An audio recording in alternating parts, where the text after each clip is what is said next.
people do what you do best. Lose.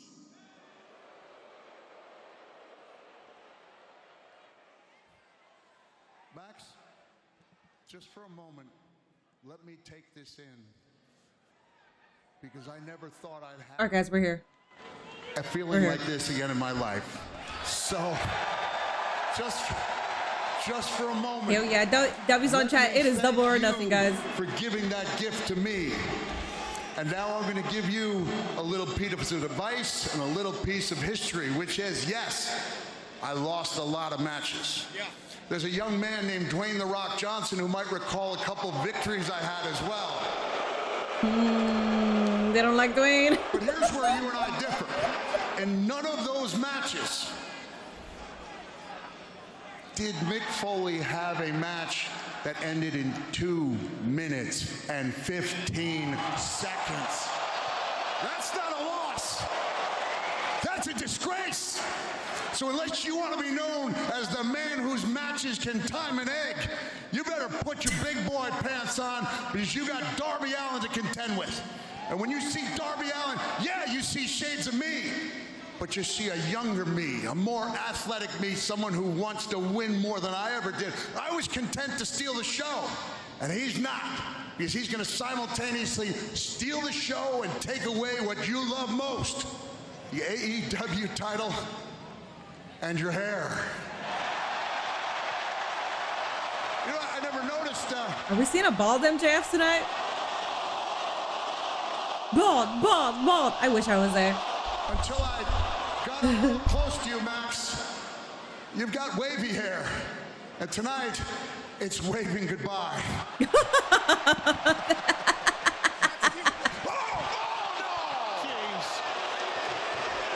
Scumbag.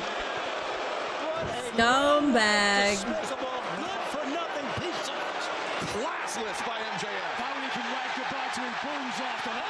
Dude, we got Darby Allin and MJF during 0 hour. Hell yeah. And we got 11 minutes before the pay-per-view actually starts. Don't you run away, Max! Don't you run away, Max! I didn't know it till a month ago that I inspired your career. I've known you since you were the quiet kid who kept to himself in the independent dressing rooms. And it wasn't until John Moxley faced off with you at Six Flags Great Adventure in New Jersey. I remember it was like yesterday. He said, "Mick, if you can, stick around and watch this match, because this kid can do anything." And I looked at him and repeated the word, anything. And as I've watched you succeed in my own way, I felt like it's myself succeeding, because you were the weird kid who was never picked for stardom. You were the shy kid who people mistook shyness for arrogance, and you've taught the world that greatness does not come in one package. I was the weirdest shy kid, but I don't see myself in Darby. I'm that. I don't see myself in Darby though. None whatsoever. Win this thing. For anyone who's ever been told they can't do it, prove them wrong. Show them that you have what it takes, not just to be a champion, but to be a legend. Okay. And if I could quote an old friend of mine, I'd like to conclude by saying, bang, bang. Hey. Bang, bang. Bang, bang. Well, Darby Allin just... Listen, I understand what bang bang means, but at the same time, could it be a double entendre? Could we see Jay White at the end of this? I hope. Hello, everybody. Alrighty, guys. We got 8 minutes, 51 seconds for Double or Nothing. We had Darby Allin and MJF come out during 0 hour. I really think that this is going to be an amazing pay-per-view. Not just, look at the guy. Humiliation He said, let me put over my wife. That's adorable. Not just because of the card or not just because of MJF versus Darby Allin, where we might see a bald MJF. It's also because it's in New York. This is a highly anticipating pay-per-view. Double or Nothing always fucking delivers. I think there was only one that was like pretty mid. Outside of that, they've all been good. Do we think that MJF has the Batista wrinkles in my head? I don't pay attention to that. So Mick Khan, little brother, just signed Mick Foley full time. HBO Max on pay-per-view. Visit hbomax.com/AEW. Alrighty, guys, we are close to witnessing glory. We are very close to seeing maybe a bald MJF. Champion versus MJF, the challenger. Maybe bald. It's a great card, guys. Over on YouTube, please make sure you do like the live stream. Over on Twitch, we will be having Twitch predictions throughout the night. What else? I think that's all I gotta say as far as like Twitch and YouTube chats. Oh, I still haven't fixed my YouTube chat. So on my screen, you will only see Twitch chat. My bad. I will do better. I'll make sure to actually fix stuff next time. Okay? Cool. Pre-show was dope. So I saw a little bit. I saw that Shane Taylor Productions was out there. I saw a little bit of that match. I saw Ty J come out. That's all I really saw. I didn't see anything outside of those three things. So. You're the world's biggest Swerve fan tonight. Me too. I am also. There's two reasons why Bandido is my op. And it's not Bandido's fault. It's all based on booking. But I find it funny. One, because Hechicero should absolutely be in your spot. Hechicero, are you kidding me? Leagues above Bandido.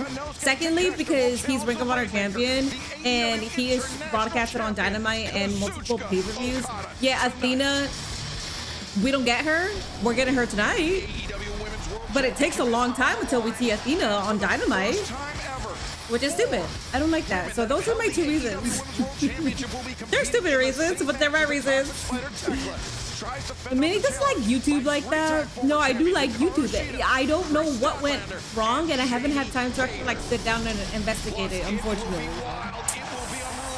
The setup in the stadium might be my favorite AEW setup. I haven't really seen it to its full extent. Will anything tonight be as when it's Triple A Grande face-off last night? AEW pay-per-views are always fun. They always have good moments. Even if an AEW pay-per-view sucks, they have one, like, they always have something that's extremely exciting. So yeah. Ooh. Those are not stupid reasons, they're valid reasons. M. Riles, thank you so much for the 30 jewels. I appreciate that. Darby needs to win. Roosh is supposed to be the next challenger next Wednesday. I don't give a fuck for Roosh, so. My hair looks great, thank you. No one does pay-per-views like All Elite Wrestling, you're right. Alrighty, y'all. We got about 4 minutes and 41 seconds. Let's fucking go. I have to chug water because I'm a little dehydrated.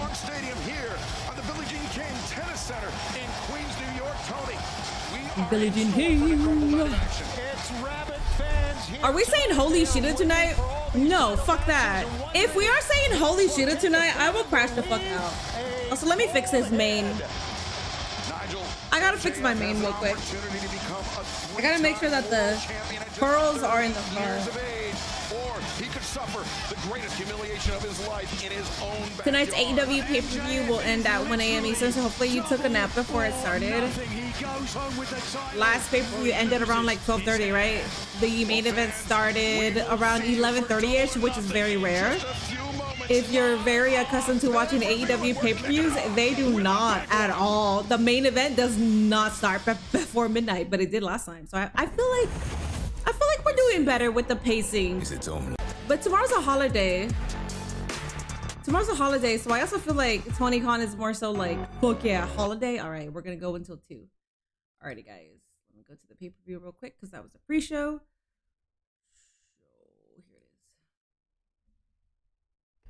Hi, Zendaya. This guy is huge, like a giant of the sport. I guess I have to see an ad first. Oh.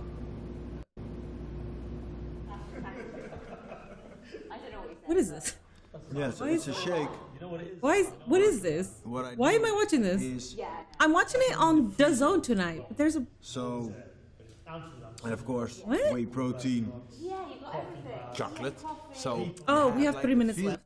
Sorry, we have 3 minutes left. My bad. I thought it was already 8 p.m. So I was kind of confused as to why am I watching this boxer right now? And it seemed like that's what I was going to be watching. So I haven't used this app before. I don't know. Well, I have for some boxing events, but I don't know how to navigate myself through it. So my bad. Anyways, we are here. No disrespect. If Mina beats Athena, I'm turning this shit off. Yes. Hashtag never change. Hello, everybody coming in. What is up? What is up? Welcome. We got about 2 more minutes until AEW Double or Nothing starts. I don't know if the 0 hour is still happening on YouTube, but on this application, they ended that shit. So it doesn't seem like we're going to have an overlap. They are doing promo packages right now. Okay. That makes sense why they're doing a promo package on like boxing. Okay. You're getting the cold open for the show. You're excited for tonight and you're expecting total BS, so I won't get upset tonight. So the only one that, well, no, not the only one. Yeah, I don't think Athena should lose, and I don't think the championship should go to Shida. I feel like that would be really, really fucking stupid. But outside of that, I don't really care about, well, FTR versus Cope and Cage. If FTR win, I feel like it'll be dumb, but it's not enough for me to crash out because last time when they won, they had generational boos. Like, people fucking hated their asses. So if you want to continue that and that's the direction that you want FTR to go, like you want them to just be extremely hated, then sure, I can understand that. If it makes sense, I'll understand it. Do I think that they should continue being the tag team champions? No, get the titles off of them. But I understand it, so I can't even be mad at that one.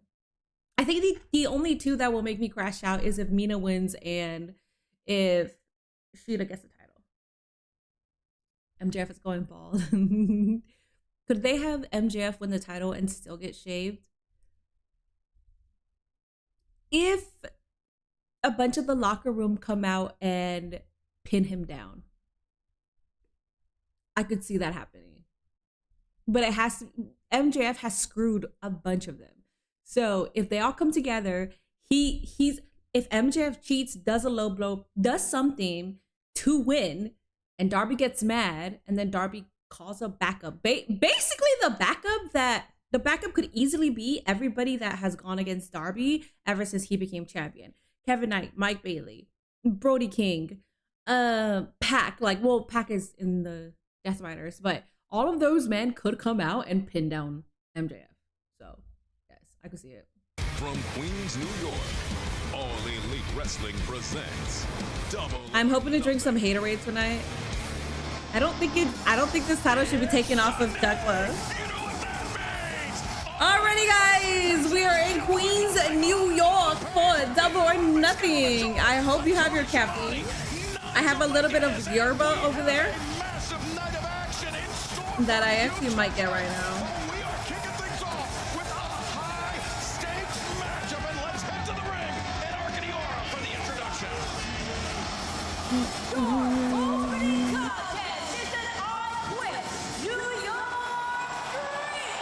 Look at you, Arcady. Let's go.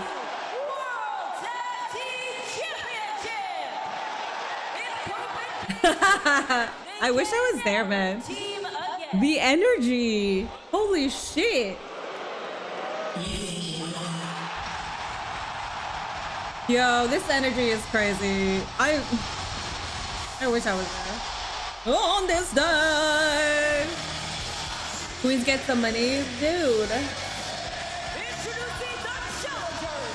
First, from Toronto, Ontario, Canada, weighing 241 pounds, We are in BK's hometown. BK's not from Queens.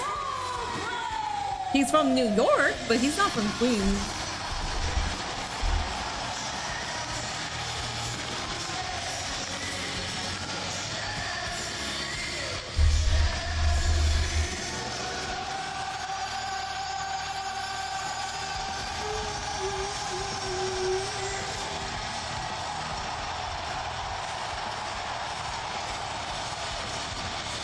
Hell yeah. Prediction is up, everybody. Prediction is up. Over on Twitch, we got Copen Cage or FTR. Predict. Everybody, make your voices heard tonight. Lose all your points, gain all your points. It don't fucking matter. Jug of water, we got an AEW pay-per-view, man. This shit is about to go past midnight, close to 1 a.m. We are here for a long time and a good time. You guys already know, around 10:30, I start crashing out. I start feeling very tired and I start talking nonsense, so might as well hydrate. Hell yeah! Let's go! Yes!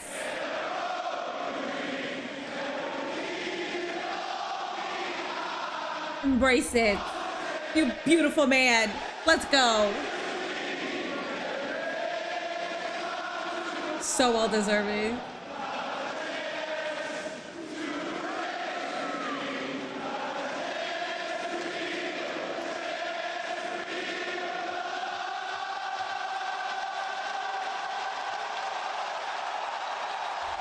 Bring out asshole. My fucking glorious king. Father. Asshole. Oh, I fucking love this man's walk. What a fucking go. Oh my god, I'm so excited. Look at the smugness. We are sold out here in Queens, New York. 15,015 people. Nate and I were talking just a little bit before I got on live, and we were talking about how, like, if we could have skipped WrestleMania, we would have been here. And we wanted to skip WrestleMania, but you know, I had free WrestleMania tickets, so I went.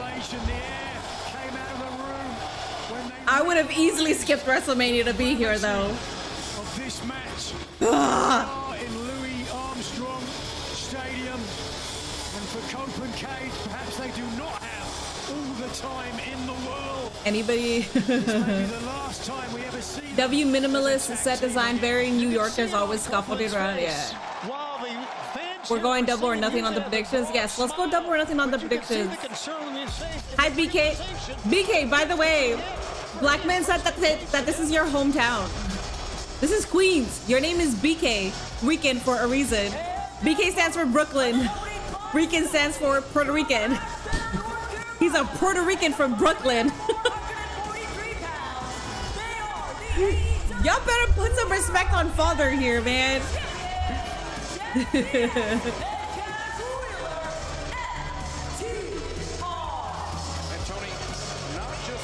AEW only has 8 matches for the main card on Double or Nothing.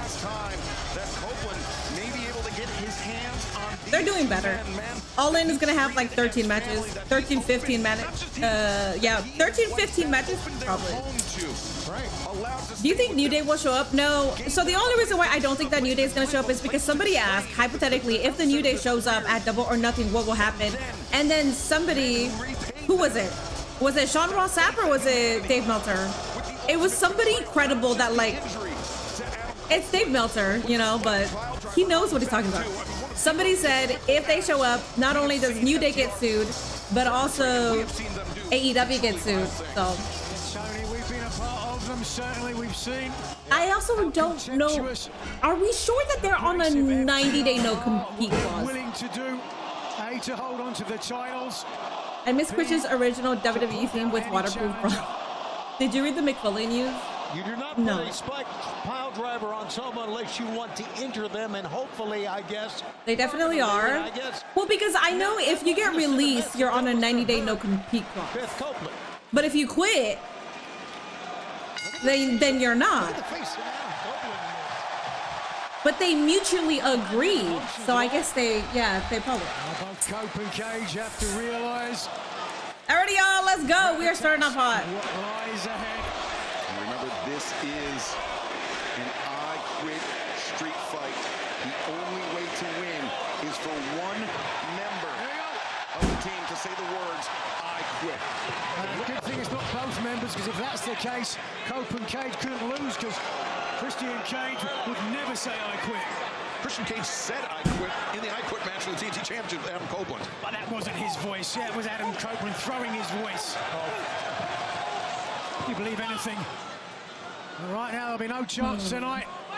As Cope and NXT Cage talent are under a 30-day no-compete. Main roster is under 90 days. But that's only if you get released. Cope and Cage have held World Tag Or Team if they decide not to renew your contract kind of thing. over the course of their If you legendary quit, career, you're not underneath would that. have to be a tag team in the early 2000s and left in Alrighty, guys. on the sport We got close to doing so. 20,000 points on Cope and Cage. They were not together. They finally came back together last August. It's not likely, but it's possible that with a mutual agreement, they could have negotiated that down. It was an incredible moment, certainly. That's what I'm saying. Know how big a moment is until it becomes a memory. I like your thinking, because it's like, it's a mutual agreement. Maybe they could have been like, hey man, you offered us less money, so we're not going to go 90 days without working. Cage looking for kill switch. Let us go Dax Harwood quick and give us like 30 days. I don't know. takes Give us a week. Cage off his feet. And when Copeland had the advantage in the corner, he was throwing right hands, because you can see his left hand has the break. Stokely. Barbed wire. Barbed wire. Oh, he's going to wrap it around his right wrist. Barbed wire around the arm of Watch out. Dax. The axe of Christian Cage. Kicking the barbed wire into the wrist. Here we go. DDT by Christian Cage. Reverse DDT. And Cage, as you mentioned, you see that white brace around his left forearm. That was from when FTR attacked Christian Cage with that chair, the stomp on the chair, wrapped around the arm. I think in doing so, it gave them a clear game plan for this I Quit match. As Christian Cage is Cage cutting his hand just by tying that barbed wire around the middle rope. Cage, who led the patriarchy. Oh! attacks into the barbed wire. And Christian Cage not done yet. Digging right in. Beautiful, father. Beautiful.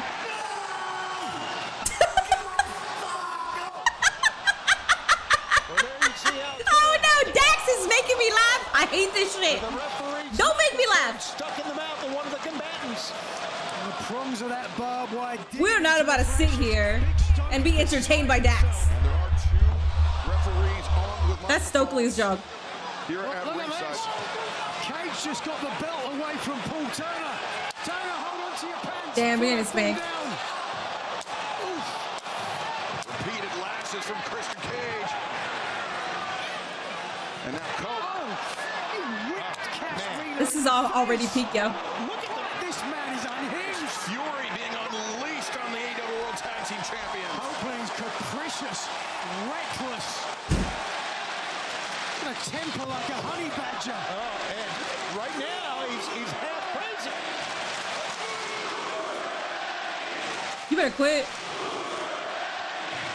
Root for daddy. Dax Harwood over the top rope. You better, New York. You fucking Wheeler better. intervenes. What a great start for the AEW World Tag Team Champions. For their resilience, for their gas tank, for their ability to go the long distance. Christian Cage thrown left arm, left shoulder first into that ring post, and he came up clutching his knee as well, so perhaps another injury for Christian Cage to monitor.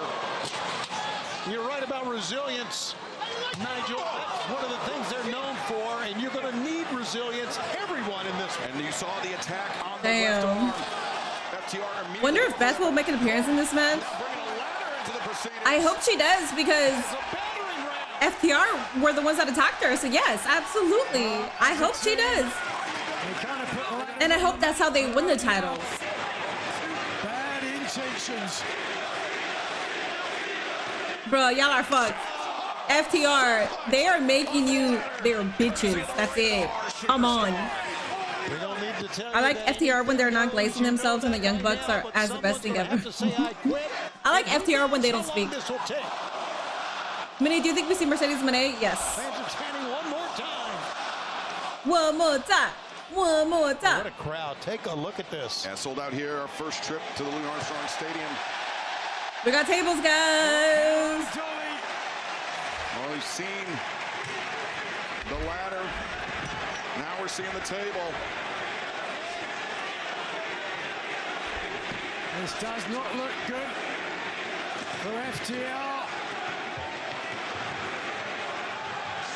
Cage is such an intimidating, unbridled madman. But you know, we've seen this so many times in so many matches, tables being introduced. A lot of times it backfires on the person that brings the table in. And that pipsqueak. Stokely. Oh, there's the chair introduced to the head of Cope by Dax Harwood. But Cope fires back an elbow strike. There you go. It could be a perilous balancing act for the Rated R superstar. Fingertips keeping him away from the table. Pulls himself back into the relative safety of the ring and sends Harwood out. Oh no! Sacrificing his body, going over the top. And both hit the apron very hard. Look at this. I don't know why you call him Big Stoke. He's a pipsqueak. I think it's irony. Nothing big about him. When do you think Bray returns? I don't know. Watch out! Dash Wheeler lining up. Cope and a chair across the spine. Remember Cope's history with neck injuries, Nigel. He thought at one point his career was over due to the damage to his neck. And he may wish it was if this match continues. Oh, FTR may be the ones to end it. You need a flaming table? They're already giving you a bunch of fuckery. True to form, absorbed a lot of punishment. Mercedes may not show up since Ray J got beat up in a boxing. Where are they going now? I forget that's Mercedes' cousin. That's part of the fam. Toolbox. Listen, this is the toolbox they use to build this ring with. There's a lot of scary devices in there. We're about to find out what is in there. Some pliers. Yeah. His nuts. Cages. Who knows what Cage is capable of? His nuts. Oh. His nose. In the nose. Oh. Let's listen in. Oof. No, I guess he didn't say it. He just Nuts. There it is. Doing a little work under the hood. Oh my God. Under the hood. Wow. Dax Harwood, that toolbox on the side of the head. And that toolbox on the outside, Stoke. Into the arm. Cash may never recover from what just happened. Well, Christian Cage may never recover. Yeah, that arm. You're right. They did the original damage, and now they're ready to finish the job.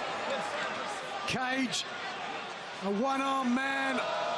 Christian's been dealing with that hairline fracture for a number of weeks. Yeah, not just taped up. Braces on it.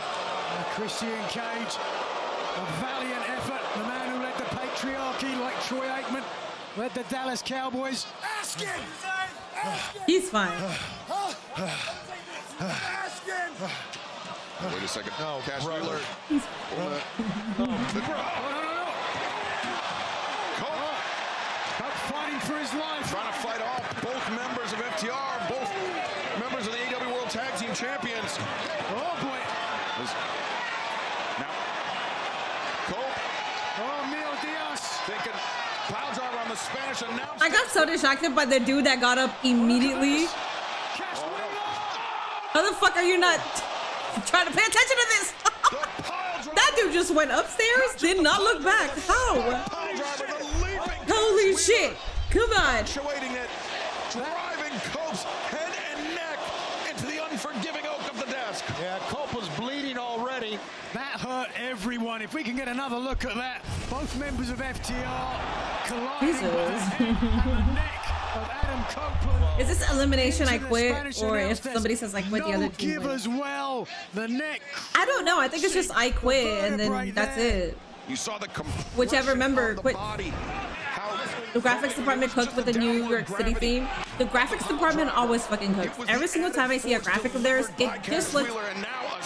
It looks so punk alternative. I love it. It looks like it's a punk rock concert. And I love that aesthetic. Oh my god!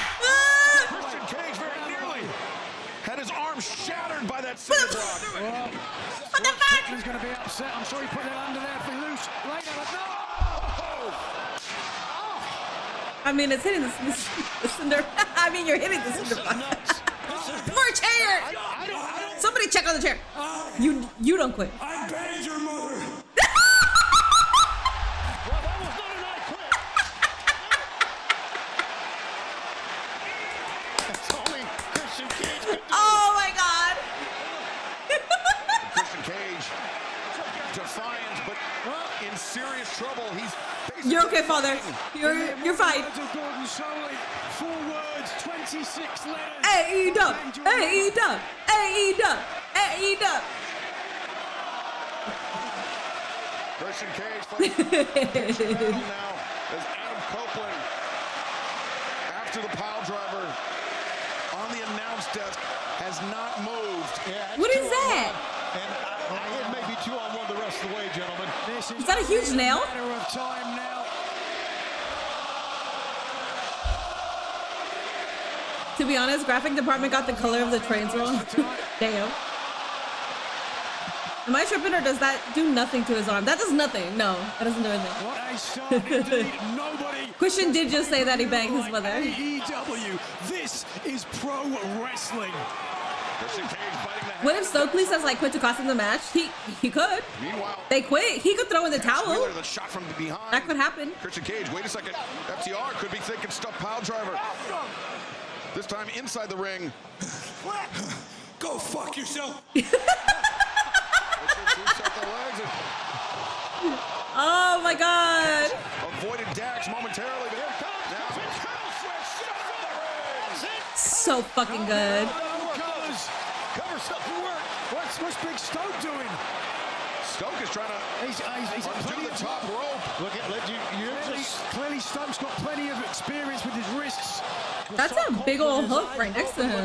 Jesus. Floor. Momentarily, we saw that. He's taking the top rope off. What on earth? Oh boy, a manic. Oh wow. So they're destroying the ring. The spear delivered by Christian Cage. And now using the rope, choking down. Oh, you're quitting. Quit. Having to use his bad hand. That was a no. Everybody laughing. Intervening on behalf of his partner, and I think he's picked up the You're at the stadium live. Oh God. So jealous. Almost like a garrote. This is going down as an all-time AEW pay-per-view opener. Yes. Copeland has not moved beside us. You know what I like? There's a lot of people tuning in. New people. New people are tuning in for tune in to watch an AEW pay-per-view. This is how you open up a show when new people are tuning into your product. This is perfect. Big Pussy is gonna quit. Oh, what is that? Ah, dude, Tony Khan apps. Dude, this is like 2019 AEW. Fuck, man. This. Right upside the jaw with a microphone. And meanwhile, inside the How is Copeland back with his... Hell yeah. My God, your adrenaline.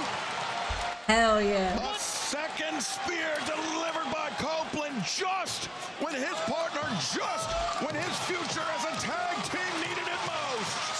I may not be an AEW super fan, but I sure as hell appreciate it more than WWE at times. It's already been a good event, better than disappointing as of me last night.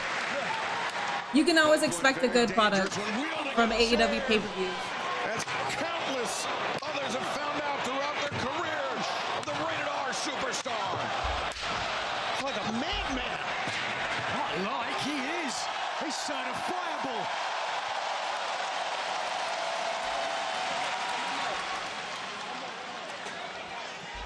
As Copeland with Dax Harwood at his feet. Cook with a new. Wait. Oh God. Dad, grab my mind, please. Help me. What? No. Please don't. He's buying time. Wait. Okay. I'll say it. Just stop. I'll say it. Stokely, you bitch! Mind your... Beth, you better come out. Got that watch in his hand. And a shatter machine this time to Copeland. Beth, you better come out right now. We're not ending like this. The watch wrapped around his fist, Nigel. No, we're not doing this. Time in the world. Yes. It has to be Beth. Yes! Get his ass! Get that bitch! This is why you have no hoe saving you, okay? You get no hoes, so you don't get a hoe saving your ass, Stokely. That's what you get. Mind your business. She is ready for a fight. Look at that badass. Not forgotten. What? Stokely and FTR. he swung. It's Beth time. Not this man swinging. Bro, run. Oh, wow. Dax just sent Beth face first into those steps. Well, Dax the Axe, more than willing to put his hands on a woman. What do they got? Oh, no. A lighter fluid. Oh, flaming table time.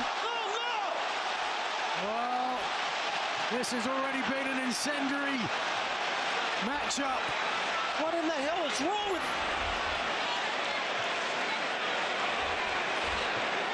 Dax just Copeland hasn't moved. emptying that entire bottle. Coating that table. Oh, and they got Beth. Look at that, Beth. You can... Oh, no. They want to... You're about to get... Oh, no. Stokely's going through this. Well, Dax, oh God, no!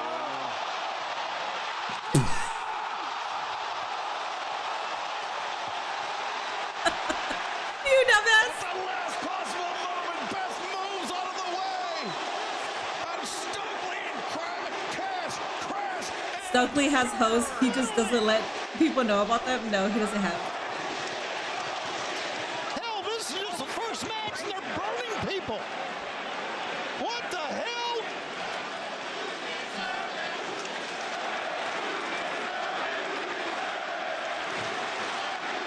Now Dax the Axe, all on his own.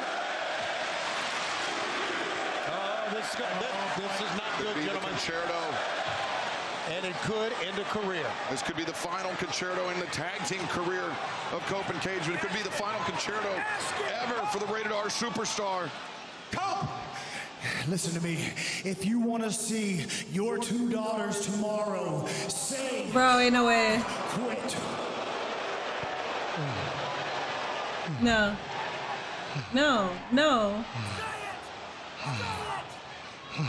Oh, Beth is gonna...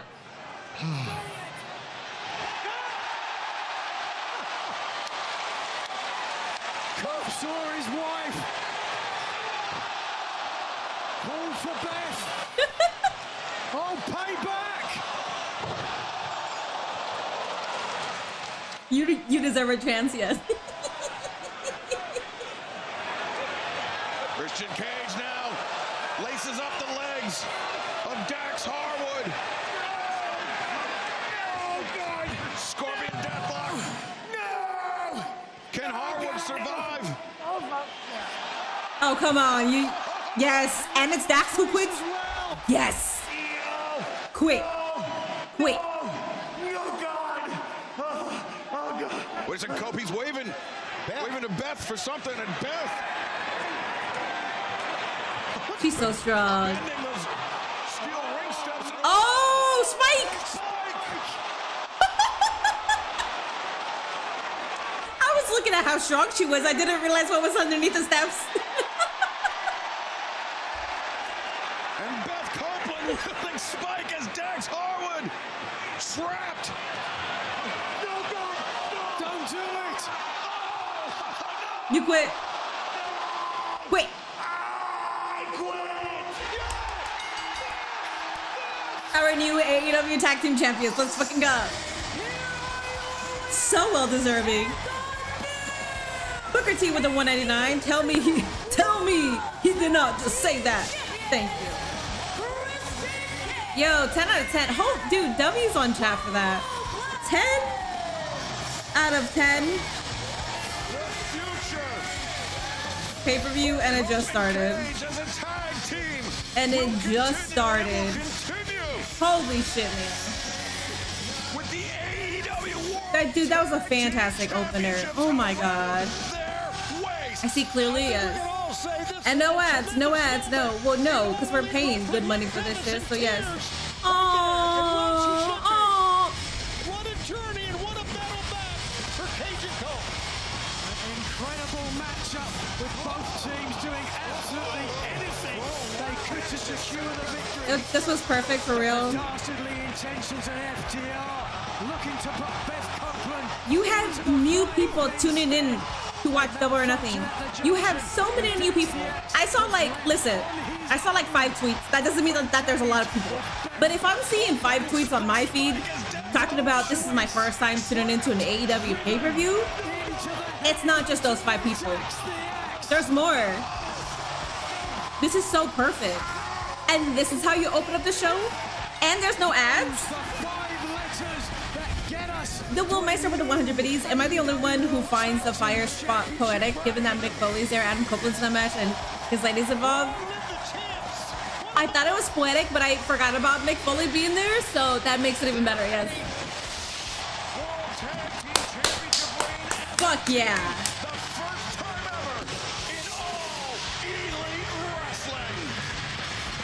AEW pay-per-view, you get your money worth. Oh, absolutely. Holy shit, man. I'm not sure what he's more happy about. Oh, wait. An hour ago, here's co-hosting the buy-in at AEW Double or Nothing tonight, and now it's official. Oh wait, Mick Foley's all elite. That's the announcement. 1 hour ago, they announced that he's all elite. Holy shit! So he's a part of the company. Oh my god. Jesus, that's amazing. I wish I was here.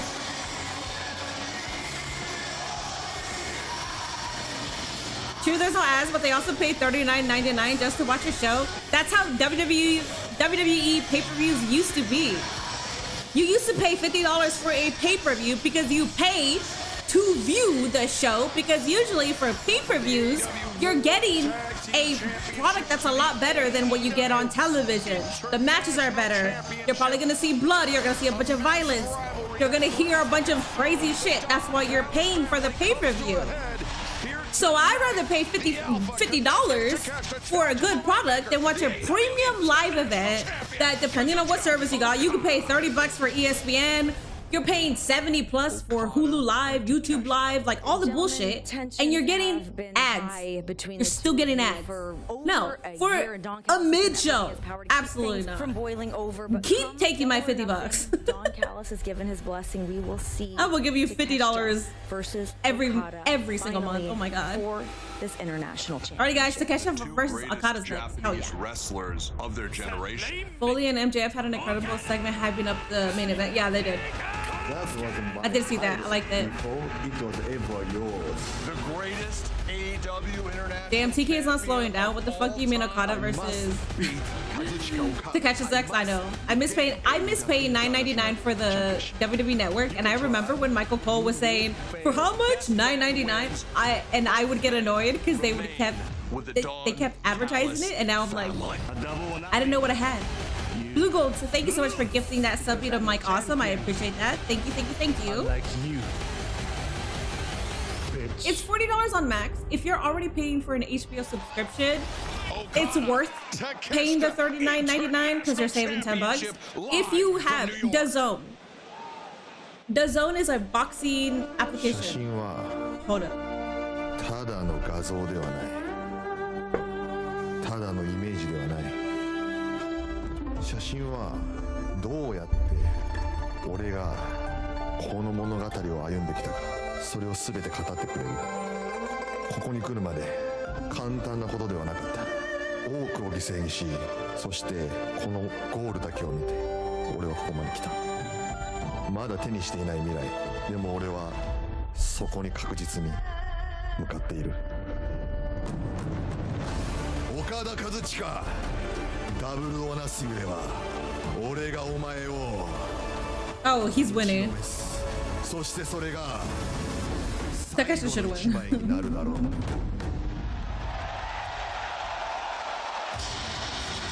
Let's go, dog. Let's fucking go.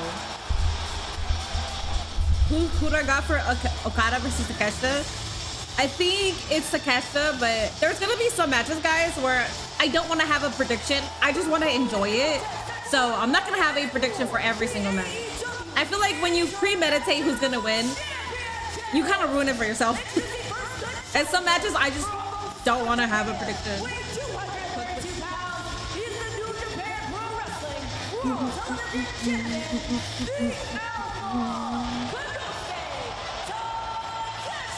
That match was great. Yeah, so if you have the Zone is a boxing UFC application. You pay $50 a month for the Zone, and you get boxing pay-per-views, you get UFC, you get football. But your AEW pay-per-views come free with that application. So if you're gonna pay $50 a month already for AEW pay-per-views, you could get it on the Zone for free, and then get boxing, get UFC, get all the good stuff on top of it. Since AEW came to HBO, I've been buying the pay-per-views because it doesn't disappoint. Yeah. Takeshi's like an anime character. This match is the reason I'm watching this. Everything else is just bonus. Takeshita should win, in my opinion. I think he should win. I think he'll win too. As Takeshita awaits the arrival of the champion. Hell yeah. First time really locking in for AEW in terms of pay-per-views. What is the equivalent to this? This would be, this is their SummerSlam. Double or Nothing was AEW's first pay-per-view. It's historic, so I would say it's their SummerSlam. WrestleMania is their All-In.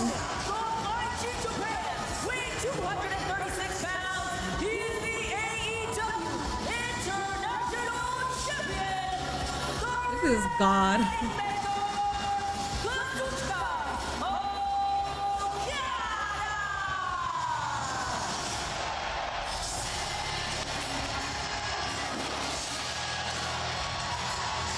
Will the family break up? I don't think so.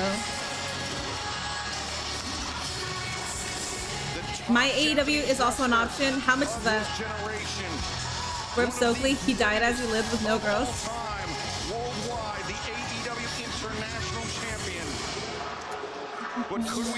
I might have to get the Zone again if I can watch AEW PLEs on it. Yeah, it's free, so that's why I'm watching it. And I don't pay for that. My mod does, but my mod is working. So that's why I'm on here watching it for free. But technically, he doesn't have to spend an extra $50 because he gets it for free. I think that's so fun. If I can give you the deals, I will let you know about the deals. The Zone does MMA, not UFC, my bad. Okay, so they do boxing MMA. The company's better than UFC and Jake Paul's sports company. I'm gonna try to get a sponsorship with the Zone. I'm gonna try to pitch. I'm gonna pitch myself to them. I'm here. I could easily sponsor the Zone. I think I'm doing a great job sponsoring their application. Hell yeah, let's go. All right, guys. Mini will barely be looking at chat. For this match, I will barely be looking.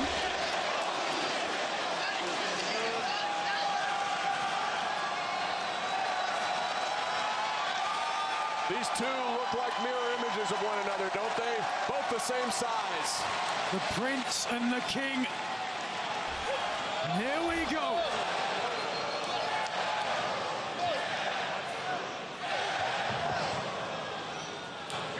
Okada's strength and his pace and control.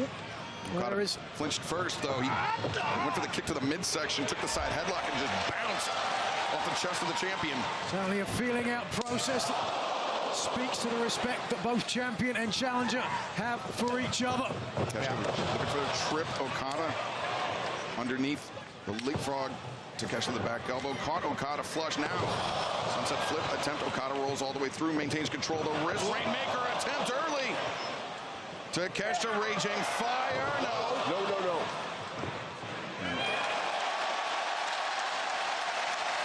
You can tell they know each other so well. Your ads get longer every day. New York is an amazing crowd. There's a lot of mark. I am so locked into. Pace athletically, and Okada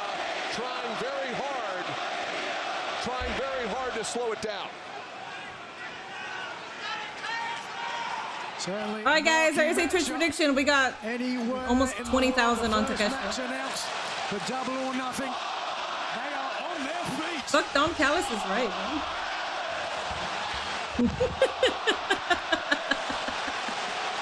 This stupid ass is so confused, bitch. We don't like you. Why are you confused? Not about you, Don. This is about Okada and Takeshita, and which man can prove the better tonight.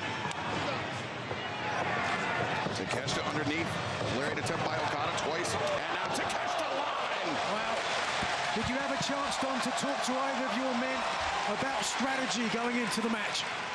I mean, of course, I try to stay impartial, but these are two guys who they're headstrong. They know exactly what they want to do, and I think all this tension is going to be released tonight, and everyone will get along.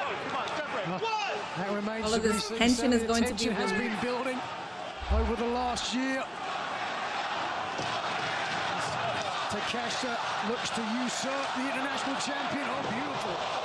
What kick early going. Takeshita sent reeling to the outside. Okada, so dangerous with those drop kicks. Don, he has tremendous range, does the champion. Here's the thing with Okada, I mean, I would say of the two, and I mean... Mini, try to get the World Cup just because your minions want you to have it. He's a young guy. He's sick of Okada. I want it. I don't know what's going to happen. Thank you for the 2 jewels. Thank you for the 2 jewels as well. You hate Don on commentary. As much as I don't like Don Callis, unfortunately, he does add spice to the commentary team whenever he's there. He talks shit the entire time. So... And now they're going to sort it out. I can't hate him on commentary, unfortunately. The annals of pro wrestling in the land of the rising sun. Wow. Look at many of the greats. Tsuharu Misawa. Giant Barber. Is that Danielson on commentary? Danielson to step into the is sporadically on a commentary. I don't know if he's here, but I do hear Nigel.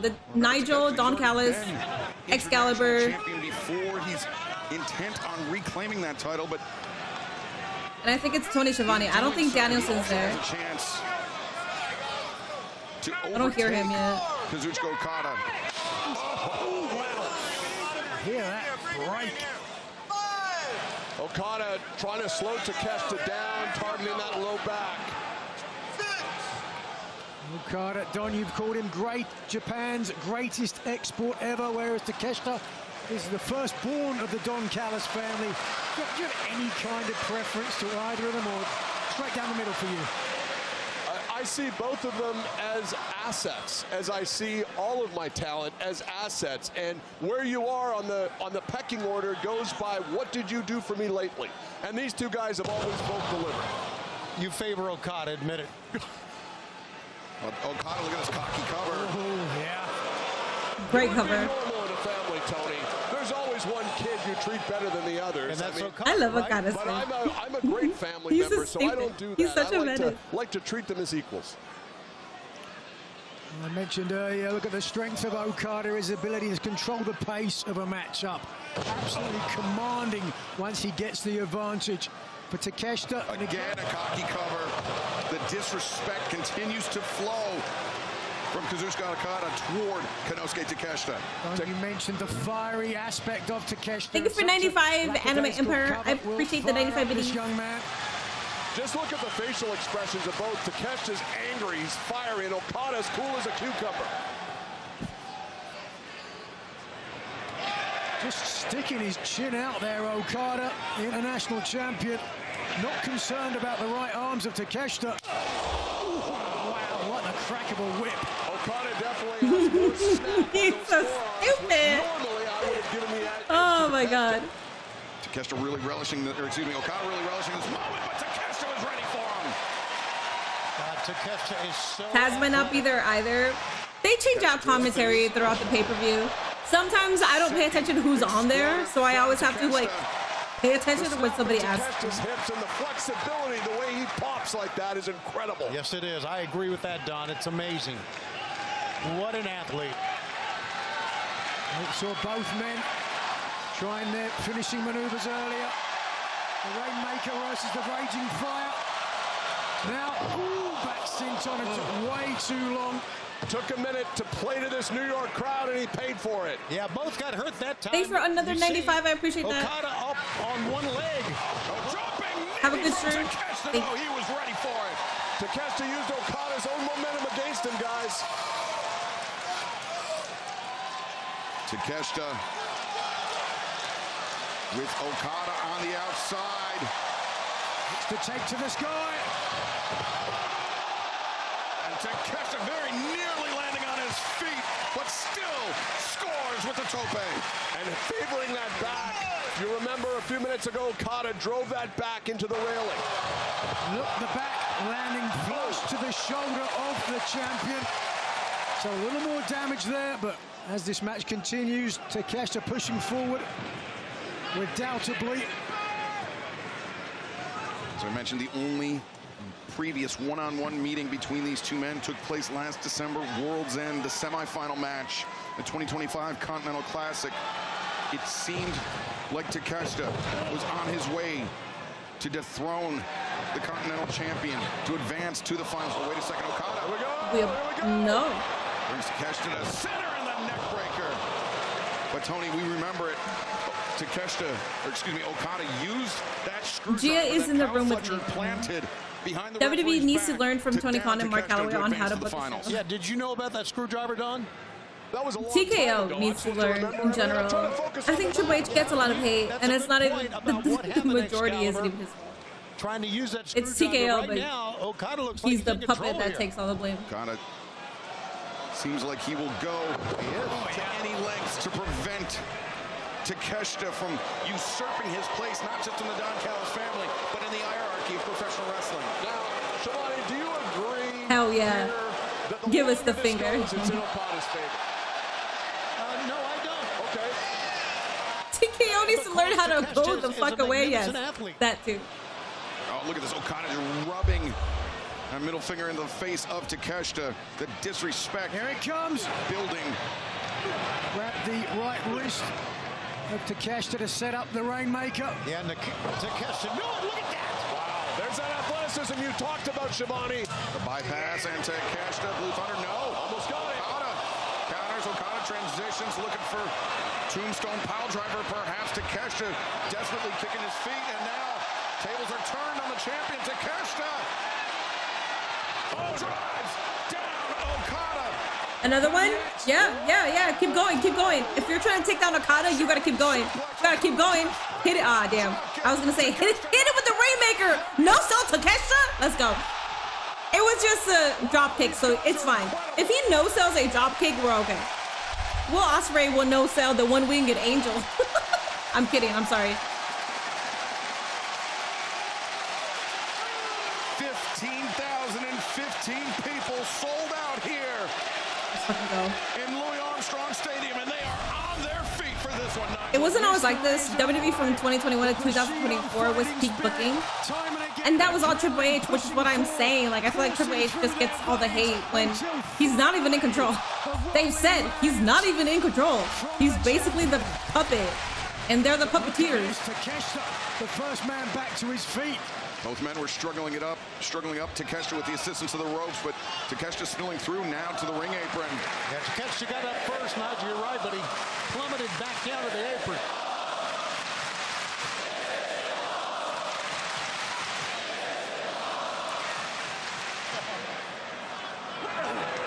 The international champion here with bad intentions, or perhaps it was Takeshita that baited the champion out. Got to be careful of footing, Nigel, here, right? Yeah, there's not a lot of distance on that apron, and a quick slip, and you can roll on ankle. Oh. saw just a few nights ago Konosuke Takeshita when he challenged Darby Allin for the AEW World Championship in Okada's place. Takeshita was not afraid to take a massive risk to land that Blue Thunder from the apron to the floor. That Blue Thunder is one of the most incredible finishing maneuvers I've seen. What is this now? Maybe looking for a Blue Thunder, but to the floor, long way down. Maybe the raging fire. No way. Not good. No way. Not good. Okada is up, and Okada grabbing on to the top rope. Swing and a miss by Takeshita. Okada. Rainmaker there? Okay. I like that. I could have gone to this show because I live close to Queens. I'm like 15-20 minutes. And you didn't go. Listen, if you didn't have the money for it, I feel concerning. Takeshita hasn't moved. Going Callis needs to shut the fuck up. Look at the neck of Takeshita. The smart moving from the champion. Landing the Rainmaker flash, but a very awkward landing on the apron for the challenger. Back to live action. Okada has now gone to the floor with Takeshita, and Takeshita has not moved much. This is being dropped with that Rainmaker. Got a front face lock hook, guys. DDT! Nasty. Did you hear that? Apron Rainmaker is crazy. Yeah, I don't I don't think I've ever seen an apron Rainmaker. Yeah, that was pretty cool. I like that. I don't need one of these assets put on the shelf forever here. So you can't throw the towel in, Don. This match is going to go. Will we get Y2J in WWE or GTA 6 first? GTA 6. No. And I never say GTA 6. Don, mind your fucking business. Sit your ass down. You're there as commentator. Okada, Rainmaker his ass right now. Give him a Rainmaker. Give him the bird. Flip him off. Don Callis trying. Bro, mind your business. What the fuck? Prevent his assets to prevent Okada from ending the career of Takeshita. Takeshita. He was good. I mean, could have broke his neck. I mean, this is supposed to be about getting all these bad feelings out, but I don't want to be left with someone in a hospital for 6 months. Come on. You know, I kind of agree with you. I think it's about winning the match, but for Okada right now, referee Rick Knox, he's about to count Takeshita out, but Okada intervened. And Okada thinking about something. But wait a second. No. Brain buster on the floor. Hey, what are you doing? And Don Callis apoplectic. You're stupid, bro. You're so stupid.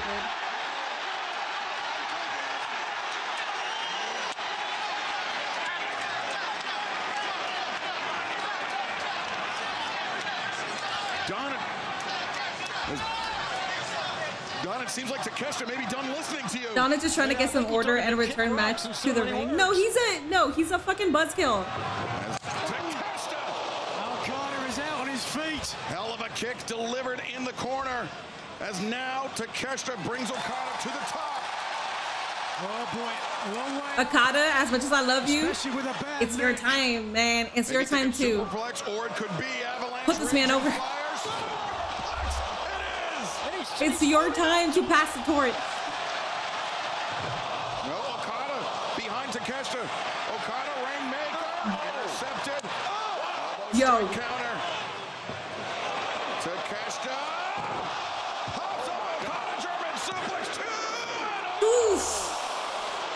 That's as close as it gets, gentlemen, right there. Who is Don betraying? What a freaking match. Okada. You want to protect your assets, Don. The only person that benefits by being by himself is Takeshita. He thought that was 3 for sure. Way up there, the champion. A good 6 So, feet in the air. he betrays from the challenger. Takeshita to be. So Takeshita goes on his own. This is what I'm trying to say. Sorry. Takeshita I didn't make backs sense. up to the corner, perhaps poised to deliver the power drive knee. Okada counters. He spiked him, and I mean, I saw the mat move. And he may have been able to win it, but he can't make a cover, Don. Okada, famous for his endurance, is spent right now, guys. Just look at this, lying in wait, and to your point, look at the head-driven, compressed tossed into the mat. You think Okada isn't better solo? We've seen Okada, like you said. Okada has his legacy. He has his career. We've seen Prime Okada. But we have yet to see Prime Takeshita, and we need to see Prime Takeshita. I mean, you could argue that his entire career has been Prime, but we haven't seen Prime Takeshita yet. We will. Applies with one of his own. There is a cool breeze blowing through Louis Armstrong Stadium. And the action is red hot and only picking up now. Takeshita may be out on his feet. Okada, careful. Careful, look at the face of Takeshita. Fighting spirit now. Stealing himself.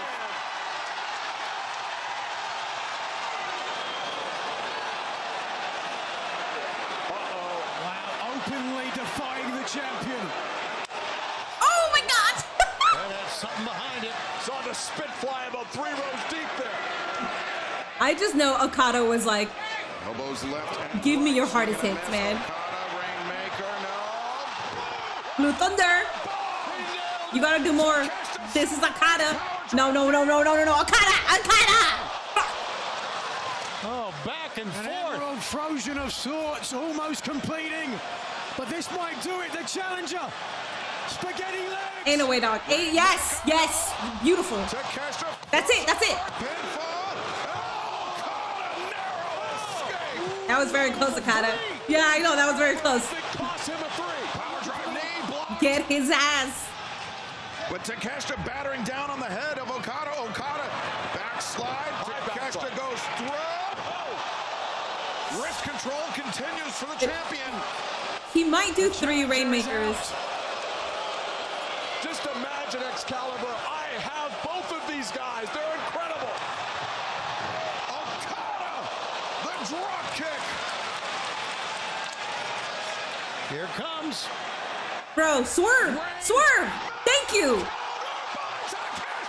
Blue Thunder. You gotta do like 5 more things. Come on. Keep going. Okada, stay down, for the love of God. What the? Okada! I get it. Look at him. This is amazing.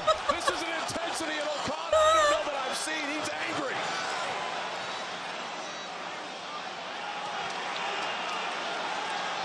Takeshita is such an incredible special athlete and wrestler. Nasty ass. Knockout blow for the challenger. Takeshita. Raging fire. 1, 2, 3. Nice. What a dude, what a way to put this man over. Oh my God. That was fucking phenomenal. Holy shit, man. This is what I mean. You guys already know that when it comes to AEW matches, the one thing that I always hate is when they have a bunch of false finishes. They have a bunch of kickouts and no selling on matches that should not even have that. This match is the perfect example of have all of that, please. This is Takeshita versus Okada. This is Okada passing the torch to Takeshita. Are you fucking kidding me? Yes. Give me all the no selling. Give me all the false finishes. I don't give a fuck. That's perfection. Oh my God. But if you do this on the Young Bucks versus FTR that we've seen multiple times already, I don't think you need all that shit in that match. No respect for me. Well, he's got to have respect for me. Man. I would think. Tony, that's a great point. Okada now That shit was glorious. has no choice but to acknowledge. John Moxley is next, losing his title. I could surprisingly see them putting it on Kyle O'Reilly. And I mean surprisingly, as in I didn't think that they would, but I definitely could see it happening. Now get him far away from Don Callis? I know. Let this man do what Okada has done in his career. Like, let this man now have his own career. Separate this man from the Don Callis family. Oh, oh no. Are you gonna get beat up? What's happening?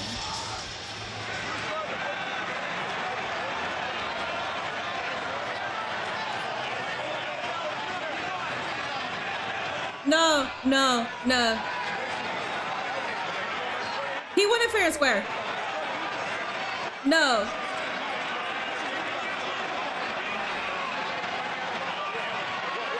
Leave. I feel like Okada is gonna help him. Kyle Fletcher's back. Kyle Fletcher, hi. I didn't Why am I getting emotional? I didn't expect Kyle Fletcher. Between Okada and Takeshita. And a man who I didn't expect to see you. very close friends Ooh. with Konosuke Takeshita, the former TNT champion. We're talking about Kyle Fletcher. We have not seen We're talking about Proto Shida. since his injury, but We're talking about Proto Shida. What are you gonna do? What are we doing? Is he gonna choose Proto Kata over Proto Shida? where does Kyle Fletcher's loyalties fall? It looked like it was about to be 4-on-1, but now is it I don't know. 4-on-1? I really don't know. I love this. I don't know.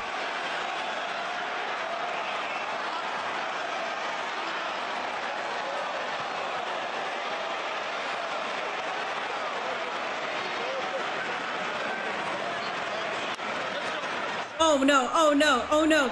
Oh no, wait. No, wait, Takeshita, you're behind this man? I don't know about this. Calling off the troops. Right.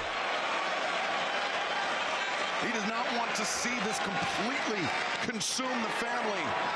He may have already lost one member tonight, and Takeshita can't afford to lose Kyle Fletcher as well. There's nothing to complain about. It was a great match. It was an incredible match.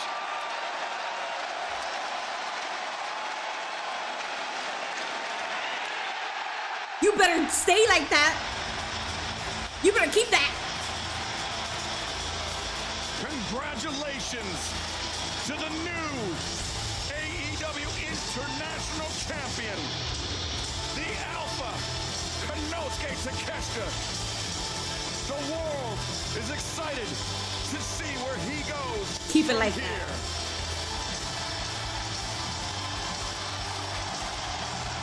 Keep it like that. No! Ah!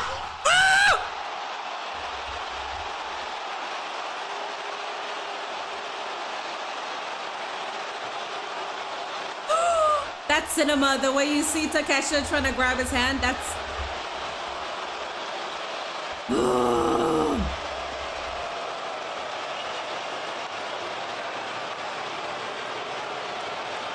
I felt it coming. That's fucking... We are so traumatized from wrestling that we can't just enjoy a happy-go-lucky moment. We have to wait. We have to clench our fucking pearls before... As soon as they transition, we're like, okay.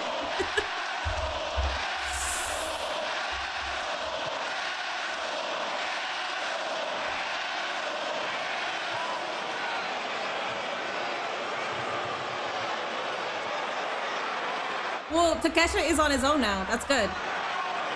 This all leads to Takeshita breaking away from the Don Callis family, so we're okay with this.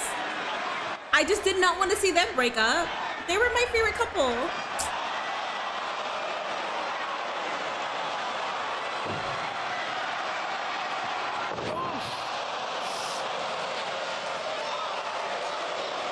Never trust the salmon.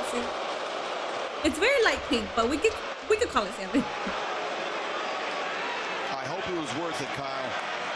And the snakes slither back in.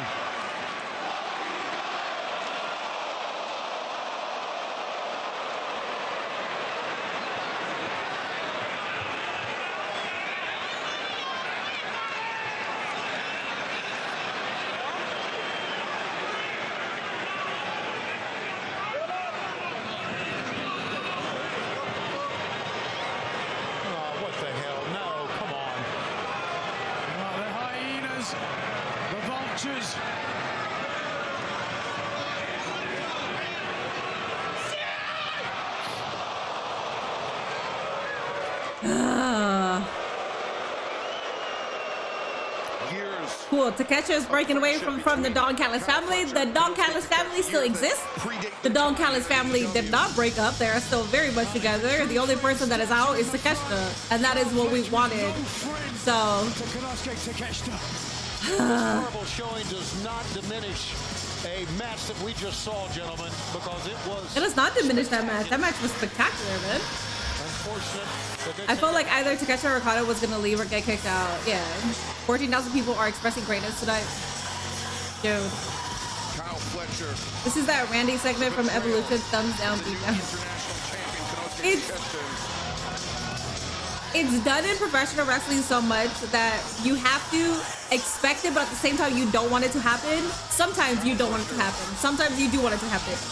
This one, dude, Kyle Fletcher and Takeshita are the cutest fucking romantic couple. They are the cutest damn couple. I'm gonna miss seeing them interact on Twitter.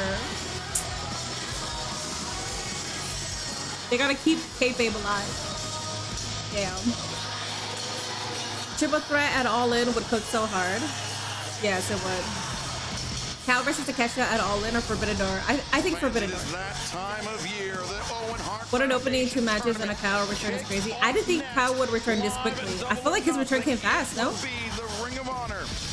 Yeah, Kyle Fletcher does have Sky Boot. Kyle Fletcher's the worst friend ever. Kyle Fletcher turned on Mark Davis and now turned on. Okay. Is this next? Let me go use the restroom. Holy shit. I'm gonna go use the restroom. We got graps coming up. We got. We are revealing the brackets for the 2026 Owen Hart Foundation Women's Tournament.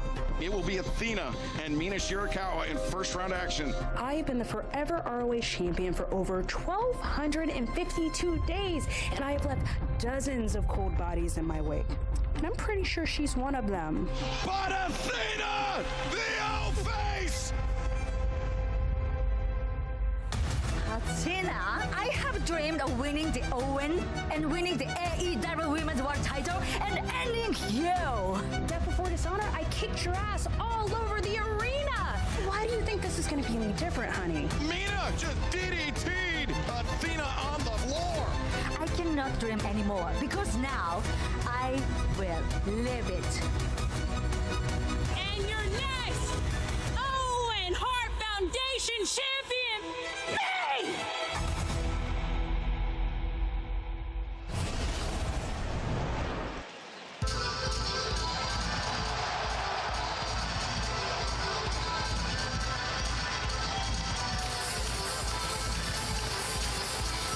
This is a quarterfinal match of the Owen Hart Foundation Women's Tournament set for one fall. Introducing first from Tokyo, Japan, Mina Shirakawa.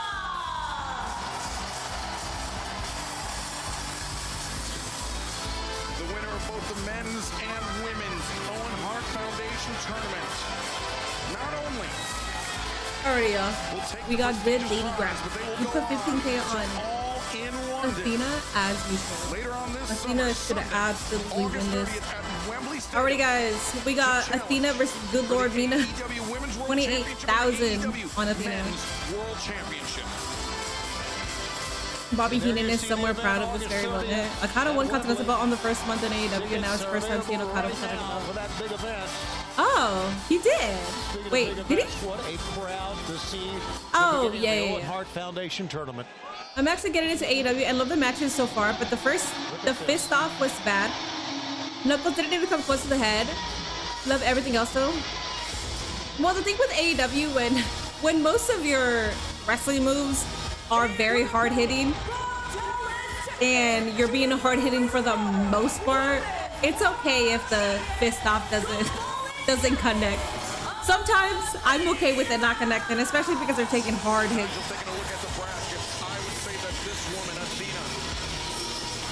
Let's go, Queen. Athena, you deserve this level of crowd. You deserve to be here. We need you more on Dynamite and more on AEW pay-per-views, please. Tony Khan, do you listen to that reaction? Pay attention to the reaction. Comparable in length, perhaps in modern terms, to the great Bruno Sammartino. Athena holding on to her title with Super Card of Honor against 5 top contenders. Tonight, it's very likely. Her opponent, plenty of added incentive. It was all in Texas last year. We are not where they are now. A hand injury. Athena is on AEW pay-per-view main card match and not on 0 Hour. I know, it's good. We're happy. You're such a big fan of Athena. I always thought she deserved better. Yes. She still deserves better. That's the thing. She's gotten better because in Ring of Honor, she's the all, out of anyone, men or women, she's the longest reigning Ring of Honor champion, but at the same time, she should be on the main card. She should be on Dynamite. She should be on AEW pay-per-views. I really think confidence goes into every match that we see, but I don't think anyone has the confidence of Athena. Looking for a leg lock there, but couldn't complete. Mina, though, slips between the ropes, and now has Athena reeling after the enziguri. This crowd is phenomenal. Vivacious start, but turning her back on her opponent. Bad news. Big mistake against the Ring of Honor Women's Champion.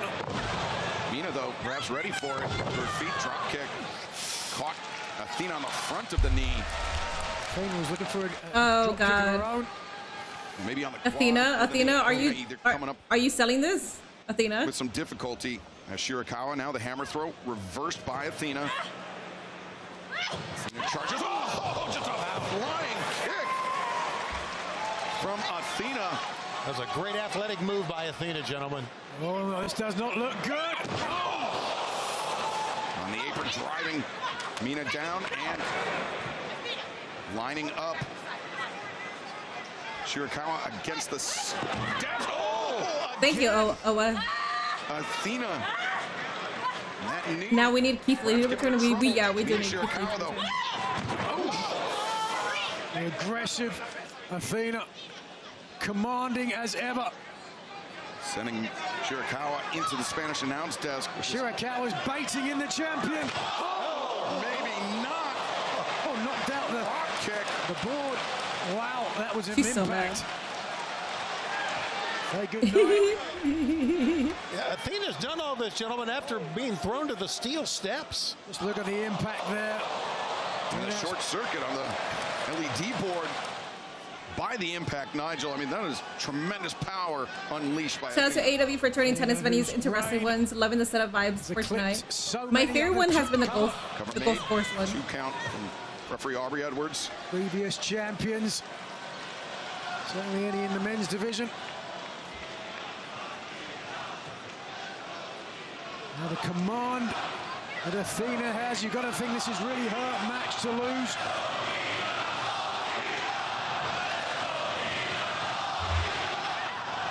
Oh, red miscalculation from the champion.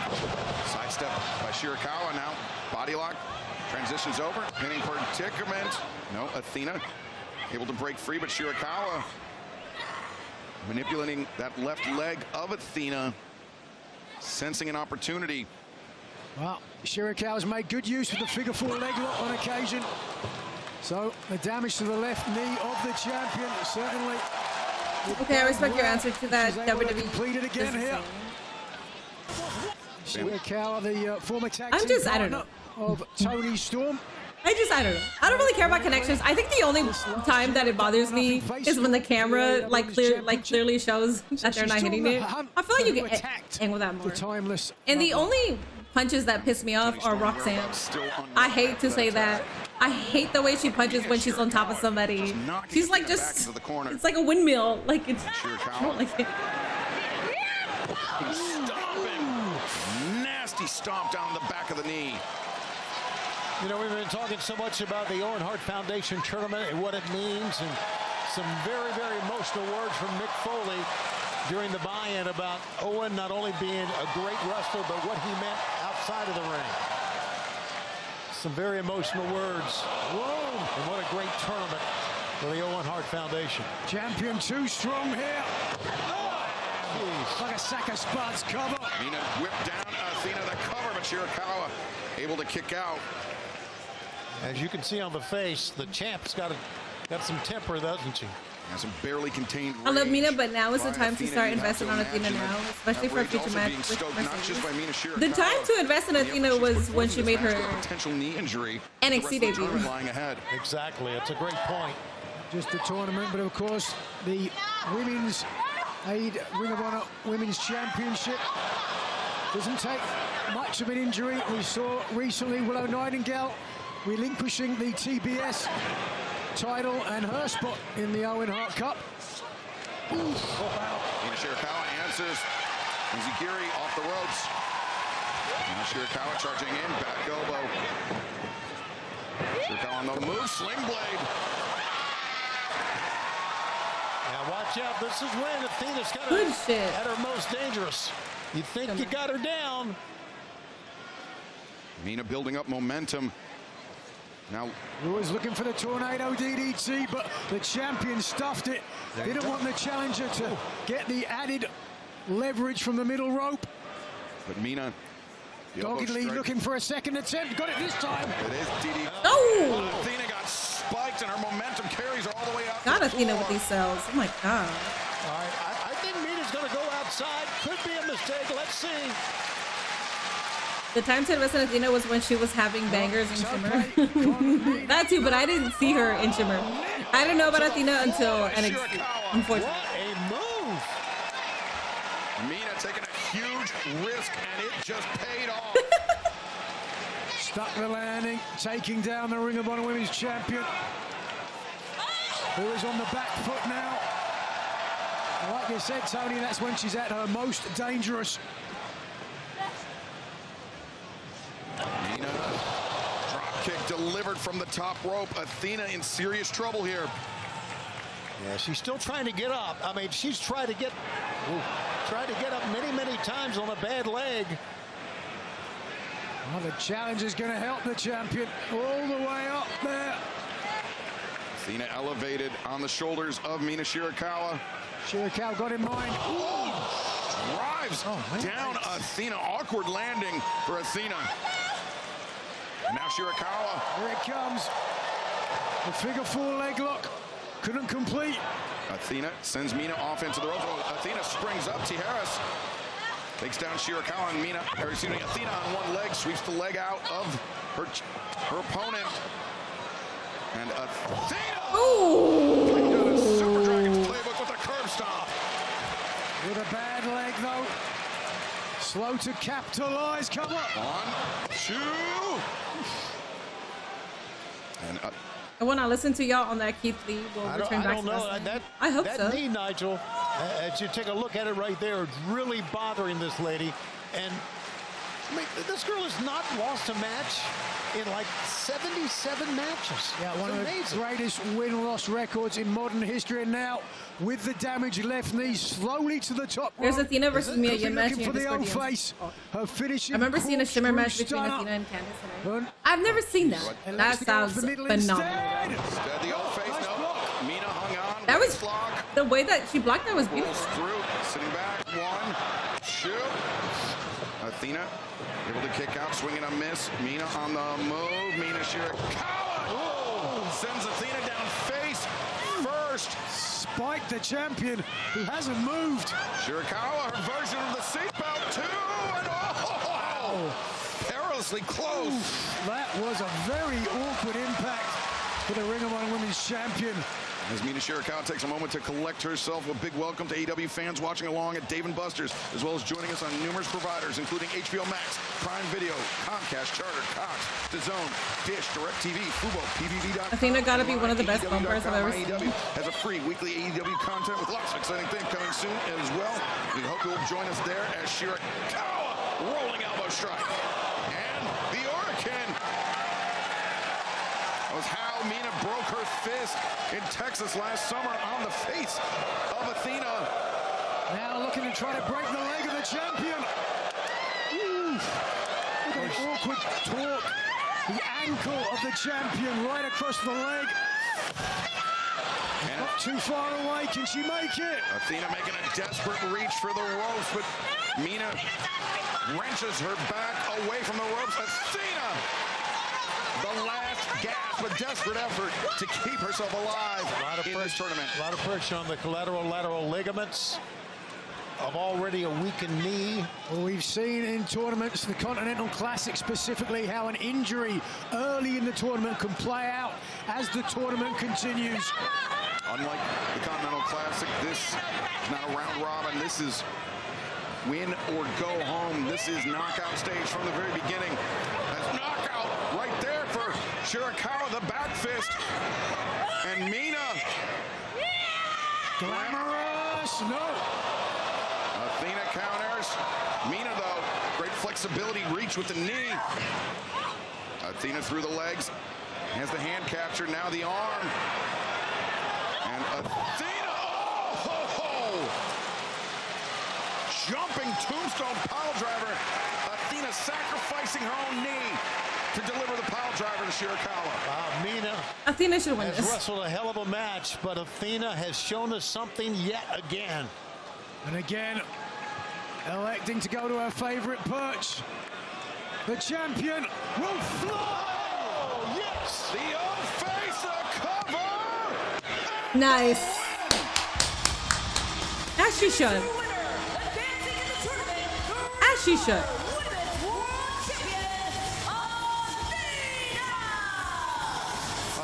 But wouldn't it be crazy?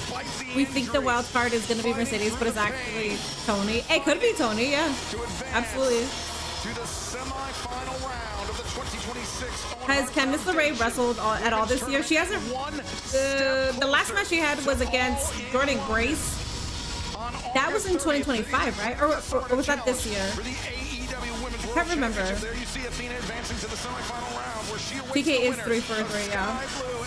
I'll be honest, I don't think Athena's ever gonna lose a match like from now on. I fucking hope not. They gotta push her to the moon. Nothing more than to head to Wembley Stadium this summer to challenge You better. the AEW Women's World Championship. Just hope Mina can start to get her some wins. She has been getting wins. But coming up next, it is the Alrighty, guys, we got Mox versus. championship match, and there is absolutely Oh, right. no time limit when Kyle Okada. O'Reilly challenges John Moxley next. Every time I step into the ring with Kyle O'Reilly, I can't find a way to win. Rather than give up, No, you can't. rather than quit, Get better. Moxley just wiped out the referee. Get fucking better. Kyle O'Reilly has tapped me out. And nobody to bail him out. This show has been good. This show has been phenomenal. I wish. John Moxley of 6 months ago is not the same as the John I wish Moxley. I had more libations in my hand. This is phenomenal. Tomorrow is better than who I am. Candice was in the Rumble and she lost to Grace. I think she had another match, but I can't remember against who, and I don't know if she's been acting on main event. I don't know if she's been on main event. Claim to the Continental title. Kyle O'Reilly wins. I believe he does, yeah. There'll be no time limit. I believe he does. Hey, since Sammy had a great match against Darby, do you think this means they'll bring them back to Ring of Honor, or do you think he's still going to be there for a while? I don't know. I have no idea. Let's go, baby. Let's go, baby. Let's go, Kyle. Yes, sir. Yes, sir. Come on, Tyra. Woo. Woo. Let's go. Hey, man. Tonight is your night. Tonight is your night, brother. Just making some room. Go get him. Come on, dude. Yeah, baby. That's it. Why does he have a book bag? Because they're the conglomeration. They're supposed to be like friends, like Friends the series, but also like I don't know how to describe it. With some extra motivation from the conglomeration heading to the ring. This match for one fall with no time limit is for the AEW. That looks badass. That's 8K right there. Kyle, you know what? You deserve your moment. Get your shit. Get your shit, Kyle. John Moxley has tapped out to you twice already. I don't think he's gonna. as the challenger makes his way into the ring. We are winning this title. I think so. The Hall of Fame voice of professional 3 titles wrestling, changing. good old JR. Jim Ross, Jim, great to have you here. He carries the titles. He carries the book back because they carry the titles in them. And there you go. There's the appropriate answer. This is awesome. I feel like I've seen them carry the titles, but I didn't retain to give you that answer, so I apologize. It's great to have you back here. No commercials. I don't know how to act. You know how you should act? You should act like you're watching a pay-per-view. I know that PLEs have made us forget what a pay-per-view is supposed to be. But yeah, that's this is how we should all act.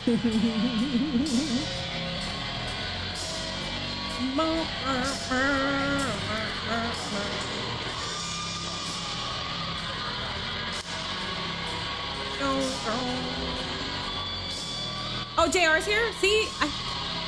I miss him. I didn't even hear when they said that.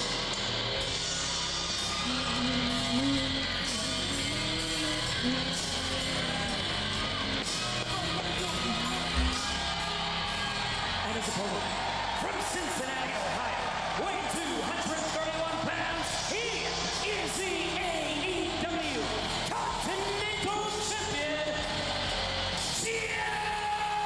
He's the AEW Continental Champion, but he's also the ace of AEW. You cannot think about AEW without thinking about Jon Moxley. He is more of a workhorse than the definition of a workhorse. This man is on Dynamite, Collision. He'll be on commentary for Ring of Honor. He'll also be on commentary for Collision. Like, this man is a non-stop work. Holy shit, he's there every fucking week. You think he's gonna take a break? You thought as soon as the title gets taken off of him, he's gonna take a break? No. No, he did not skip a beat. He was still there. He is the fucking ace of AEW, man. Is on the line, but there is no time limit. No time limit. Everyone is banned from ringside. No one's betting on Kyle. I really do think that Kyle's gonna win. I see him winning that. I'm not even just memeing or saying it just to say it. I really think he's gonna get it. But it's safe to say that Jon Moxley will retain. That's very safe to say, so I understand why people are putting their points on him. I think he has a chance. But Jon Moxley, he says, day after day, he continues to get better, Nigel. Yeah, well, Jim, I dare a motherfucker to call Athena a Hogan. I dare them. I feel this is going to be a Moxley W. He is the Shawn Michael of AEW. Just fucking work. Dude, he's insane. Ironically, the situation here tonight is that Moxley arguably is the underdog going into this match. And 0 hours sometimes, yes. Anything AEW based. It may be his night. Wrestling and violence replaces other vices. Yeah. To that point, Kyle O'Reilly, late last year. Now it's time for Mox to finally beat Kyle. On 2 separate occasions, Nigel. First in the blood and guts match. I feel like a lot of people think it's more so clear cut because it is Mox. I don't know, man. Mox cannot be saved by the bell here tonight. But I'm okay with whoever, because it's Mox. The ankle lock of Kyle O'Reilly has proved to be the kryptonite. Just look at the aura of this man. It's so crazy how when he was in the Death Riders, he was like the most hated man, holding the title hostage. It was so bad. He would only get cheered in Cincinnati. That's it. And in some other places of Ohio, because we all fucking hated him as champion. And now look at this shit. It's personal and it's professional. And when you get that combination together, it's a recipe that tastes great. A lot of feeling out process here. Yeah, probing early. We saw very similar this past Wednesday night at Dynamite, where Kyle O'Reilly went the 20 minutes in the Eliminator match to earn this shot at Moxley tonight. But O'Reilly, JR, he seemed displeased with the fact, not the fact that he had Jon Moxley, he earned this match, but he seemed displeased with the fact that he felt like Moxley was on the verge of tapping out, and O'Reilly didn't get that satisfaction for a third time. I agree with that statement. I really do. O'Reilly can make the Jon Moxley tap out here tonight. In the shadows of New York City, it will be one of the greatest accomplishments in his entire career. I think if for the biddies, do you think people would have liked Moxley's title reign more if he just took it out the fucking case? Aggressive style has been markedly slow to engage with the challenger. A simple wrist lock here. No, because it was still the Death Riders that were ending every single Dynamite. Poker face, both while competing in the ring. I think people would have liked it a tad more. more. On a strong face. Just a little tad, but I don't think it would have made a huge. In dealing with Kyle O'Reilly and dealing with the fact that Moxley has tapped out twice to this man, something that Moxley has rarely done throughout his career. You see that reaction to that kick, Jim? Yes, sir. What does that tell you about Moxley? It tells me that Moxley can get pissed off very easily and turn the tables on this kid who's in his biggest match of his life. Good to hear JR That's a good on commentary. idea He's going to irritate, to frustrate the champion. I don't see how it could hurt, Nigel. I really don't. It's I know there's ways that you could hurt, but it's tit for tat, quid pro quo here. Yeah. Between champion and challenger. Moxley violent and unorthodox. O'Reilly versatile and very capable. If O'Reilly can get some offense going with those shots like we're seeing right now, he's got a legitimate chance of upsetting Jon Moxley, in my opinion. It's going to be a very grounded match. Year, Kyle O'Reilly forced Jon Moxley to tap out. The two former AEW guys, Penta and Ethan span of, I believe, Page, had a 10 banger days. O'Reilly. Thank you for wording it that way. Victory, but that's when Moxley. See, that's the thing. I am so AEW biased because all the WWE tribalists like to be like, "Oh, ex-WWE guys." Like, shut the fuck up. You got ex-AEW guys there too. Ironically, would go on to win to claim the Continental Championship. Moxley suffered. Also, most WWE guys came from Ring of Honor or came from other territories. The tournament continued and New Japan, TNA. Still not 100%. Outstanding guillotine. And most AEW homemade stars, well, besides Ethan Page. Ethan Page was from TNA. In there, the champion Penta was from Lucha Underground and Triple and all that. If he needs them. But for the AEW homegrown stars, like they wrestled in the Indies. And now they're huge stars. Darby Allin, MJF. Looking to float over into a mount, but Ricky Kyle Stark. O'Reilly, great defense there. Moxley is a little bit bigger, a little more body weight. He's thicker, and that could prove to be something very valuable for him as this match continues. And O'Reilly, he's got control of the wrist of Jon Moxley. Now transitions around. Moxley was landing body shots unabated, but O'Reilly. The armbar, full extension. Floats over to the Jujigatame. Thank you for the raid after this. Doesn't have it fully extended. You can see the angle there. A nice escape from Moxley. Moxley, the ankle lock. That's how Kyle O'Reilly forced Moxley to tap out. Both these guys are great students of the game. They figure out ways to beat you, and it may be unorthodox. We Ohioans cheer for our own. Gives the advantage to both men.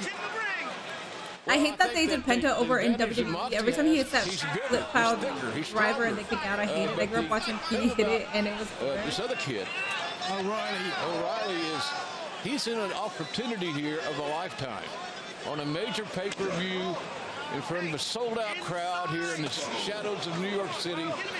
He wins this match. It's a career maker. And O'Reilly doing a bit of playing Jon Moxley's game here on the outside, dirtying it up with the champion. This is usually what we see Moxley do, but O'Reilly. An hour and a half in, and we are at match 4. Gained the advantage on Jon This pacing is incredible. It seems like we might get the main event starting at 11 p.m. That O'Reilly has. Am I speaking too soon? 11:30. It's pretty damn amazing, his story. And he's arrived at a great destination to tell his story. Get his ass. O'Reilly using those leg kicks. We saw it on Wednesday night. We're seeing it again here. And now, middle kick. Oh no, Moxley stepped. Bro, you just. O'Reilly, you could hear his shin contact the steel. Did his shin hit? Oh my god, that's a huge difference maker. Oh my god, bro, are you good? Advantage of that situation. Oh no, oh no, that was bad. Not right away, but now, the challenger barely able to put any weight. Yeah, Tyler Black, Kevin Steen, El Generico. There's so many. There's so many. AJ Styles. You become very angry at the drop of a hat. The blink of an eye, if you want to go cliche-wise. Yeah, Moxley is a man with no compunction, no boundaries. Wow. And no conscience. Take a look here. This the rare miscalculation from O'Reilly. Moxley moving at the very last second once O'Reilly was committed to the kick. Once you get in this kind of situations, Excalibur, it's you got to go where your opponent thinks you can't go or won't go. Oh, no. O'Reilly. Yeah, just reflex. Kicking with the right when the damaged left gave way. Oh boy, this does not look good. And JR, to a consummate professional like John Moxley, he has to be salivating at that opportunity. And again, oh no. Nothing behind those kicks that time. Can't put any weight on the left leg. And now O'Reilly, who has a purple belt in jiu-jitsu, may do well to fight from the back. Moxley seizing on the potential leg injury to Kyle O'Reilly. Wrenching up awkwardly, bending the foot of O'Reilly, putting torque not just on the ankle, but the knee, the hip as well. Can someone in chat tell me if Mox is good, decent, or trash at judo? Because he isn't supposed to know judo or jiu-jitsu. Because isn't he supposed to know? I don't really know, TBH. He doesn't give a damn. I don't know about his judo career. I know he doesn't. Dragon screw. The pacing of this show, low-key, has been really good so far. TK actually didn't throw any collision matches randomly on the card this time. He didn't. Man, I'm so happy. Don't say it too loud. The sickles are gonna come after you. 11 p.m. Yeah, I'm the East Coast. Cliche, but so am I. I'm old and I'm a cliche at sometimes. But the bottom line is that Moxley is in control. Or I'm in the Midwest, but it's the same time zone. He loses control once he achieves it. Now he is. Said this man, John Moxley, this Continental Champion, consummate professional. He's a man that once he seizes on an advantage, he does not give it up lightly. El Generico versus El Grande would be fire, yeah. And Louis Armstrong tonight. It's certainly not a wonderful world for Kyle O'Reilly, who has suffered at the hands of the Continental Champion. Yikes. That was on the money, a bullseye, if you will. Now it's a real test of O'Reilly's grit and resilience. Dragon screw again, sends O'Reilly sprawling, and Moxley steps through. Figure four, perhaps, maybe just a spinning toe hold. But he's focusing on the legs, and I think that's something worth pointing out.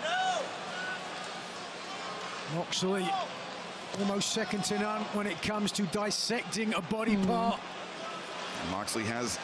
The former Baron Corbin says that Mox is trained in Brazilian Jiu-Jitsu. And he won a Jiu-Jitsu tournament once? Oh, wow. I didn't know all that. Like, I knew that he had a background in it, but I didn't know how good he was. To the ankle of the Good for him. champion, but instead it's the leg of the challenger. Ooh, look at that. The nails down the back and now into the face. And, and disposed of him. So we got Swerve versus Bandido, we got Joe versus Ospreay, Stadium Stampede, MJF and Darby, and the women's fatal four-way. So we got 5. What have I done? Moxley has a. Do we have the wild card match today, or is that on Dynamite?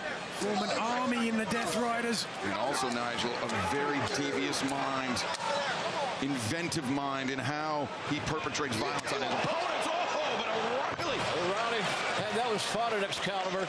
He had that one figured out. Now both champion and challenger have a lot of friends and teammates.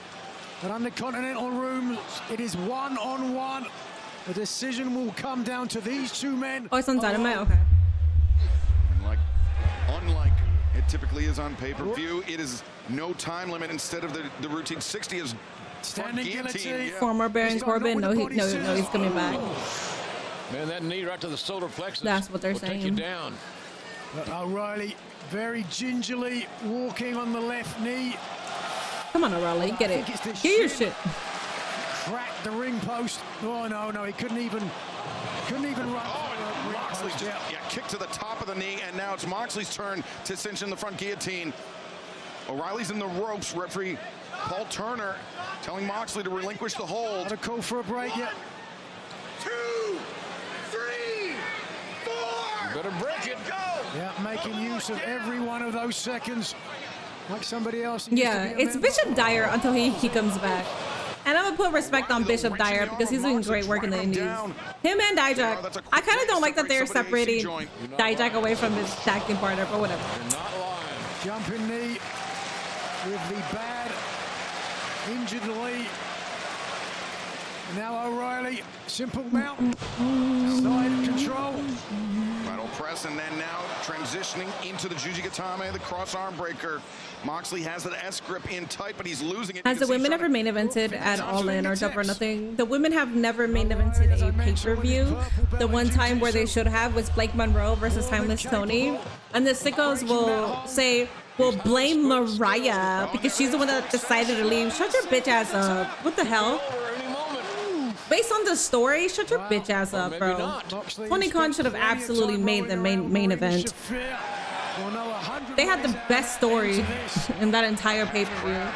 By Moxley on the damaged left knee and I know, I'm not gonna blame Mariah May for pursuing her dreams when everybody knew what her dream was.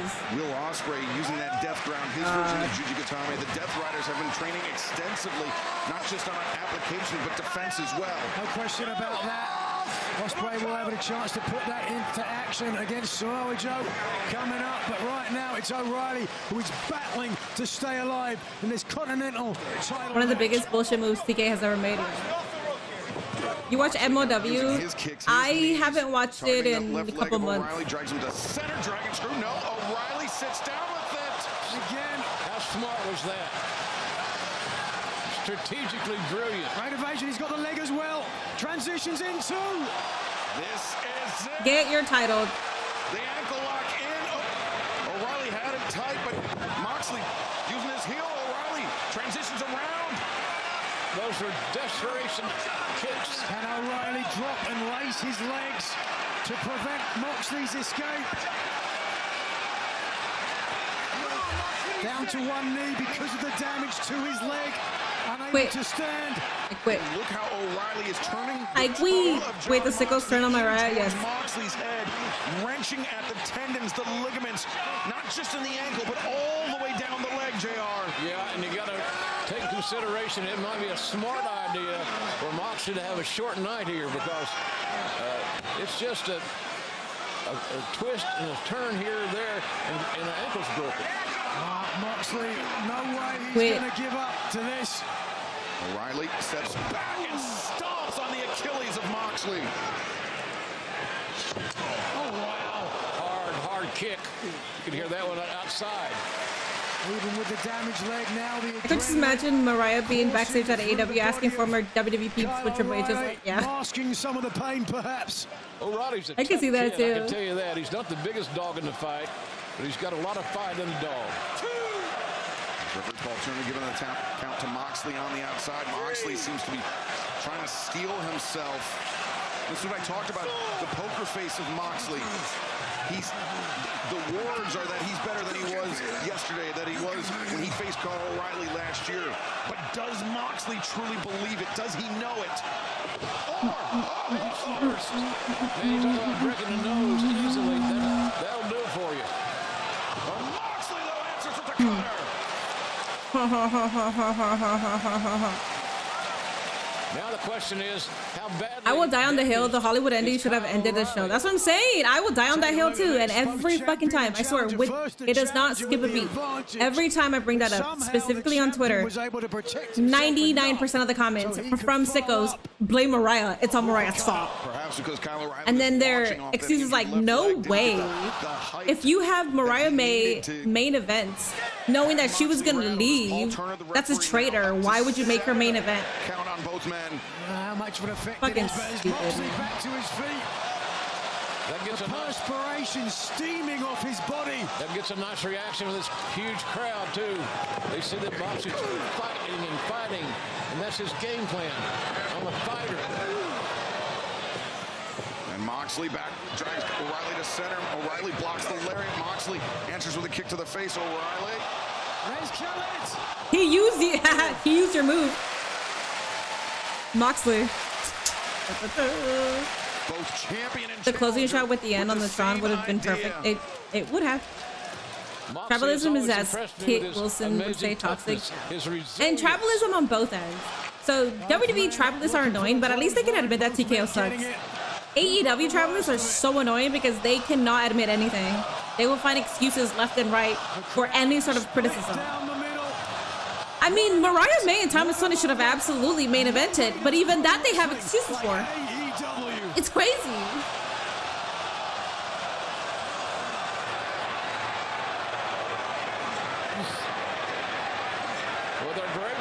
Ooh, look at these strikes. All right, Kyle with the strikes. Gritting their teeth. Kyle's striking the fuck out of this. Changing from fists to open hands, from the head to the body, changing levels, trying to confuse one another. And not break your wrist or your fist. Mariah May versus Thomas Tunney was cinema. It was excellent storyline, and they had great chemistry. They should have main evented. Takes a lap.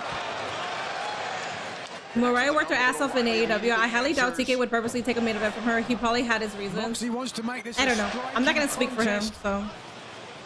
All I know is that he got asked if women would ever main event, and he said absolutely, with the right story and the right match. What? You had that, but you already had that, and they did a main event. So weird. That's all it takes to knock someone out. Moxley on court, an explosive lariat. And now Moxley the double underhook. Death Rider. Perfectly executed. Oh, Kyle, it might be GG's for you here. Right across the front, Come on, Kyle. Get your title. Get your fucking title. He's gonna know some defense. Get your title, because I will let you know right now, no one ever thought that you would get this title off of Mox. So come on. Get your fucking title. You can finish this thing. Lace that leg. Control the champion. O'Reilly has won over Moxley before with this very move. And Moxley seemed like he was Oh, double submission. I like that. Who's got the better leverage? And who's got the heart to try to withstand? You better not submit at the same time.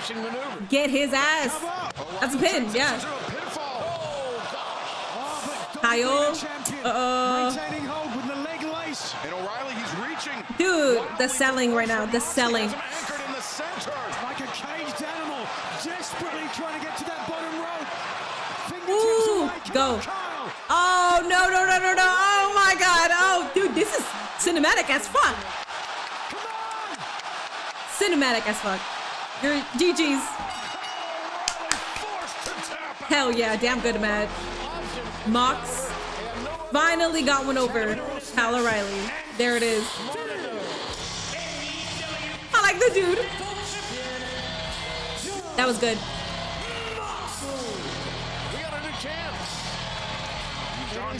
Where are the Death Riders? Continental champion in perhaps his toughest test. Are you gonna shake Kyle's hand? What a matchup.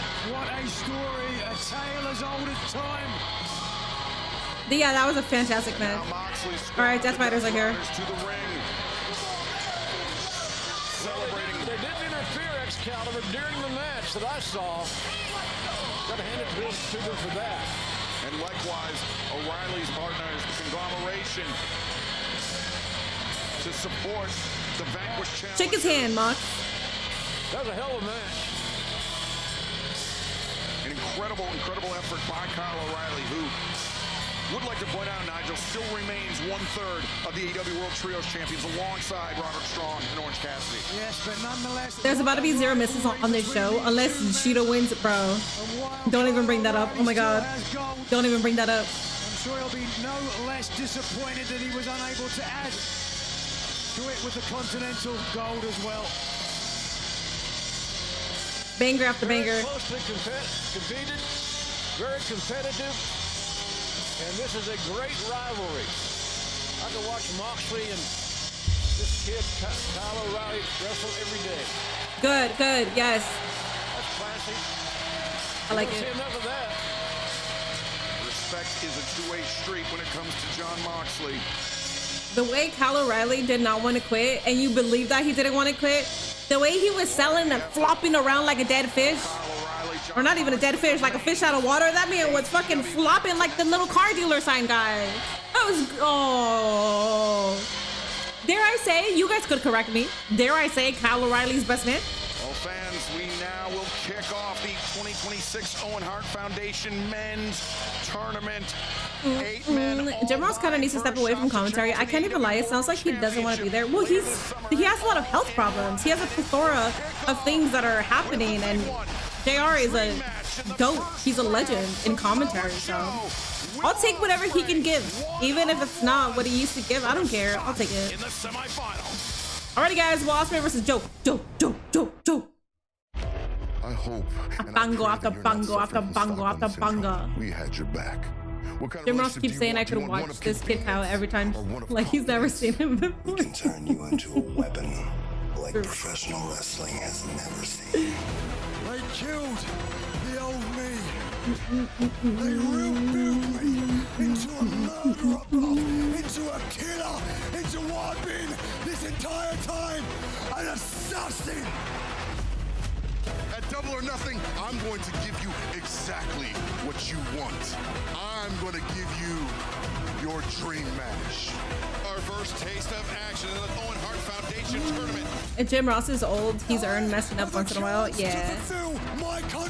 Hot take, but if it weren't for the Death Rider story, Mercedes versus Tony could have main evented at All In. They are the faces of AEW Women's Division. They like the female. They like the female Rock versus Austin or Rock versus Cena.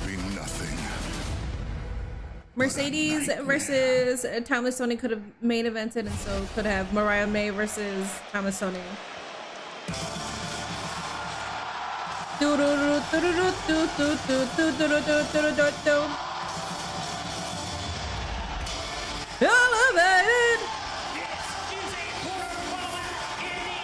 Elevated, guys. Predictions are up over on Twitch. We got the Area Assassin.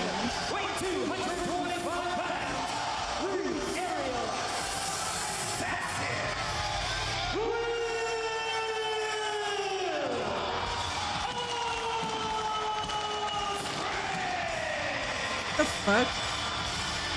Sorry, I just wanted to see if my clips were so up. Not saying that I think that I'll get copyrighted, because I had permission by AEW Media to post my clips, and they want me to continue to post my clips, but just in case, because you know, like the whole WWE copywriting, like the third party thing. So I wanted to make sure that my shit is still up.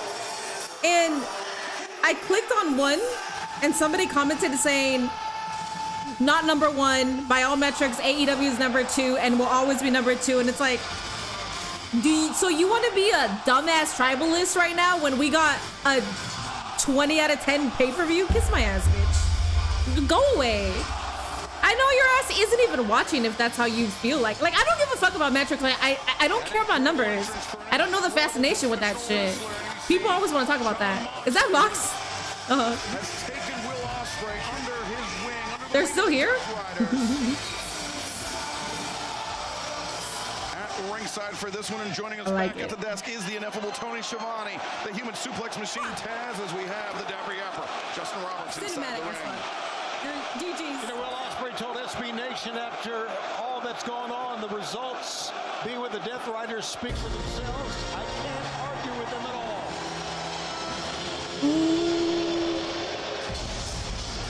Tribalism is so dumb. Just enjoy.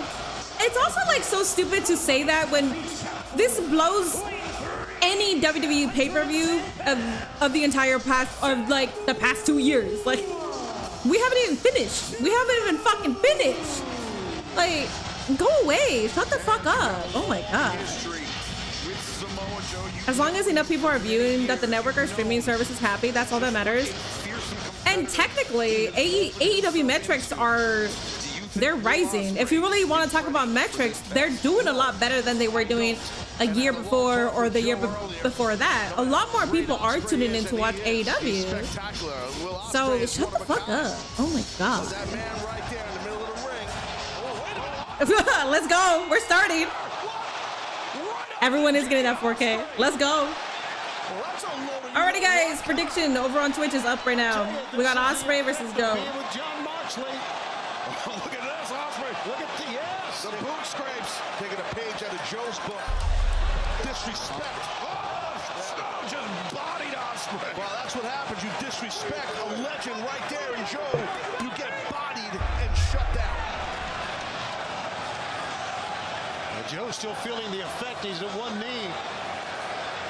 Man, he is mad. Take a look at him. Yeah, that's the last thing you want to do is piss Joe off. And Tony, Joe's not just mad about Ospreay jumping the gun. Joe is mad about the disrespect he feels from Ospreay and siding with the Death Riders when the Ops had when the Ops had Ospreay's back. Yeah, and it's understandable. I mean, we talk so much about what a great champion, a great pro Joe has been throughout the years. You don't disrespect someone like that. I'll tell you right now, you coming back from serious, watch out! Oh, so Will Ospreay is wrestling like Will Ospreay. From serious neck issues like Ospreay has, the last guy you want to share a ring with is Samoa Joe. Excellent point, Taz. Not only does Joe have that Kikina clutch, but that muscle buster as well. But Ospreay has a 450 splash. 2. Well, no, and Ospreay immediately looking for death ground. Yeah, excellent transition by Ospreay in an attempt of a Jujikatami, and Joe using the ring as his ally, getting that bottom rope to break the hold. Great match sense by Joe. To your point you were talking about earlier, that's why we're seeing the urgency here from Will Ospreay. Right, and what Joe's doing here, going out of bounds, Shabani is very... 20 matches left. Fatal 4-way, Stadium Stampede, Darby. Get his ass. 3 more? Am I missing one? Women's fatal 4-way, Stampede, Darby versus MJF. I think there's only 3 left. Back Joe up against the Ospreay, the back of his neck. Oh my God. Oh my God. Shouldn't have made him mad. How come Roman Reigns isn't called Samoa Joe? Will Ospreay wants to obviously He is a Joe who is Samoa. Will Ospreay wants to go to Wembley to fight for the title. He wants to go back home. Just listen to this. Listen to this thump. There's a hot crowd. That was the back of Ospreay's skull. Bouncing off. Oh, Swerve Bandido. That's the match that I'm least excited for. Okay, so 4 more matches. To get the early advantage, maybe get a surprise victory on Samoa Joe to go through this tournament, well, to get to the semifinals as quickly and as healthily as possible. But no, not just that. I mean, the thing is, look, Joe offered Ospreay an opportunity to be part of the Ops, and Ospreay, in my opinion, showing no respect at all. No, nothing. Instead, he wants to roll with the Death Riders and listen to Moxley. Okay, now you're paying. I mean, Taz counterpoint. Ospreay, perhaps he felt like the Death Riders were able to prepare him better for what's next, better than the Ops. You're forgetting FTR versus Edge. They opened up the show. They already happened. But like I said, now he's paying for it. They have a broken nose as well. Ospreay just holding on to that nose. Everything now Joe's doing with such force. Even the snapmare, he just wrenched the neck because of the injury to that neck. Mox is gonna scold the fuck out of Ospreay on Dynamite for the amount of flips he's done in the first 5 minutes. Yeah, because I wasn't expecting him to be doing the flippity dippity shit.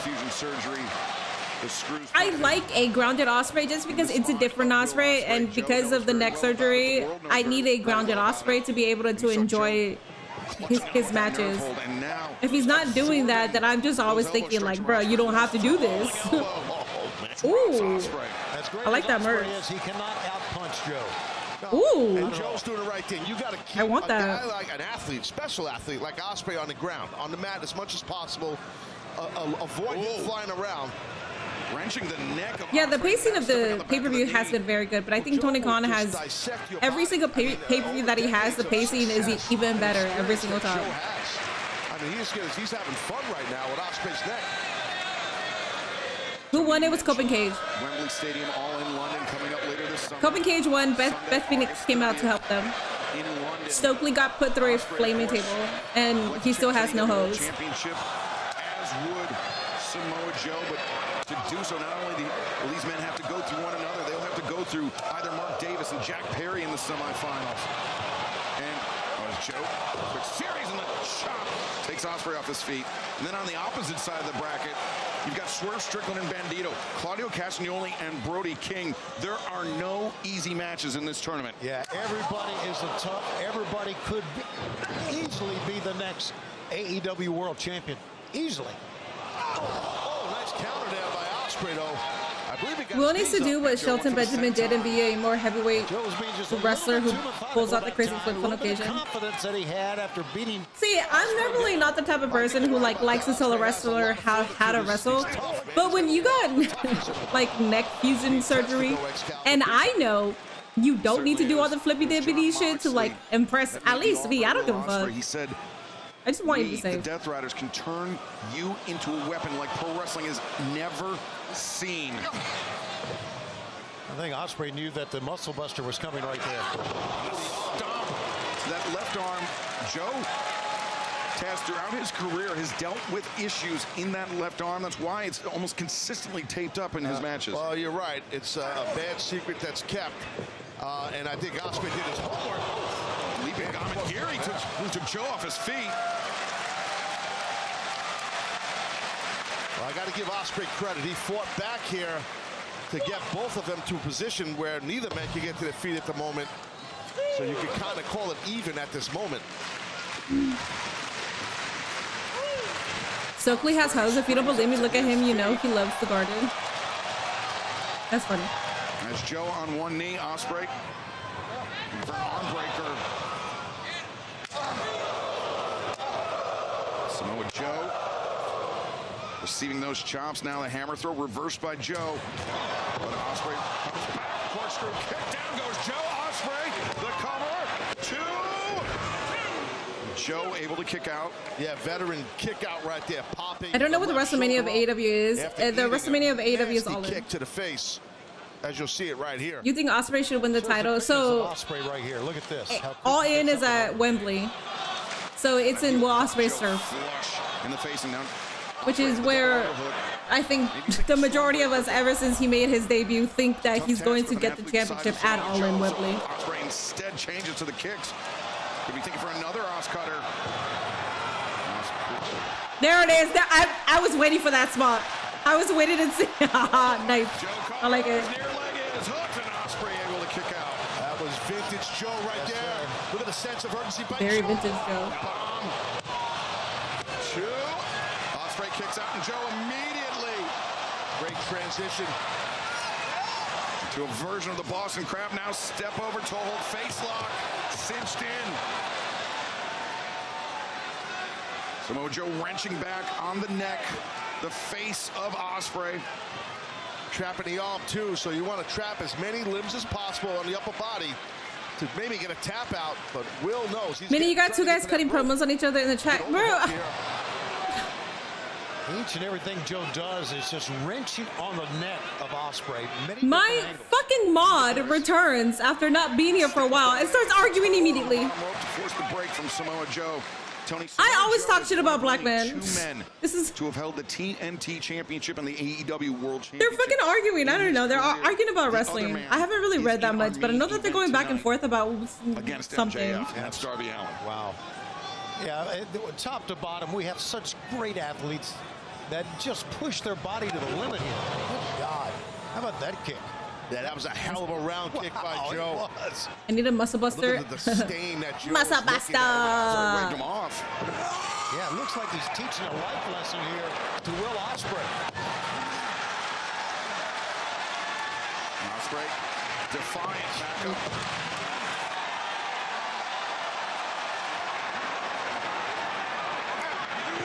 And Ospreay through gritted teeth now.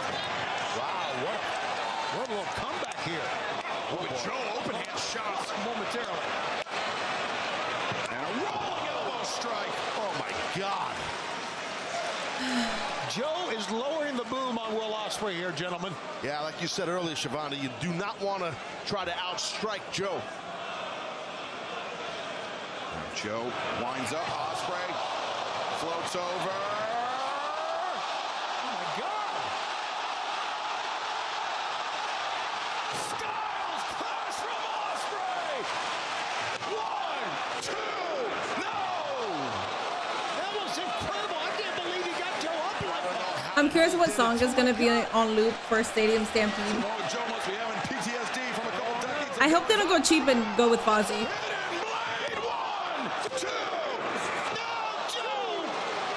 God, just pure toughness by Joe, but excellent shot right there by Ospreay. You can see Will's eyes. He's locked in. Minnie, they're just chatting, not arguing. No, I know they're arguing. I see Owa calling him names. It'll be bone on bone as Ospreay. Fucking beautiful. Power slam. Known for that snap power slam. Thank you for sending me 2 jewels. The hip rotation is the key on that. No one does that better than Joe, I promise. Second time that Ospreay has taken a little bit too much time executing against Joe, and he paid for it. First was showing the Oz cutter that Joe walked away from it, and there was the power slam. Thank you for the 2 sparkles.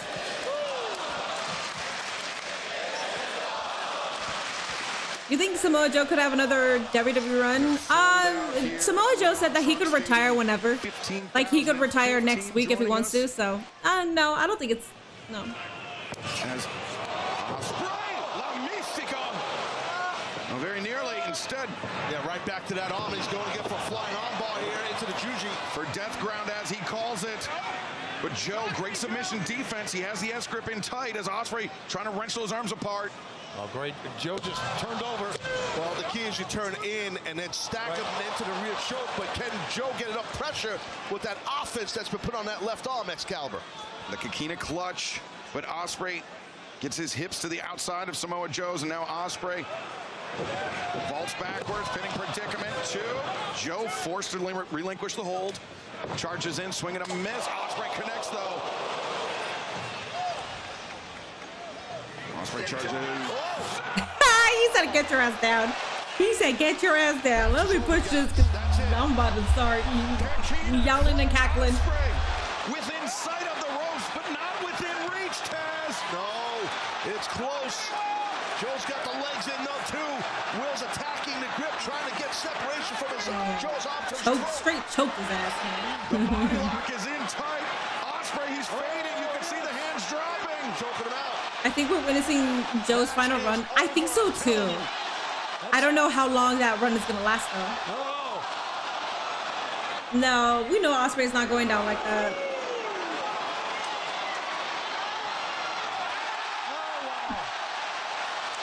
You mean he could have done that this entire time?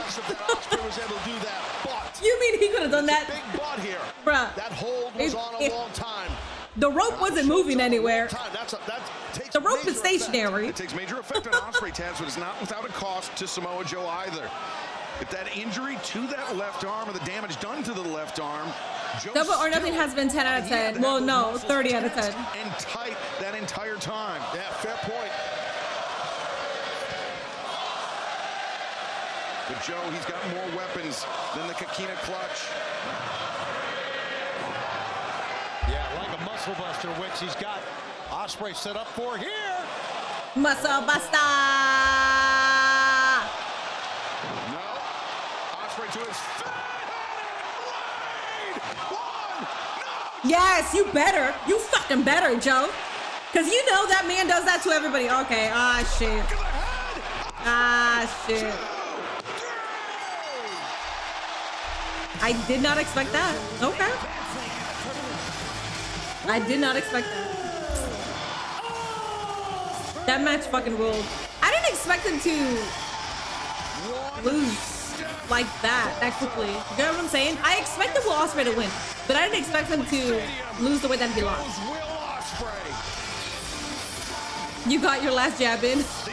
As long as you got your last jab in. Listen, Jesse. Listen, Jesse. My mod hasn't been here in a while. I will say, if he was being mean for no reason, then I would have stopped it. I don't know what the fuck was happening other than a wrestling argument. That's it, okay? So I figured it was okay to let it go on. Plus, I didn't see you say anything weird. If you said something weird, I would have started talking shit to you. But you didn't say anything weird. It's a stupid-ass wrestling argument, so... As long as you got your last word in. Oh my god. Classy in defeat of bout. Oh, spray. Oh, spray. Will Ospreay. Oh, spray. Oh, spray. It's Will Ospreay's moment. Only 3 matches left. Guys, we got the Stadium Stampede, we got the Women's Fatal 4-Way, and MJF versus Darby Allin. I feel like we're gonna get the Women's Fatal 4-Way next. Maybe? And then Stadium Stampede, and then MJF versus Darby. I think. Maybe. Or we might get the... Oh, I forgot about Bandido versus Swerve again. Bro, I don't care. I don't care about that match. Is it gonna cook? Yeah, it's gonna be a complete fucking banger, but I don't care. Swerve versus Bandido's next.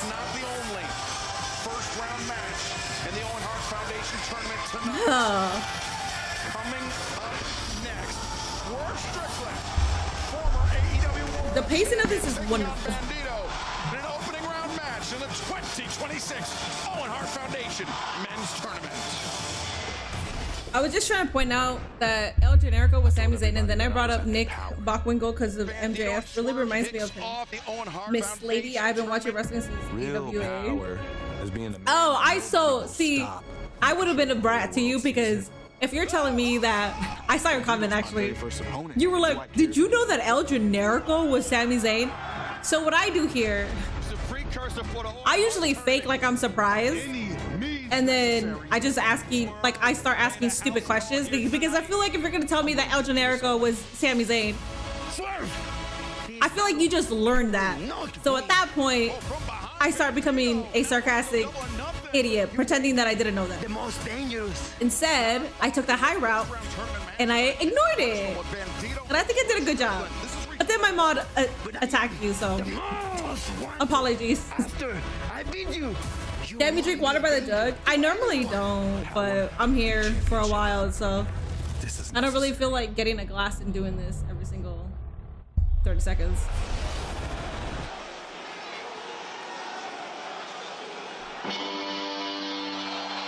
Alrighty, guys. They may put the women's fatal 4-way in between Stadium Stampede and the main event. Yeah, they may, and I feel like that's kind of fucked up because I feel like that's going to be like a filler right before the main event.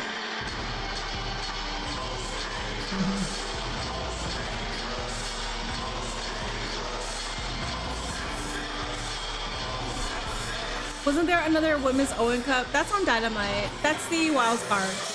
I wasn't sure if it was on the card or not, so I had to ask. My chat confirmed that it's on Dynamite.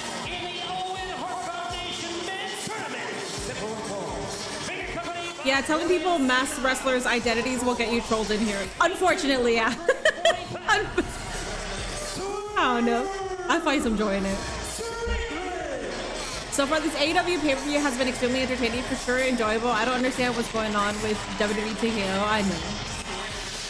I've never seen a show where every single wrestler in every match got a nice pop as soon as their music hits, even going back to the first match on the pre-show. Yeah. That's a good observation because you're right. I don't want to jinx it yet, but you're right. Everybody, no one has gotten a cheap reaction or anything. Every single person has gotten a major pop. New Yorker, you can attest to that. Oh yeah, I grew up around a lot of scaffolding on the block. Yes, nice. It's true. The women's fatal 4-way is probably the co-main event. Thank you for 174 likes. Is Mom Donnie? No, he's not in the crowd. Mini wouldn't Swerve technically be homeless since his Tron is a burning house? Technically. Guys, there is a Twitch prediction. We got Swerve versus Bandido. So far, Bandido got 0. Swerve's house. SNME better.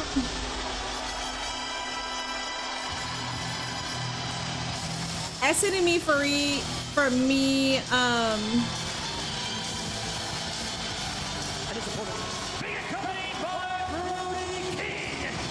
SNME for me was better than most WWE PLEs because there were no ads. But SNME is like preschool compared to what we're watching here. This is like getting your master's degree.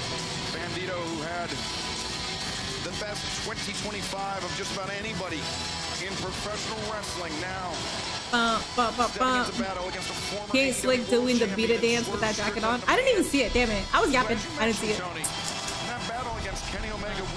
But WWE's planning to save. Last night at SNB was good. The wrestling was good. I wish they could bring more of that type of wrestling to their main shows.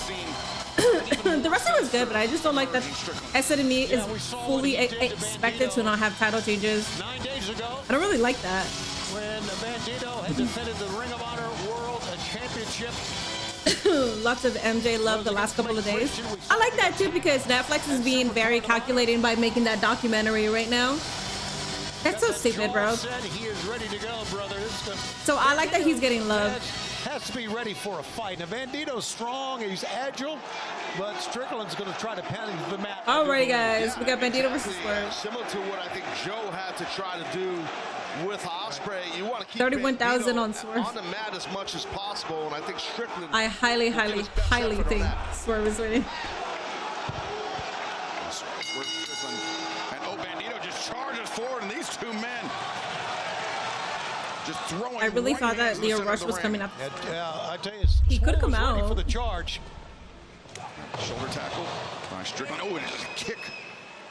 See Bandido with that kinesio tape on the shoulders, the neck. Yeah, Strickland talking a lot of trash too. And damage was done by Swerve Strickland 9 days ago, as you mentioned, Tony. Was the vertebraker on a chair from Strickland. Bandido on the move, and a drop kick to the knee. Stop to the spine. Bandido lining up. Strickland a kick across the shoulder blades. Now Bandido said, well, I'm talking trash too now. Yeah, Swerve's lit a fire under Bandido, no doubt. Swerve misses twice. Bandido. Step up, Tijeras. Strickland shuts him down. Yeah, Strickland, I understand how powerful Bandido is, but Strickland definitely. Very little importance seems to happen on Athena. That's possibly going to play a part in this match. People were complaining about the Becky Soul match not having a proper finish and seems to have not realized that was all done to set up the PLE match. Yeah. Well, yeah, because at first when it happened, I was like, what the fuck? But then it set up for the PLE match, and I was like, ah, whatever, that's fine. Because it's S&M, it's not a PLE. I think both men are professional enough and realize so we have to treat it as such. And would go full speed. But we get title changes on Raw and SmackDown, so what are we doing with the no title changes outside of the Jade Cargill one? Somebody told me the stat. Germ told me the stat yesterday. Jade Cargill versus Tiffany Stratton was the only title change done on S&M without somebody without having like an open challenge of a title of some sort. Brian Danielson back in August 2024. So he'd love to make up for that, no doubt.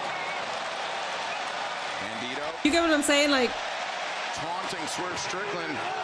Swerve walked right into that. The power of Bandido. A vacated title is what I'm trying to say. On display, one arm, and Swerve sent to the floor. Very impressive by Bandido for sure. Super strong. Bandido not done yet. Up to the apron, sizing up his opponent, and a leaping drop kick. They should have done Brock's return at S&M. Brock, Obafemi didn't have a match though. Swerve trying to collect himself. Bandido taking a risk, but it paid off. Yeah, he's nearly. Excalibur needs to be very, very careful out here. This is, I feel, is more of Swerve's domain than it is Bandido's. We'll see how it plays out. Yeah, I think you're right on that, Shivani. Just if you're Bandido, you got to stay on top of Strickland if you're going to play games on the outside here with him. That's my only suggestion. So who is under the Bandido mask? Again sending Swerve into the Jesse, who's underneath the Bandido mask? If you need any questions on unmasked luchadors, please refer them to Jesse on my YouTube chat. He's got him set up here for whatever he wants, meaning Bandido on Swerve. This is gonna end over midnight. He's gonna go back in the ring. Not well over midnight. Well, maybe. Most of it used to end well over midnight, but I don't know. I feel like it'll end like 15 minutes after midnight. How about that? He's trying to just break some. Oh, this show absolutely feels like it's going fast because it's very well paced.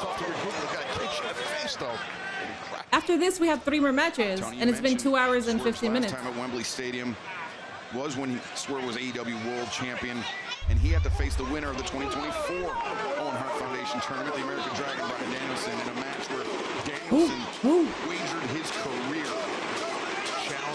Channeling Big Brody King, his buddy.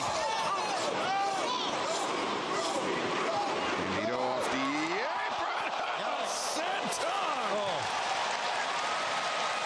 That, I think, flattened the chair. That's on what's his name? My God. Is that Tom Grossi? His head, as you can see, holding the back of his head. And Taz, as we've seen Swerve Strickland's evolution throughout his AEW career, he was not a man that was afraid to fly, but now he's put on some extra size and is really, I mean, can still fly, still is tremendously agile, but favors the brute force, whereas Bandido is, I mean, flying is his domain. Yeah, no, listen, you're right about Strickland. I would agree. I think that he has changed his style a little bit, being that he's put on size, but in my opinion, that keeps your career longer. There's more longevity when you're not flying around. Let's be frank. There's less chance of injury when you're not doing that type of maneuvers. Oh, like that. Sidestep by Swerve Strickland. Bandido's face first in that middle turnbuckle pad. That was a nasty impact, Shivani. Yeah, and Bandido's in trouble, gentlemen. I can tell you that. I can just tell the face of Swerve. It is Tom, right? He's been posting on IG from the show. I don't really. I know that he's a football commentator. Nice transition by Swerve to get Bandido to his stomach. But I saw his he went to a WWE or AEW show and he made a vlog about it. Buckle. And his head. I don't know if his ear hit or his head. How was Triple A? Amazing. Long hair under that mask. Let's see if you can tell. I think they only get the Owen Championship unless CK added to that prize spot. I think for the women they get the TBS Championship, the women's one though. On the head of Bandido. Or they're like a #1 contender. Uppercut from Swerve. His target is clear. And Taz, I mean, Swerve, as we talked about, planted the seeds for this 9 days ago. The attack on the neck of Bandido. Yeah, he did, which is a real vet move. I mean, it's smart. Just have your opponent go in. That's one thing I've never understood about AEW. Why the fuck are their pay-per-views so long? Every pay-per-view doesn't need to go until midnight. Lower neck, I should say. They're getting better with their pacing. Shoulder area for sure. So the thing is, they want to give you your money's worth, which I understand. A lot of sickos don't like people arguing that the pay-per-views are really long. My thing is like, I think the arguing would be less if if the show started earlier, because a lot of people work on Mondays. Really? Tomorrow is a holiday, but that doesn't necessarily mean that everybody has a day off. If Sunday pay-per-view started at 3 p.m. or at 5 p.m. Eastern, then I don't think a lot of people would be complaining about the length. But the fact that it's over past midnight, people got school, people got jobs. Like, what are we doing? Nothing fancy about it, Taz. All in Texas was a 6-hour pay-per-view, and it was the most glorious pay-per-view of all time. I did not give a fuck about the time at all. It started earlier because of the AEW counter programming. I thought it was perfection. I didn't even care that it was 6 hours. In Spanish, it was very impressive. You love Prince Nan. He's been a friend of mine for a long time. I'm glad someone is. A friend of his, that is. Oh, yeah. Sorry, I wasn't talking about you. Let it start at an hour early, like 7 p.m. Yeah, exactly. Just can't really defend himself at the moment. It's no problem for me. No, it's not a problem for me because I have managed to be self-employed for the past 6 years. Is allowed to indulge in his creativity of how to inflict pain on opponents. Yeah, ever since Swerve hit that German suplex on the top buckle, he has had the command of this match. Bandido doing all he can to fight him out, but Swerve stays on his feet. Bandido to the beautiful tornado. People who rely on public transportation are also at the mercy of those schedules. Leaping elbow strike. I rely on it now. The size advantage. I don't really go out that much though. Yeah, sure thing. I mean, he's very explosive in the air. Is Bandido, and those 3 forearm shivers in the air were well done. Strickland inverted, and Bandido German suplex, tremendous timing. It's currently after 3 a.m. in the UK on a school night, and we still have 3 matches left. Please don't even start them earlier. Yeah, see, and I'm talking about East Coast. I'm not even talking about people outside of the United States where it's like that. No, it's bullshit. Absolutely. Splash from this position. And I don't like the people that like There's people that don't work on Monday and they don't relate towards the grievances of people who have to work. And as somebody who like understands that, because I work for a living, I went to school, I was juggling 2 jobs and a full-time student. I fucking understand that grievance. But there's people who like act like it shouldn't be a grievance. Somebody on Twitter under Aaron's send Strickland. What's his name? Oh my god, what's his name? Strickland. What is Aaron's YouTube channel? Fuck, I forgot his name. Shout out to Aaron Hernandez though. Somebody was like, if people have to work on Memorial Day, they have to reevaluate their lives. What? What a stupid thing to say. What a stupid fucking thing to say. I was like, I'm sorry that people need livelihoods to pay a roof over their head, support their family, support themselves. Like, the fuck? Wrestler as well. Absolutely. Absolutely. Me being self-employed means that I was juggling 2 to 3 jobs. World champion. But I can like manage my own schedule. That was so fucking stupid. Now I'm like fully self-employed, where I'm just chilling and then I pick up catering shifts. But Swerve in control of Bandido. It's so ignorant. Suplex attempted. Bandido lands his feet though. Swerve. And also, you know, doctors. Backs off into the ropes and. Doctors, firefighters. That's badass. Holy shit. That was badass. That was the best house call I've ever seen.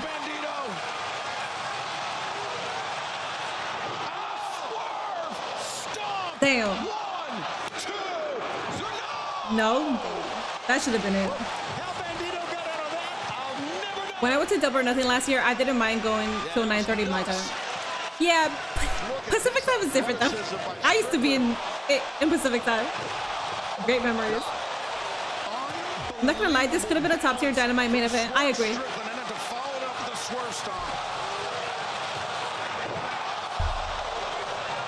If I didn't get the job I now have, 100% would be working tomorrow at my old job. Yeah. I think it's also fucking stupid to say because doctors literally have to work tomorrow. But doctors have to reevaluate their lives? Is being so innovative and so athletic. A victory for Swerve Strickland would advance him to the semifinals of the Owen Hart Foundation Men's Tournament and get him one step closer to August 30th at Wembley Stadium at All in London. Damn, Bandido's getting little broed. Yeah, Bandido's better fight this off. Bandido, some back elbows into the jaw of Strickland. Bandido.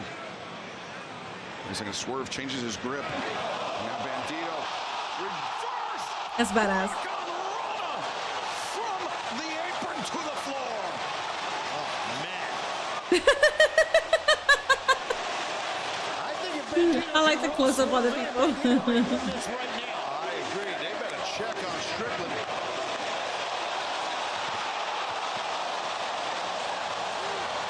Disastrous landing for Swerve Strickland, who now may be dealing with neck injuries of his own.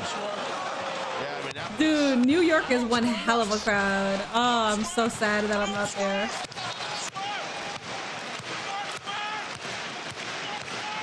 These fans here in Queens willing on Bandido. That's the best part too about this pay-per-view is not only is it fantastic, but the crowd itself is top tier. Strickland. Wait a second, Bandido. From the ground, 21 players. Oh, but he couldn't hold it, Taz. No, that's tough to do from a deadlift from a guy on the mat. But the damage to the neck preventing Bandido from holding the bridge. Yeah, well, a lot of people don't realize that when you hit a suplex, especially a back suplex, which is a German suplex, man, you're going to need it's stupid ass laughing to help support. And he's got issues for sure from the attack earlier by Strickland. And Strickland smiling about those attacks. If this match goes past 10:30, we got to talk about every match needing to be an epic what? the mat. Wow. Great execution, but nothing to hold it down. And if it weren't for the damage to the neck, Bandido may be moving on to the semifinals. They still gotta work airports don't close either. Yeah! Sunset flip attempted. Swerve rolls through.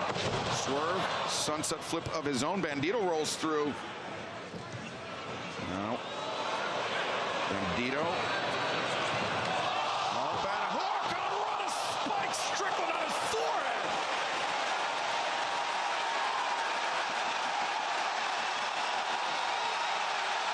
Got him set up. 20. Oh no! Swerve changes grip. Vertical breaker. What a reversal! My God! House call. Damn. Hell yeah. I mean, we figured that would be a banger. So who's next up for Swerve?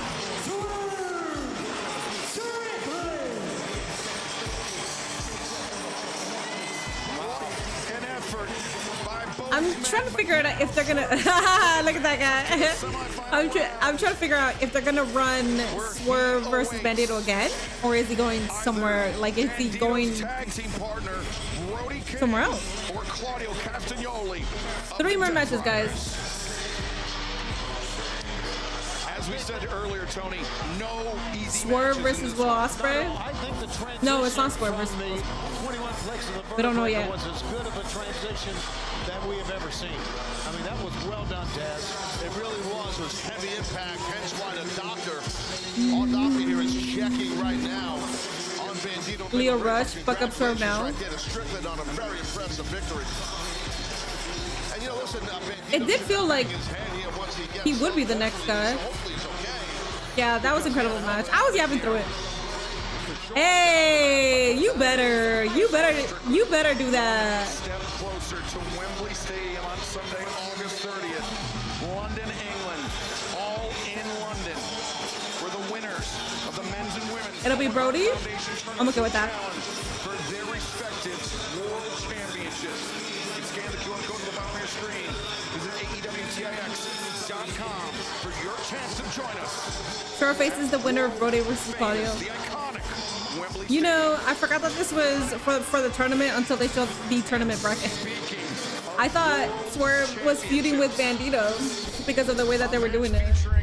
Alright guys, women's fatal 4-way, then Stadium Stampede, then the main event. Currently do hold the AEW Women's World Championship. Jamie Hayter, Chris Statlander, Hikaru Shida, the Toxic Spider Tekla. Next. Tekla needs to retain. Or nothing. Tekla needs to fucking retain.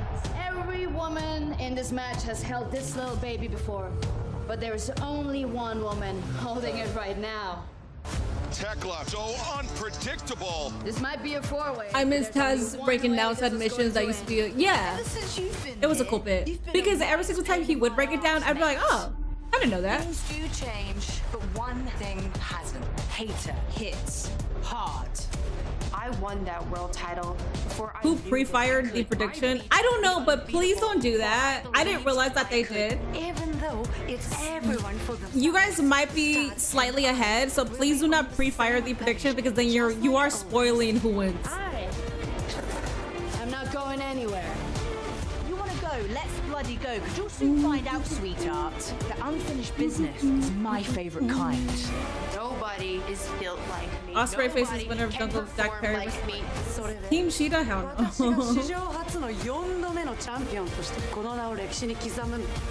Alright, let me go use the restroom. In whatever language you want. Plus, we got the women's fatal just 4-way. can't handle Tekla.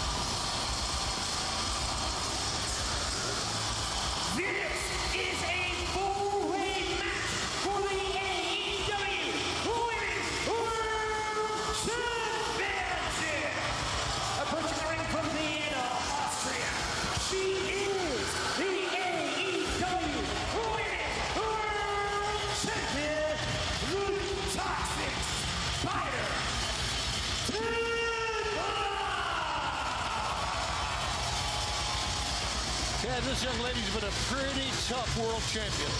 She has. It's been very impressive, her run as champ. But I'm telling you right now, Tony, she's in trouble here. You know, when you're in, it's going to be a four-way match and your title's on the line, and the other three combatants are all former world champions. Tony, that's tough. She doesn't seem to mind it. She told TMZ, I beat Steph twice now, Jamie just a month ago, and then Sheeta's new. I'm not particularly thrilled by any of them. Well, I respect her confidence as a world champion, so you have to have that mindset going into this. No doubt.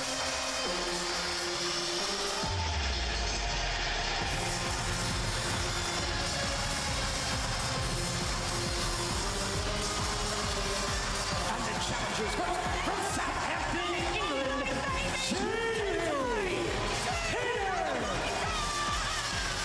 and to be brutally honest, this is absolutely one of my favorites in the women's division. This is no nonsense.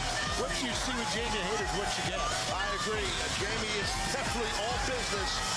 And as far as all four of the athletes that are going to be competing right here for the AEW Women's World title in this four-way, this lady here, Jamie Hayter, is quite possibly the heaviest and hardest hitter out of all four ladies, in my opinion. Yes, sir.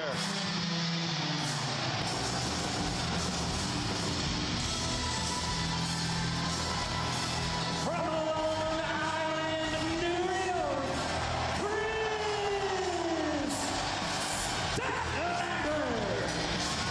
But this woman, undoubtedly the hometown favorite, Ted. What would you say, about 45 minutes away from where she grew up? Yeah, where she's from on the island, on Long Island, probably about 35, 40 minutes. Yeah, without traffic. With traffic, take about 3 days. This may be her moment. She looks in great shape. She has her confidence.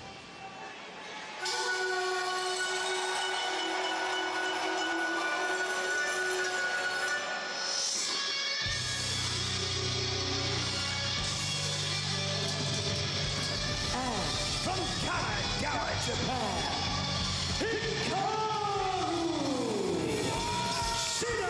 Tony, Chris Statlander also has a very complicated relationship with this woman, Hikaru Shida. She's formed an uneasy tag team partnership with Shida. And fans, the next time we'll be on pay-per-view will be on Sunday, June 28th at Forbidden Door. Returning to the SAP Center in San Jose, California. You can join us. Visit AEWTIX.com for the biggest crossover event of the summer. I think Sheeta's become somewhat of an enigma. Sorry, I was trying to order DoorDash. Sheeta that's returned from her 490-day hiatus was not the Sheeta that we saw before then. Being more aggressive, maybe that's what she wants to be. Much more outspoken also. Yeah, outspoken, absolutely. Yeah, Taz, I think Hikaru Shida, due to that lengthy Alrighty, guys, women's fatal four-way. Let's go. We got a Twitch prediction available. I don't want to wait until the pay-per-view's over to order DoorDash because that's the pay-per-view's gonna end like close to one. You can learn a lot by observing. Let me see if I can. She's a very intelligent competitor, so I'm sure she did her homework tenfold. And Tekla's like, let's go, bring it on. And all three challenges brought it on. Yeah, uniting to take Champ out first and Sheeta out last. Kind of sus. I'm not gonna lie. It's very sus. I hope they're doing that on purpose to make us believe. Ooh, wait! I didn't see Jamie Hayter's gear. I love that. Ooh, I love her gear. As Shida. Oh, wait a second. Hayter and Statlander inside the ring. Shida and Tekla, the running knee lift. So it don't matter. If you're Tekla also, you got to play defense. You know, you got to realize you can lose your title without getting pinned or submitted. That's right. That's one of the cool things, if you consider it, about a four-way match like this for a championship. Again, it's cool, but yet for the fans and everything, that's for us to call. But like for the champ, though, it's tough, man. You know, because you got to play defense. You came back just in time. Like this, granted, Nate is watching it, so I was seeing what was happening as I'm trying to figure out DoorDash. So I didn't miss anything. Well, I missed a little bit. Yeah, well, Tekla's giving up size and power to Hayter, but no matter how strong you are and the size advantage you have, you go after someone's eyes, it shuts you down. It don't matter, big, small, whatever. Damn. And Tony, we've talked about it at length. When Tekla arrived in AEW, Jamie Hayter was her very first target. And that is something that has sat with Hayter for, I mean, more than a year. Absolutely. And then Hayter, of course, was injured by Tekla back at Dynasty last month. So she's got more than enough reason to win this match, besides being the women's world champion. Statlander the splash in the corner. Yeah, well, Tekla got the worst of that. I mean, Tekla was behind Hayter. You know what I mean, Shivani? The AEW women's belt is probably the best looking wrestling champion. You're talking about a hard hitter. I like both. I like both. Jamie Hayter. She was showing it right there. And if anyone could come close to being a heavy hitter like Jamie, it is Statlander. Oh, we're going to have a big collision. Whoa, here. Very athletic, look at that. girls here, ladies, I should Big say. collision. And they look to the fans, say one more time, why not? Strength versus strength. Neither woman willing to give ground. Well, they're evenly matched. It's pretty evident.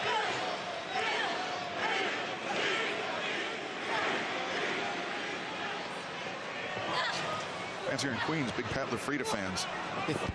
Yeah, she almost disconnected my camera. You almost dropped it. It was a good idea. Look at this. Body, but Sheeta, the drop kick. Sending down all three opponents. Great move by Sheeta. No, I don't like that. We don't need that. Sheeta seemed like she didn't know who to cover. It don't matter. Anyone. We don't need people cheering that on. There. Remember how we y'all cheering that on. The volatile relationship between Sheeta and Statlander now. Double pin and Hayter swing at Tekla. Tekla rolls through. Sheeta rolls up the champion. Statlander rolls up Sheeta. Maybe I'm so tired. Hayter pulls up Statlander. Oh. That's the closest one yet.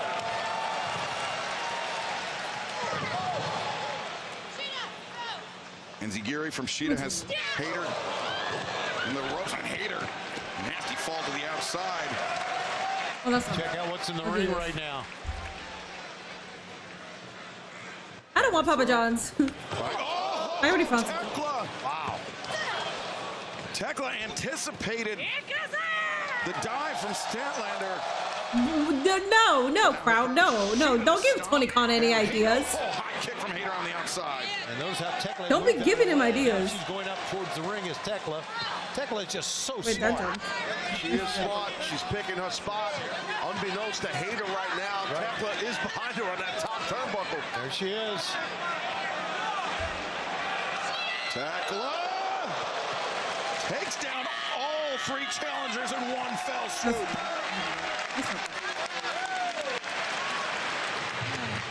It looks like Jamie took the worst of that, too. Are you passing out before the main event of all these pay-per-views? As we saw when Tekla lifted off the top rope. I don't, because I'm live streaming, so I'm always fine. But even if I'm not live streaming, I don't think I've ever passed out during coming off the top to the floor, that extra few feet of room allows her to generate so much more force. Well, exactly. That's I am exactly the yawning. way it works and how it's done. But Tekla. Actually, no, I did fall asleep. It was Money in the Bank. I don't know, maybe she feels like Hayter's the biggest threat towards the title, but again, like you stated earlier, Excalibur, you got three former world champions in the ring. Broke the grip of Tekla on the boot of Statlander, but then Tekla answers an elbow strike. A big overhand slap that time by Statlander broke that, but Tekla relentless. Mini, your stream is a godsend. I'm doing triple duty right now. NBA, Double Nothing, and Gaming with my boys. The dark, big BS, the idol, you're a bright light, never change from New Orleans. Shout out to New Orleans. I really hope that you guys get WrestleMania. In that strap match, the best 2 out of 3 falls match. But thank you. That's so sweet. Thank you. I try my best. I don't know. Sometimes I could be toxic. Tekla. I'm trying to calm down. Chris Statlander. But sometimes I can help it. Oh, look at this, wrenching at the jaw. Chris Statlander. Tekla's makeup team.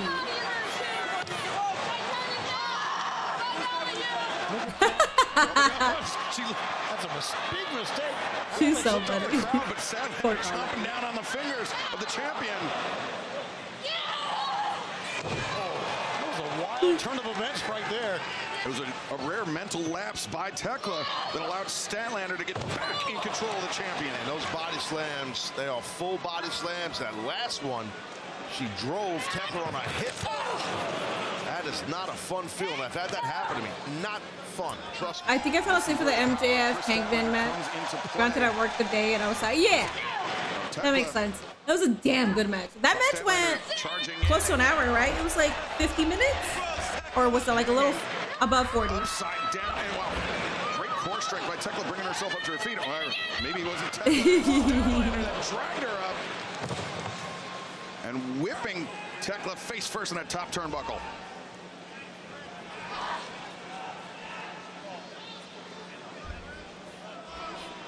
It's all this Hater and Sheeta need to get back in the ring. I mean, this could end with both those ladies down. They've been down since that crossbody from Tekla. And Tony, I'm not sure if it's a case of injury or biding their time.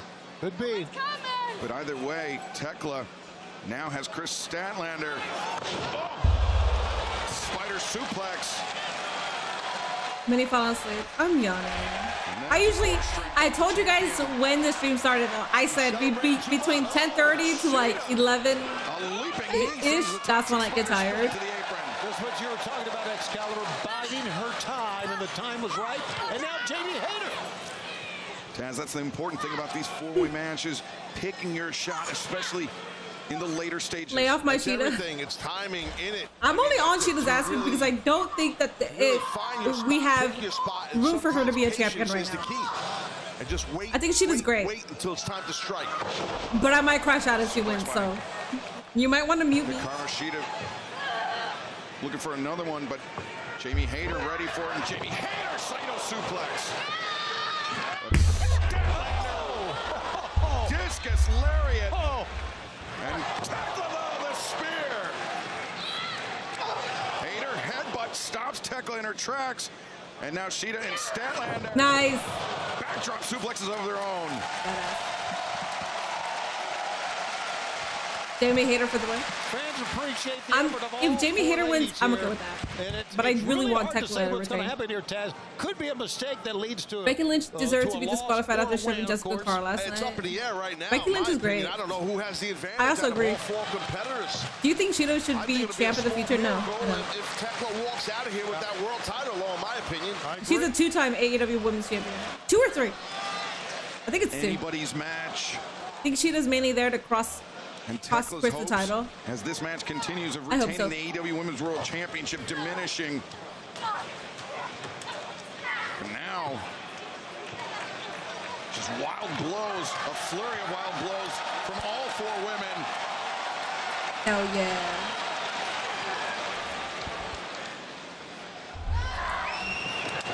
Roundhouse kicks from Statlander and Hayter now. Again, power on power.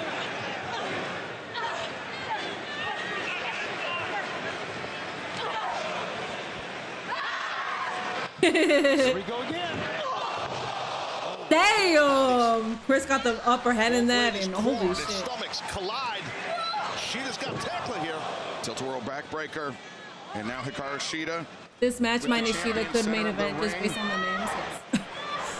Tekla. Laugh, babe! Oh no, Shida! Falcon arrow. I said yes way too quickly. I said yes way too quickly to that.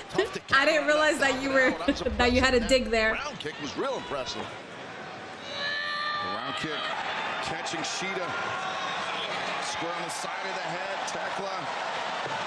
Oh, Statlander hoists her up. How about that? Tekla escapes.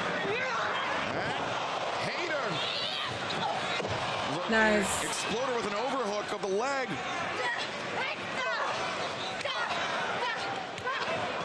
And now a flurry of blows from Jamie Hayter from Statlander backing Hayter into the ropes.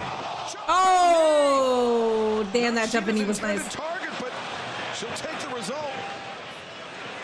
That jumping knee was beautiful. Jamie Hayter, the back breaker on the champion. She's not done. She's still got her. No, you gotta keep going to take down Tekla. Duck right there by Tekla. Are we going to see? Are we going to see the Sisters of Sin? Are we going to see the rest of Triangle Med? Nice. Dude, Jamie Hayter is... You know what? There's Jamie Hayter. No offense to Sheeta, I don't know her like that. Do I have homework to do? Sheeta's really good. Sheeta... No. Sheeta's Joshi wrestling is really fucking good. Sheeta also carried AEW through the pandemic, so I don't want to disrespect her, but like big 2026, I don't really see her getting the championship here. And now, let's not do that. But I mean, to go based off your point, I will say within the wrestling world, though,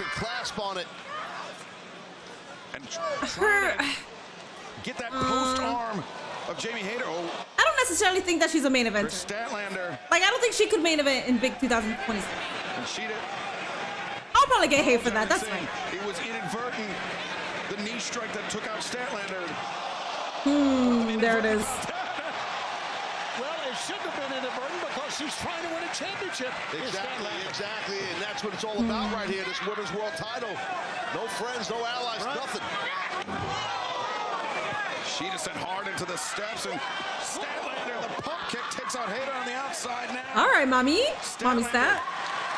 Back in the ring with the EW Women's World Champion, but Tekla charges in for the spear. Leapfrog from Statlander's thrust kick. A second one.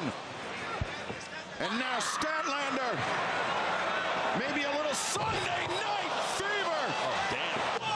1, 2. Go man. Four-way match, there's no disqualification. Exactly. Yeah, that kendo stick really played a big part by Sheeta drilling Stat. Oh, look at this. Jamie Hayter takes the kendo stick away from Hikaru Shida. Both women spilling to the outside. Jeez. Lariat's on the outside, but Chris Statlander. Sheeta helped carry AEW's women's division in his early years alongside Brandon Rosa. Yeah, exactly. That's why I don't want to give her too much credence. Tekla retains. That's all I needed. I'm good. She pinned Chris Statlander. Well, somehow, some way, Tekla's walking out of here. She's walking out of Queens with that Women's World Championship. Tell the sickle she doesn't be inverted assist, in essence, to Sheeta. Yeah, so Statlander with that double or nothing that's officially all hits. Hey man, the one thing that I will say is if Tekla pinned Jamie Hayter, that would have been a fucking issue. Because outside of Tekla, most people wanted Jamie Hayter to win. And I feel like ever since Jamie Hayter lost her belt, she hasn't had like a good comeback. So if she also ate the pin, I felt like, damn, Jamie Hayter's stocks are low. All right, let's see if anything happens after this. A little bit messier. I don't think it'll be the same after that, no doubt. He's so better. But you know what? Again, you do what it takes to try to win a match. There she is. She's going to be a very, very tough champion to wrest that title from. An amazing champion.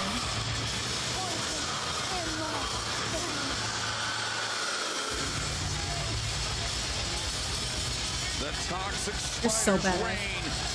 As AEW Women's World Champion continues. That's Minnie when she's had a lot of tequila. I'm just kidding. I could walk straight if I've had a lot of tequila. What I can't do is have a conversation. What? That's me. But I don't really get like that. Stadium Stampede time, guys! Stadium Stampede time. Nick Jackson, Kenny Omega, Jungle Jack Perry, My big old dome, my fat ass head is so not fucking used to having my hair tight like this that I have a headache. My hair is giving me a headache.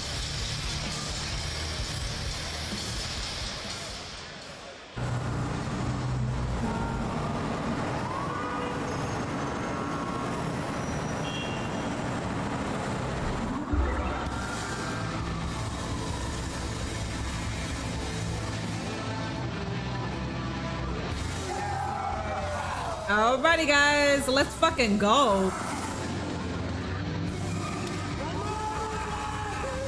What an opening package. I might have to go downstairs to get my DoorDash in about 20 minutes, 20 to 30 minutes, unless Nate can go for me, but I don't know, because he's also watching. What an entrance, hell yeah.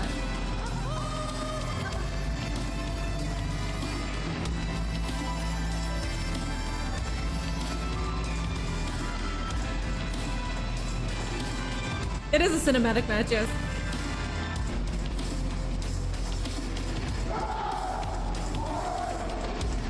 Look at Andrade, he just happened to be there.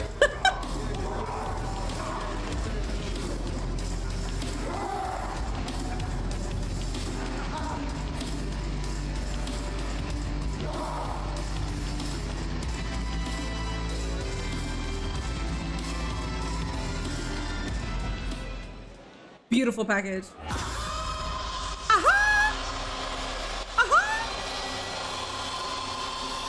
MJF is gonna look like a mole rat. What type of match is this? I've never seen it. So, Stadium Stampede is sort of like Anarchy in the Arena, but if you haven't seen a Stadium Stampede, then you haven't seen an Anarchy in the Arena. Basically, it's this team versus this team. Anything fucking goes. There's a song playing through it. It's badass.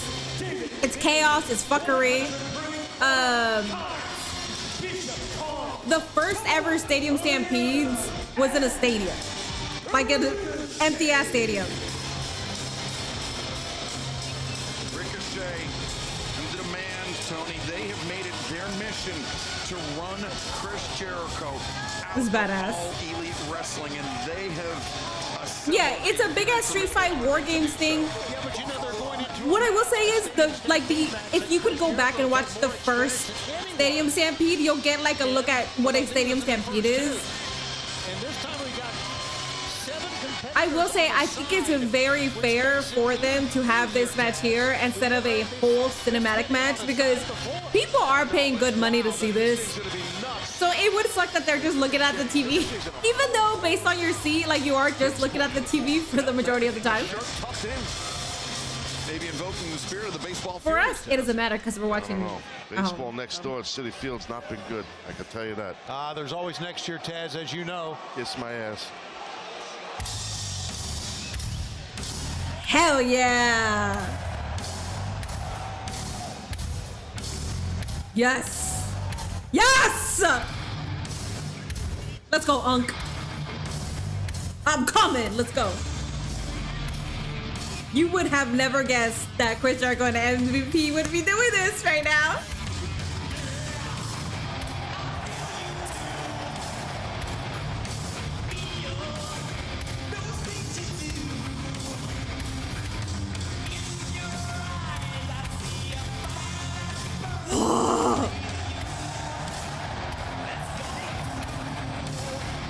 Minnie hasn't said this in a while, okay? Minnie hasn't been sussy in a very long time, but come on! Holy fuck, man! I'm coming, okay? Call me MVP. I am coming. Holy fuck!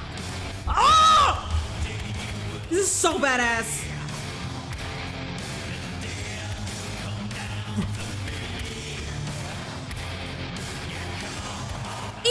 Even Jack Perry looks cool. If you manage to make Jack Perry look cool, you're a cookie.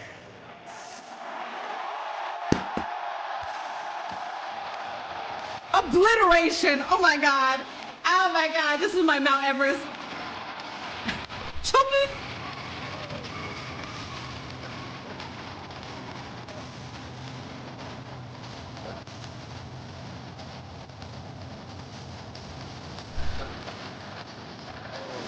Bro, that's it. That's it. I don't know. What is it called? Cream puff? Cream puff girls? Cream pie? Cream slushy, whatever. All of the above, bro. Holy fuck.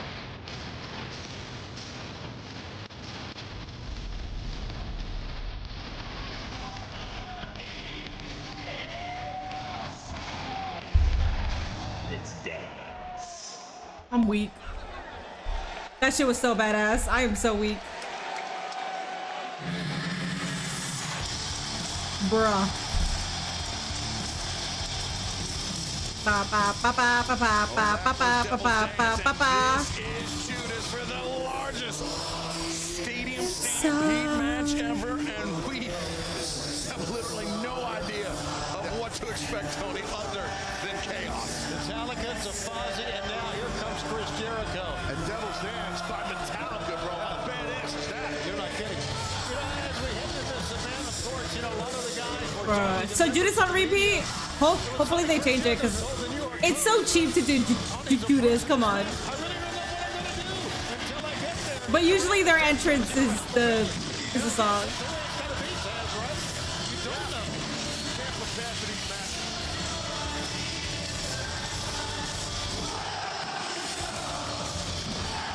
We've also done Judas on repeat as they're brawling, so I hope they change it.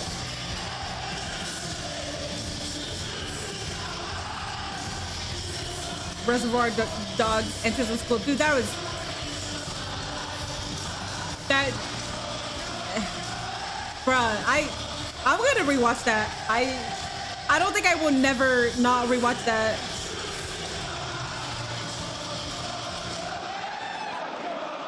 If I wasn't such an idiot, I probably would have been crying. Goodness in my mind. I was hoping to hear we hurt people, we hurt people. Well, they stopped playing it, so we'll see.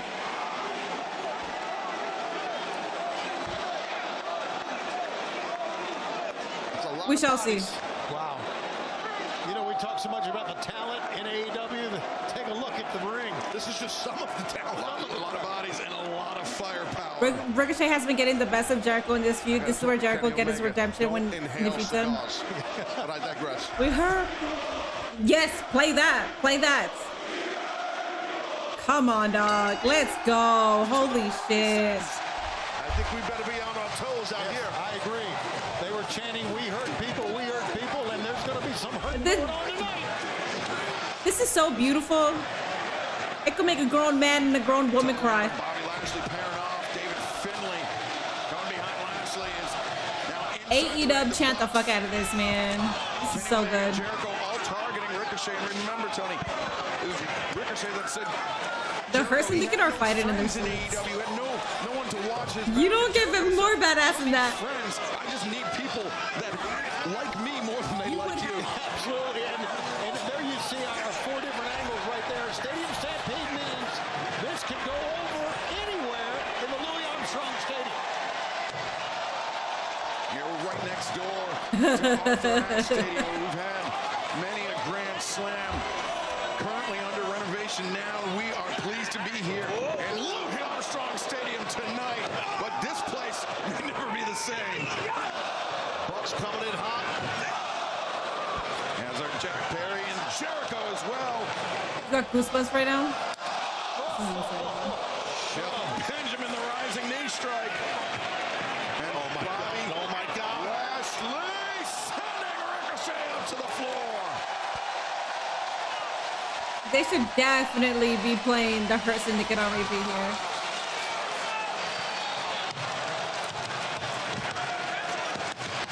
They're all in suits. And now inside the ring, Matt and Nick Jackson, Kenny Omega. Oh no, Connors, Finlay, and Davis cutting them off.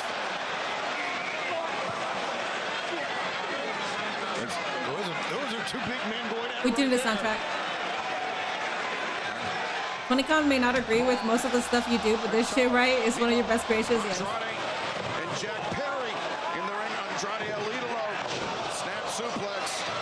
Wow. What an athlete. Andrade, he's moving with purpose, Taz. Yeah, he is. Quick hips right there. Doing those three amigos. Maybe this is the third one here. The third. Suplex Andrade. Elects not to cover Jack Perry. Jack Perry, of course, a former AEW national champion. That is. Anarchy match has the music playing. That's what I was thinking too, but a lot of people kept saying Stadium Stampede has it, so. And I have the worst memory. But I know Anarchy in the arena for sure has music playing. By Finlay and Connors. Well done, boys. Oh, wait, now Davis. And the pile driver on the outside, on the Should AEW make a new video game now? Leona and Jack Perry. Big uppercut. Catching Perry on the jaw as there's a beach ball. Beach balls everywhere, by the way. Yeah, this is uncontrolled mayhem is what this is. Jericho just hooked over the top by Toa Leona. Matt Jackson. Yeah, Matt, do not exchange with Toa. No, sir. You're looking at one of the strongest, if not the strongest man in AEW. Matt, now with Matt, Nick Jackson, and Jack Perry on the shoulders of Toa Leona. My God. This is unreal. Damn, Toa.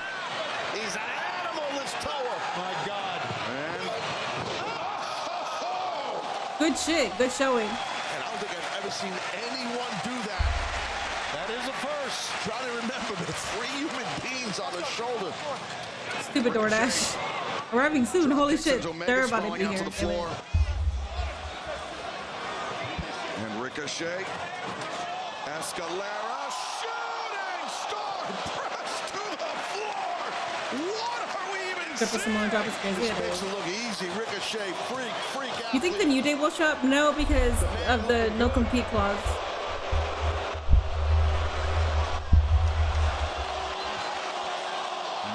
Shortage of confidence for those 3 men. But Kenny Omega, the low bridge, sends Bishop Khan to the outside. Bandera sends Ricochet over the top of Toa Leona. Now the grip on Kenny Omega. And Toa Leona, abdominal stretch. Something the claw. Something Kenny Omega does not need. Ricochet, the added leverage. Oh, okay, that's cool. I like that. Davis. That's cool. I like that. Connors, and now Bishop Khan. Kenny Omega survived this as if Toa needs help. Right, exactly. But The worst part about this pay-per-view is having to listen to Excalibur on commentary. You better, Unc.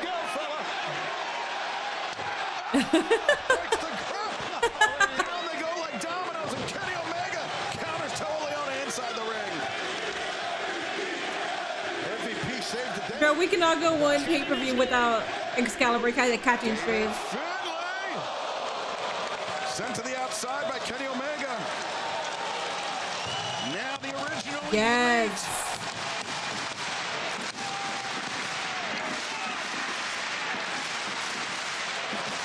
On the move, Omega, Matt, and Nick Jackson. Topes, Suicida. I'd rather listen to Excalibur than Shivani. I like Shivani.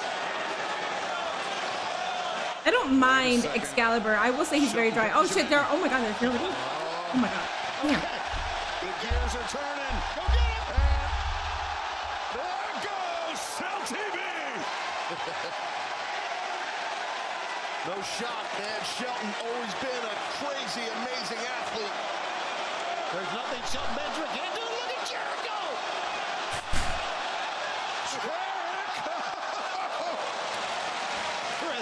Jericho.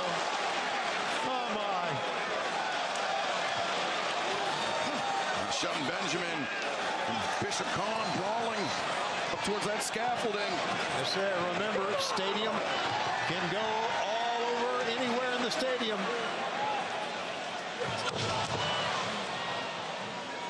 Now the advantage seems to have swung in the favor of Team Jericho. As Andrade up in the corner with Jericho. Connors with Nick Jackson, Kenny Omega with David Finlay, and Matt Jackson with Ricochet. Oh boy.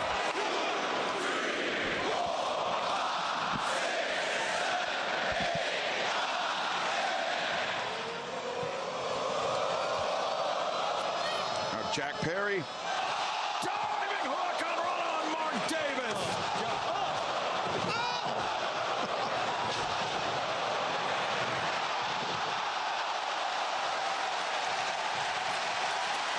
Oh, that was wicked, man.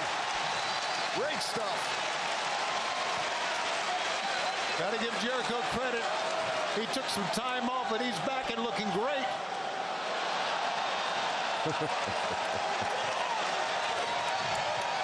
No, don't turn your back on your opponent. And taking a moment too long to celebrate. And Team Ricochet now targeting the Elite and Jericho.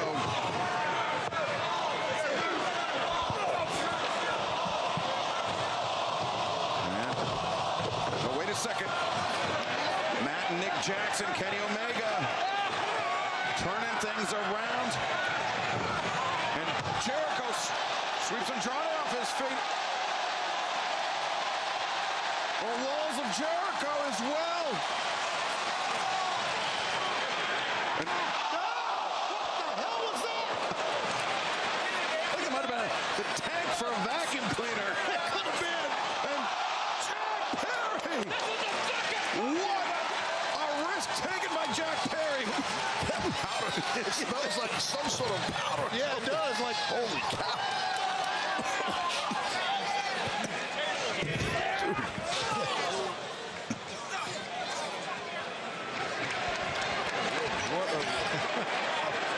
Take a swig of water, guys.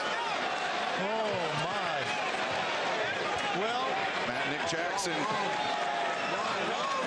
propping up some tables.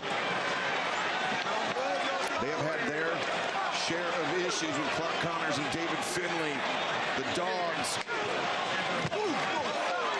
And since their arrival here in AEW, just been running roughshod. Little help from the referee getting the table set. Why not? Oh! Ricochet set to the barricade by Kenny Omega. Now David Finlay. Both Finlay and Connors on the tables. Matt and Nick Jackson. Here we go. Oh, this could be bad. Fans are standing everywhere. Look at this. Dogs take themselves. Well, they're not dumb. Good for them. Smart. Hopping over the barricade. Getting out of range of Matt and Nick Jackson. Yeah, don't forget, they can chase them. The Bucks can chase the Dogs into the stands. That's exactly what they're going to do. We've seen just how wild in the past some of the Stadium Stampede matches can get. Watch out! Shelton Benjamin, Bishop Khan brawling. Looks like they're in the medical room. Get out of the way, fella. Face smash. Bobby Lashley and Toa Leona battling out as well. Attention, the back. You better Lashley. clear out of the way. Lashley was trying to lock in that hurt lock on Toa Leona.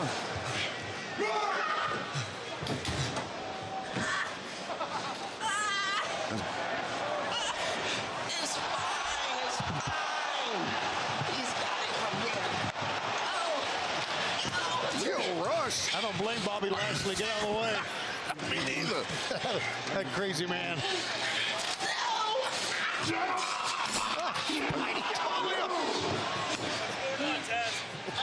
Bobby Lashley and Leo Rush now on the back of Toa Leona and Lashley.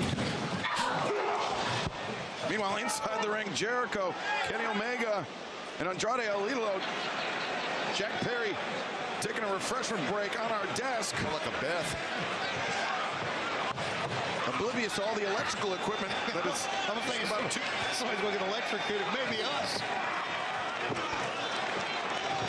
Ricochet and Jericho, the two men that are at the genesis of this match, at least for 2026, Taz. Yeah, absolutely. Well, right now, that's what they want. You know, Jericho and Perry would love to just pick apart Ricochet, and Omega's joining in.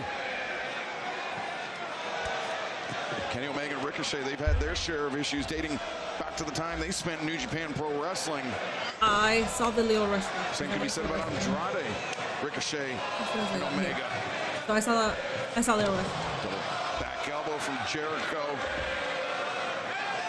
and Omega, who Outside of that, I haven't seen anything because I had to run down and get it. Get the DoorDash order. how about the merchandise stand? Things are just broken down here inside the ring. Andrade. Minnie, you missed it. What I missed? On Omega and Jericho.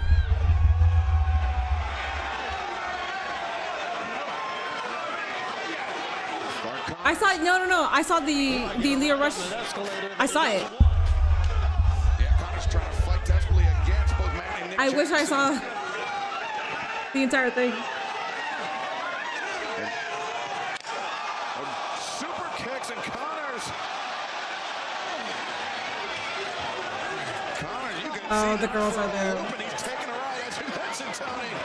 And meanwhile, Andrade taking a moment to.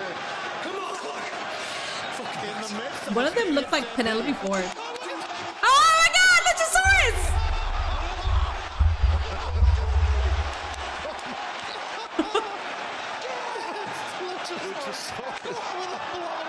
Like Gremlins too. As Clark Connors is on the escalator. What is he doing? Johnny, back elbow for Kenny Omega. Oh, God. How you know?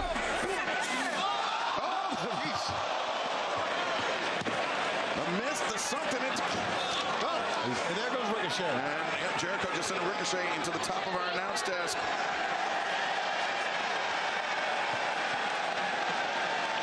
Ricochet, he's been using his version of the lion salt, of Jericho's lion salt, which he calls the Rico salt.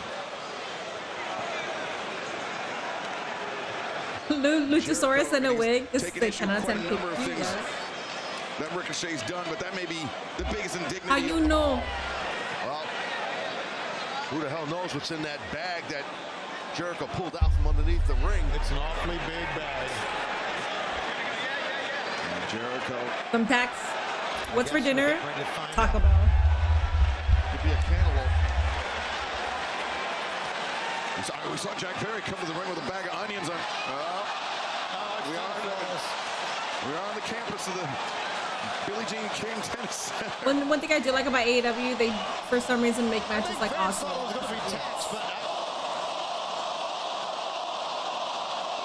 I get it. Balls, right? That's your nickname from high school, Shivani. Balls.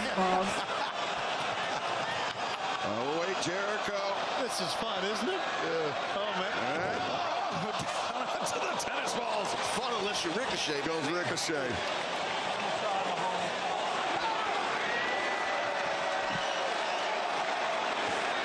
Stadium stampede match. So unpredictable, as you said, Taz, impossible to prepare for. No, you just can't. It's a fight. You just go nuts. Using anything and everything at your disposal. Ricochet reversing the walls of Jericho. Hoists up Jericho and Death Valley driver onto the tennis balls. First Leo, now Luchasaurus. Now Ricochet covers near late. Wait, what? Mark Henry just beat up Thunder Mascot with a chair during his first game? Looks like Jack Perry, Mark Davis. It's Tommy Invincible. Battling out. He got a good pop. Oh wait, he's from New York, isn't he? Davis, the national champion. Damn, he got an insane pop. Alrighty. Thanks for coming. Good shit, Tommy. Hell yeah. Jack Perry, though, drop toe hold Davis. I think his eye might have hit the leg. These cameos. Leo Rush. That was an Luchasaurus. reaction by Tommy Davis Invincible. The impact on a drop toe hold, Taz. Yeah, no, it was. I mean, if that did happen, it's tough to see because they're in catering and it's dark and the chair is black. Oh, man, that would be nasty. Oh, Janae Kai. Trying to just smashed into. Oh, wait, is that? That's Satnam Singh. Oh. No. Oh, God, giant man. I love the cameo. Satnam Singh, and that is a pissed off Satnam Singh. That's the last guy you want mad at you. Oh, my God. Bruh, how you know? You're fucked up, how you know? He said, oh, fuck. Food fight?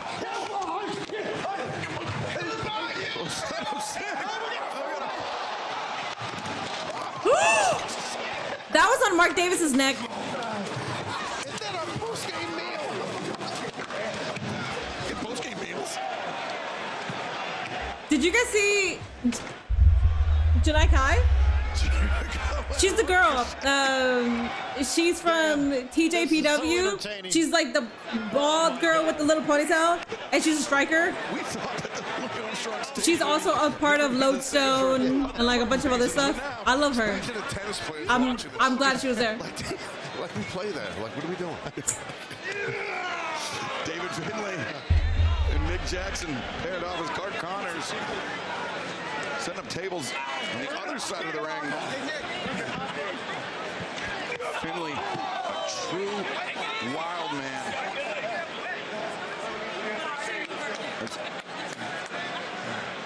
Nick Jackson in trouble here with both members of the Dogs looming large over him. The addition is awesome, bro.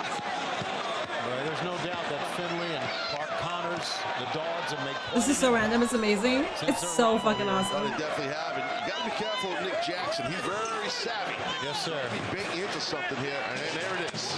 Matt Jackson. Yeah, none of these guys are. Baiting you into a trash can land. Trash can, not just a trash can. Shopping cart time.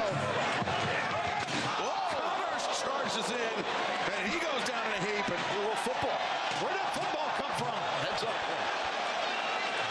Who has more bald wrestlers, AEW or WWE? I don't know. Over in Jersey, Tess. Yeah, they suck over there.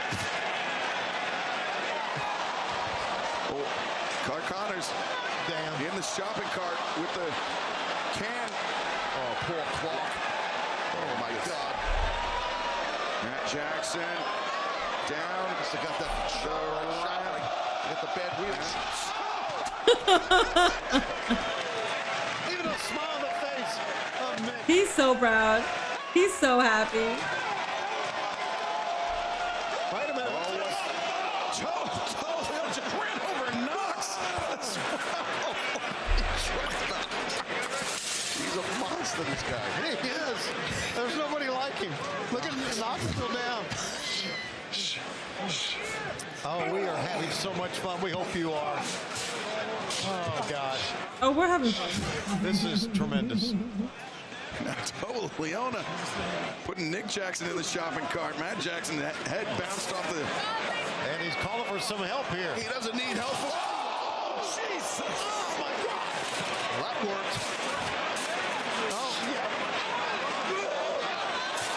I mean, I like that the wrestlers didn't know it also. You've seen a lot of crazy stuff in your life. You've never seen a man wield a This is insane. No, I mean, in super boxes, yeah, but not in wrestling.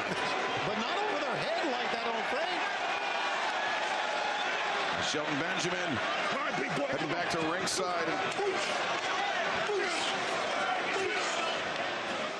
Am I right when we've seen only one attempt at a pin in this thing, and that was Jericho? Wait a second, David Finlay, the shillelagh just cracked Shelton.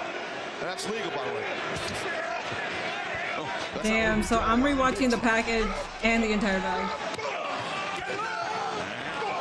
Oh, Leona, the senton. The Demand and the Dogs making a very potent foursome here. Also from MLW, thank you. Yeah, Janae. He's not happy. No, sir.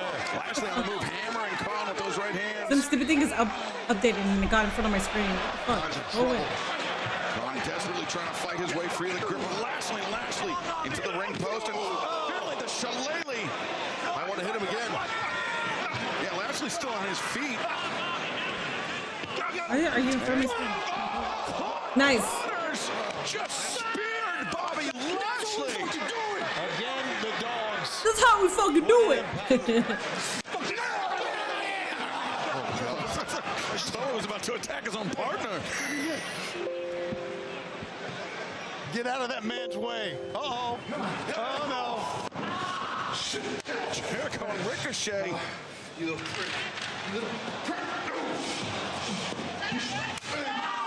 Tennis racket. You don't see, I've never seen that in pro wrestling. No. Ever. Jericho getting sized up by Ricochet. Ricochet swinging him. I like the New York City AEW thing. That's badass. Takes Ricochet down and.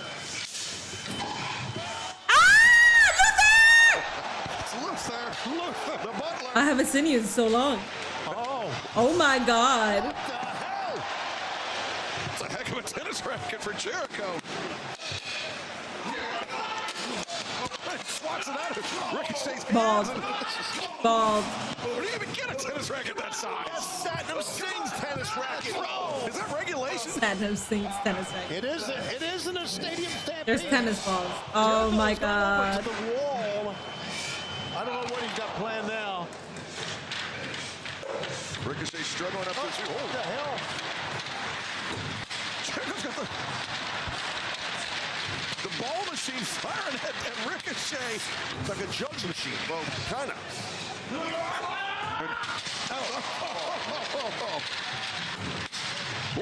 Oh, be careful. Cover 1, 2. No, Ricochet able to kick out. Their second Gotta be careful. pin attempt in the ball. He's still shooting himself.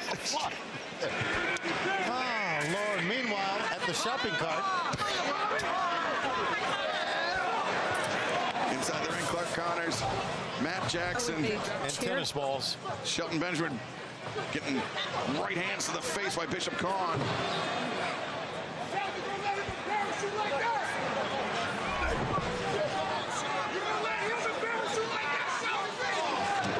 Kenny Omega, David Finlay in front of Hard Task. Meanwhile, inside the ring, Shelton Benjamin, Matt Jackson. German suplex from Shelton, Northern Lights from Matt Jackson. Shelton has Finlay. Matt Jackson has Connors. Another Northern Lights German. Shelton hanging on.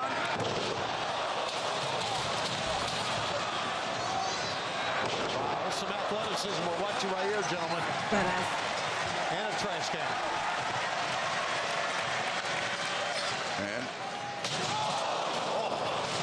bounced off the head of David Finlay. Now Matt Jackson, both members of the Dogs, and a double Northern Lights.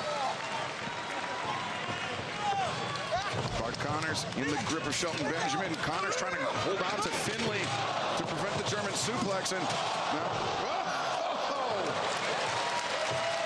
things going from bad to worse for Clark Connors and David Finlay. Super kicks. Connors getting bounced back. Finlay getting bounced back. Oh, the big guy's in. Toa Leona. Nope, he just ate those super kicks. You gotta just keep hitting him. Get his ass. A triple super kicks. He's still up. Oh boy, incoming. Not for long. Oh, I can see Toa Leona getting pinned here.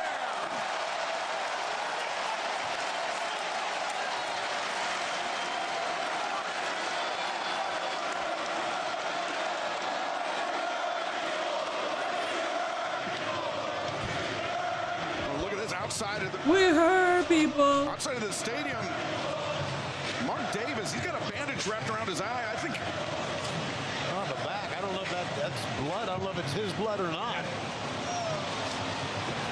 The knife. What is that? It's a note? Davis. Oh, there's a knife and the note. Asshole. Was here, asshole?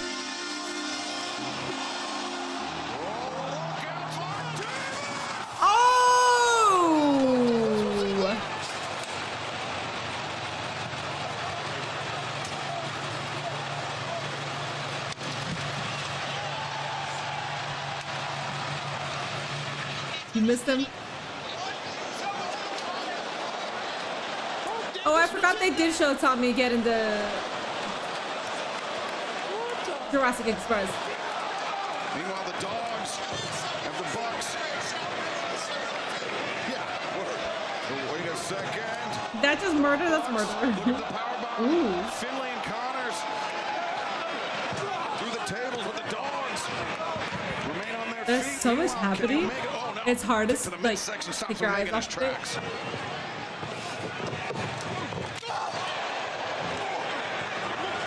Omega. And Damn. Geary baits in David Finlay and the Snapdragon suplex. Kenny's still quick as ever, man. Another Snapdragon. As there is nobody quite like Kenny Omega. Always been insanely dynamic. That's Kenny Omega, but he's about to get shut down. Maybe not. Andrade was looking for the DM, but instead Omega. A Snapdragon to Andrade. Does those Snapdragons, very unique, very low. It's almost no bridge. Very impressive and unique. Sammy's having nightmares. Doing it for years. Omega lining up on Andrade. Bang! The V-trigger!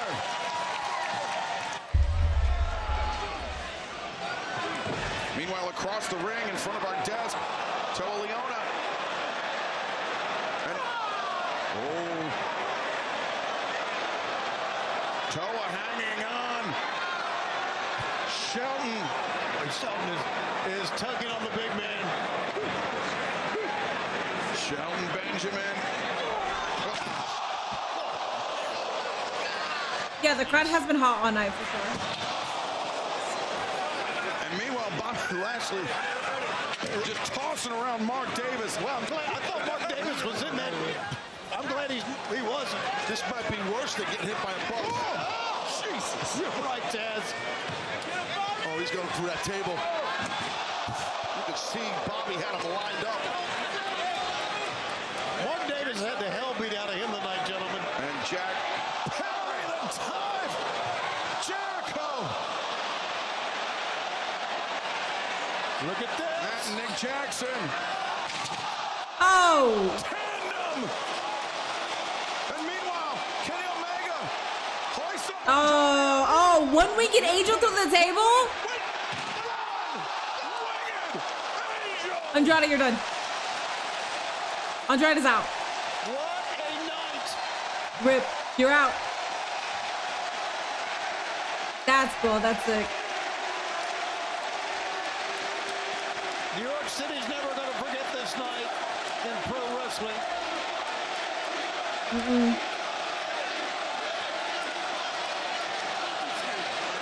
And now back inside the ring, Ricochet finding himself. Well, yeah, he's That guy stole Jade Cargill's move. You did. Totally.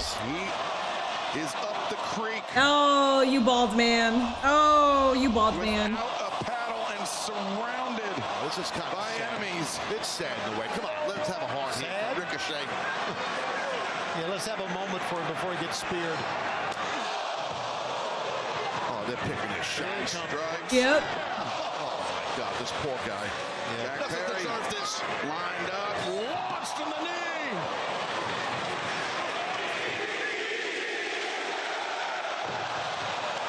Lion salt. You gotta end it with the lion salt. Yes, one left. Lining up, Ricochet. Oh no, the Judas effect. Okay.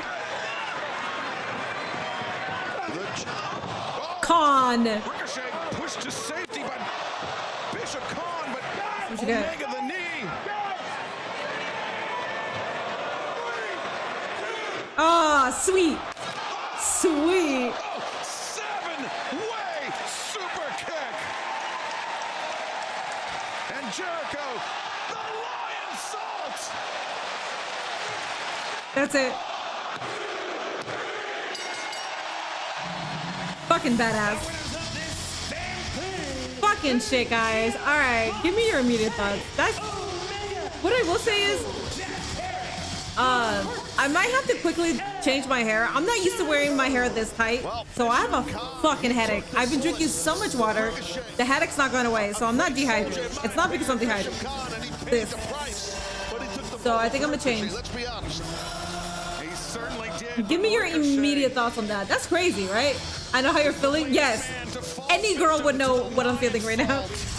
TMW, thank you so much for the 50 biddies. I just saw Jericho, Bobby, and Shelton throw stripper kicks. This is the greatest AEW pay of all time. You're low-key kind of fall asleep. Damn. Mark Davis needs a doctor. They all might need some sort of doctor, so I agree with that. All right. Oh, different types. Just take it out. I'll take it out. I'll be back. I think I look cute for long enough. This is why Minnie cannot get cute. And it's stuff.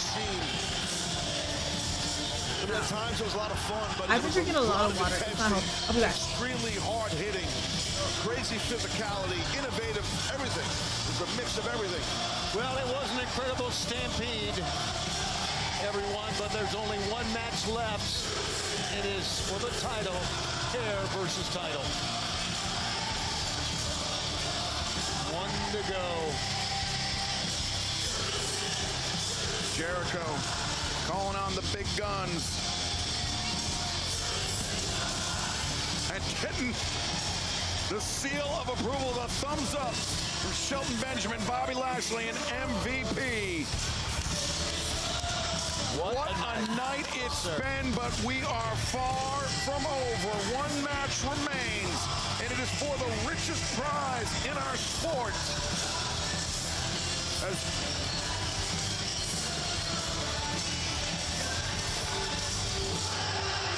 Jericho paying respects to the late great Sabu. That's what he did right there. That's what he's doing. That's why he's pointing up.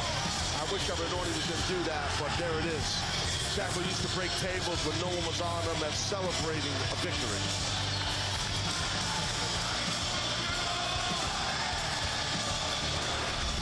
Maxwell Jacob Friedman looks to avoid the ultimate humiliation and looks to become a three-time AEW World Champion by 30 years of age. But Darby Allin is intent on proving his reign as champion is no fluke.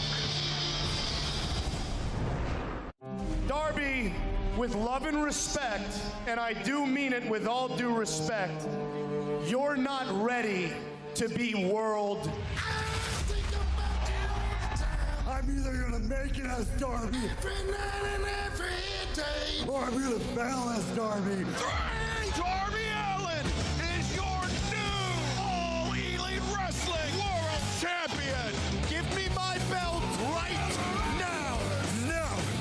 Give me my rematch, Darby. No. Everyone in the back deserves a shot at this. Every single week, I'm gonna put my body on the line until it gives out. Enough is enough, kid. It's time to give me that rematch that you owe me, okay? No, Max. I told you if you want a rematch, you're gonna have to put something on the line. You give me a rematch, I'll put my scarf on the line. Already off. Because I took the ponytails out, I don't really have a headache anymore. It was literally that. It was like, imagine your hair being pulled like that. That's so you got hoodie mini now because my hair is a mess. What do you say? So what do you say? we here. Let's fucking go. First AEW pay-per-view I watched live, absolute banger. So fucking jealous. It's worth every penny. What's funny is that I took off my MJF shirt so I could put on this hoodie. Ow. I still have like a little bit. It'll go away. Here we go, guys. Also, I was distracted because I had to take this Live in New York. Alrighty, y'all. Main event time. Let's go.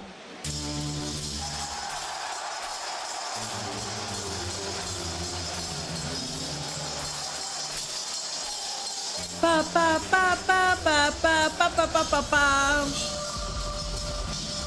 Ba ba ba ba ba da ba ba da ba da ba. Ooh, he's locked in. Let's go.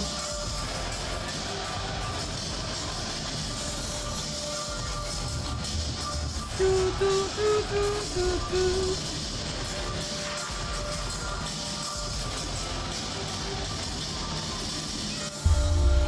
Are we going to see Big Bald Hebrew tonight? Is that the outcome? Well, you saw the way MJF looked at those. I have a good feeling he's going to lose this match and lose his hair, and if anybody could pull it off, it's him. Yes, absolutely. I forgot that the Anarchy Arena match is the one that plays the music all match long. It does, but I feel like Stadium Stampede, I feel like they hit, well, the first Stadium Stampede was also in a stadium and it was like recorded, so, because that one had music.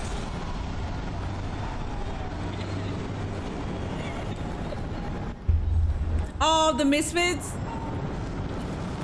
Is that Darby without face paint? What's up, boss? We're going to Louis Armstrong Stadium. We'll miss the main event. We gotta move. Who is this? Is that Darby without the... Who the fuck is that? But anyways, I liked his sweater. Oh, there's Darby.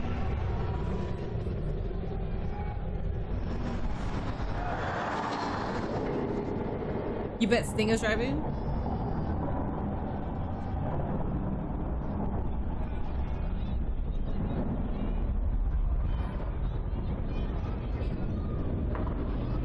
Darby just cut off his entrance. I don't like that.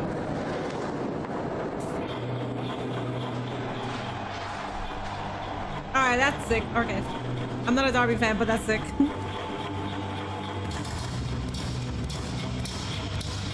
That's an entrance.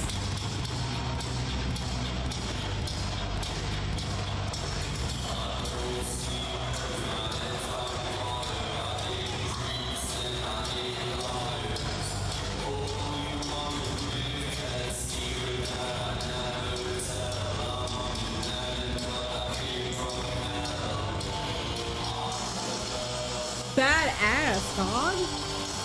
That's a fucking entrance. Holy shit. As much as I want MJF to win, big bald Hebrew would be a menace. Yes, I agree. Okay, Master Splinter, get your ass out of the sewer. Victories, 7 of which probably got pink eye playing in the sewer. Probably. Championship. But perhaps the first I like how we unanimously will like dunk on Darby. I like to have fun here, so I appreciate y'all. And what's funny too is we're not saying anything bad. If we were, I mean, that's different. What the hell? AEW World Champion Also, in his hometown of Seattle, Washington. Here it is. Can I force shut this? The face of Maxwell, Jacob Freeman, is one. My PC's doing an update, and it's in the background, and I don't want my shit to start lagging because of it. Well, maybe slightly, but he's focused. How do I force He close wants that world title back, and he does not want to lose his hair. That's obvious, sure. It's not. It's tough to read his face. You guys are It doesn't concern any of you guys. Let me just try to quietly close this, shut down this.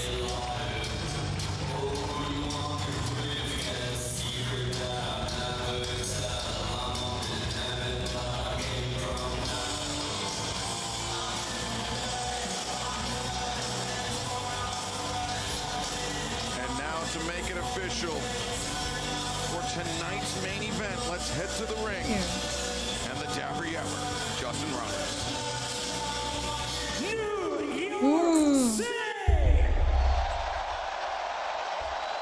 Your main event tonight is title versus hair for the All Elite Wrestling World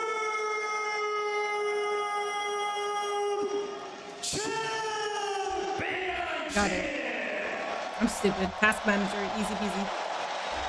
I'm a fucking idiot. Okay. Introducing. I look like a hacker. I hacked a phone once with a group of engineers.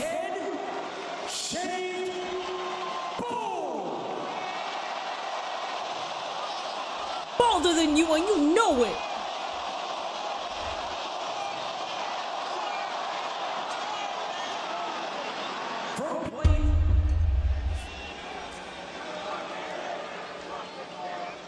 You better put some respect on this man.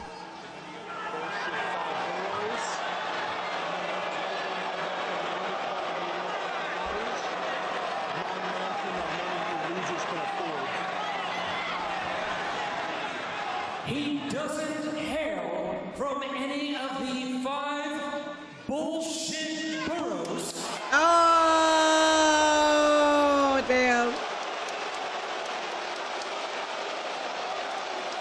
He comes from a mansion that none of you can afford.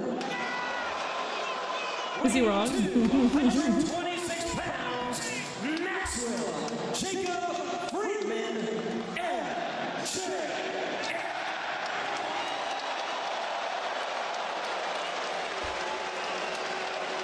Alrighty, guys, we got.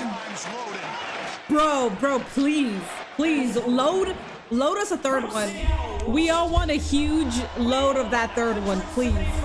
Load it anywhere you want, at whatever time. We need that. We need that third load. He hasn't at all. He is batshit crazy. You're ready, defending All Elite champion, Darby Allin. What kind of shenanigans are they gonna come up with? I don't see them taking the belt off Darby yet, and I'm not so sure MJF is going bald. That's the beautiful part about this, is we don't know. We really don't fucking know. I feel like I can speak for most of us. We all thought that Darby Allin was going to be a transitional champion. And I think we're at a point where maybe Darby retains. Even if we do think that MJF is going to win here, I think the fact that like a lot of us feel like there is a possibility that Darby retains here, I find that shit beautiful. And I don't want to be that kind of fan that's like, it's so fucking obvious that MJF is gonna win. No, it's not that obvious. And if you're saying that it's so obvious, you're fucking delusional. It's not that obvious. Is there a higher possibility of Darby losing? Yeah, but it's not obvious. And if you think it's obvious, you haven't been fucking watching. MJF kicking out. Swinging a miss by the challenger. MJF spills to the outside. Darby. Watch out. Lining up MJF and... Oh! Whoa. Just put his E back. Darby going through the ropes. His heels clipped the middle rope as MJF. Look at Taz, watch this. Yeah, you can see it. Oh, good God. Fucking. Wow. That is nasty. How's that water? Cold, wonderful, refreshing. Smart right here. I'm like down some more. Get right off. He's hurt. A scary moment in the opening stages of this match as MJF has the champion and lines him up for a power bomb on the ring apron. You know, there was an incredible story recently on ESPN about Darby Allin. King. We heard Justin Roberts say he was batshit crazy. You guys think it worse though? Yeah, it was The worst thing is going to happen to me. what was that match where his whole body like flipped and then his neck hit the rope? Well, it's pretty evident. And the sickos were like, called this whole career we all have here at this desk, right? We know how the sickos were like, that was awesome. Like, what? Lining Darby up for He could have died, you idiots. That's how MJF begins. And that wasn't on purpose. It was obviously an accident.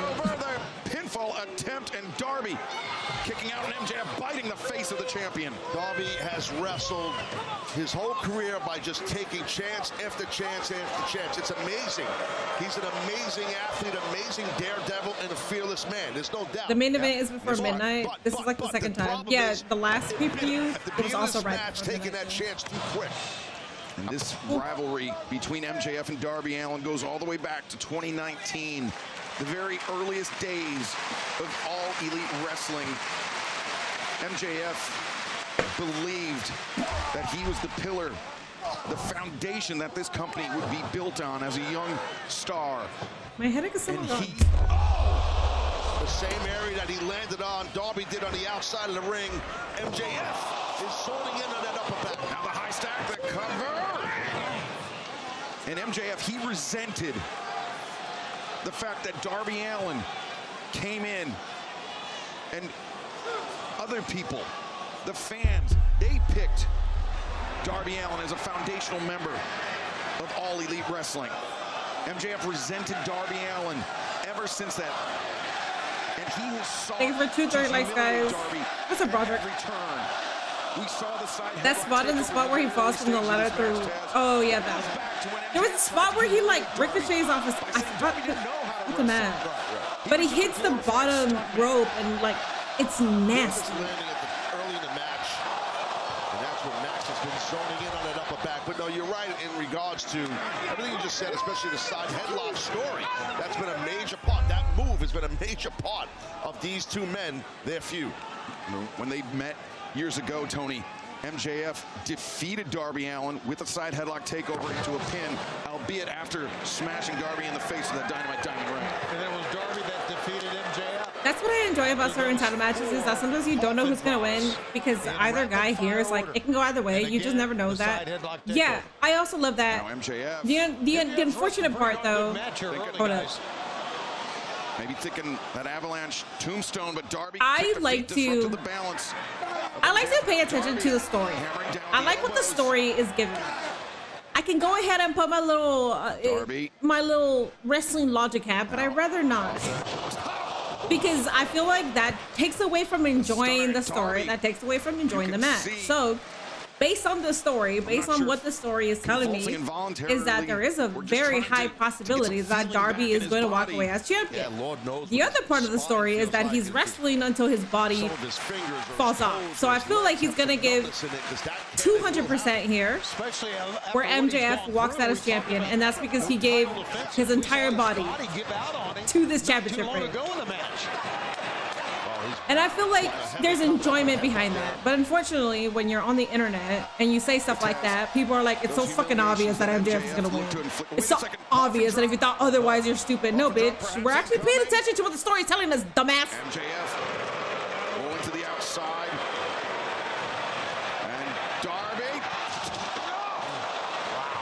There's the spot.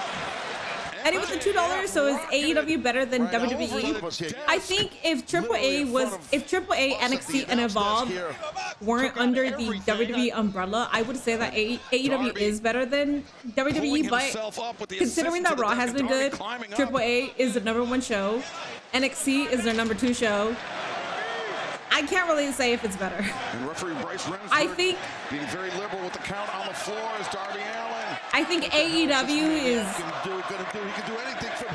an amazing standalone production where WWE needs multiple shows to be good. Towards the ring, this match, it has to be one inside the ring. Darby knows that.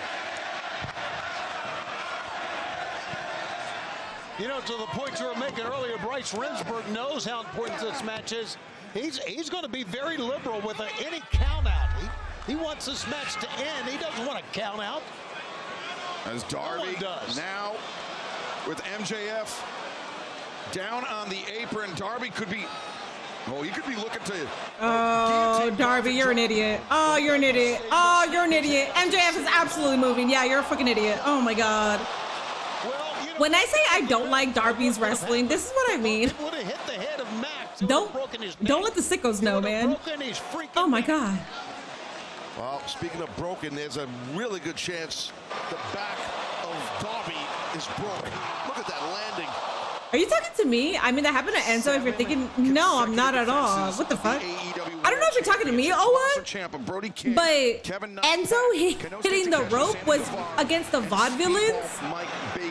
It was SAWFT against the Vaudevillains. I'm not talking about that at all. I'm talking about the moment where Darby Allin flew, got ricocheted, and it was at the bottom of the rope. And it was like a weird thing.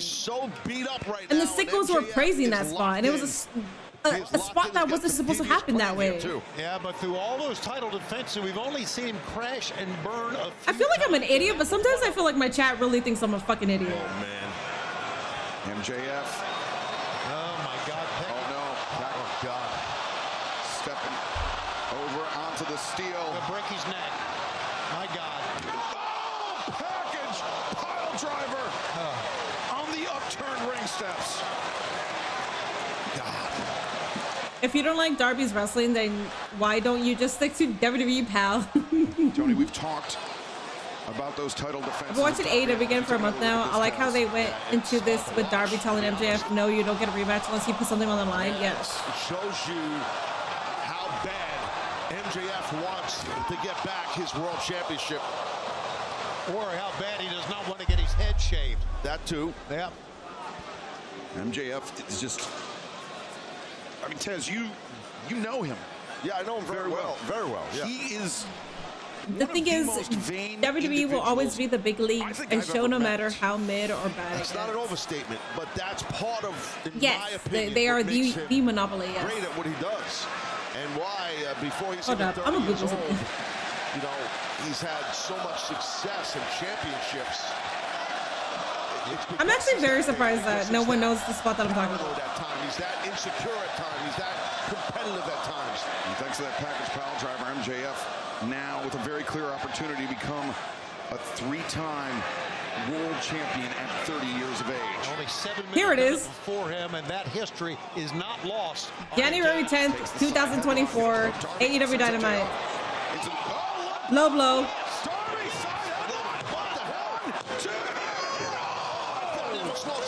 Darby Allin suffered a nasty bump into the ropes during a match with Sting against Powerhouse Hobbs and Takeshita. What was that? It was on Dynamite. It was 2 years ago. Yes, that one. Look it up if you don't know which one I'm talking about. It's pretty fucking easy to remember that because that was disgusting. He's never used a Dynamite diamond ring, has he? MJF charging in. The boots of Darby Allin await the challenger. Darby charges in.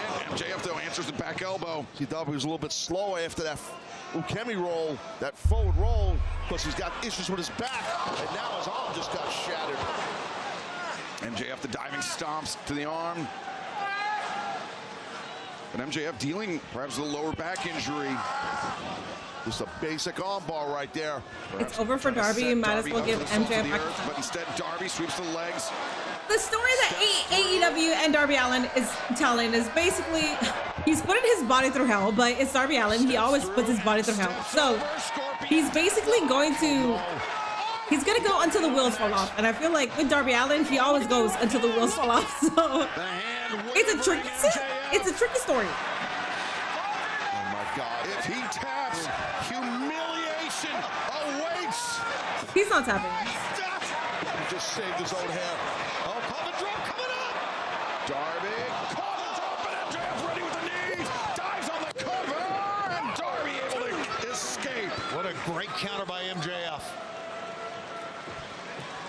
When they ragdolled him and he clipped the rope. Yeah, ragdolled is the perfect terminology. Yes. Grab the rope. You think MJF goes bald? I don't see MJF going bald.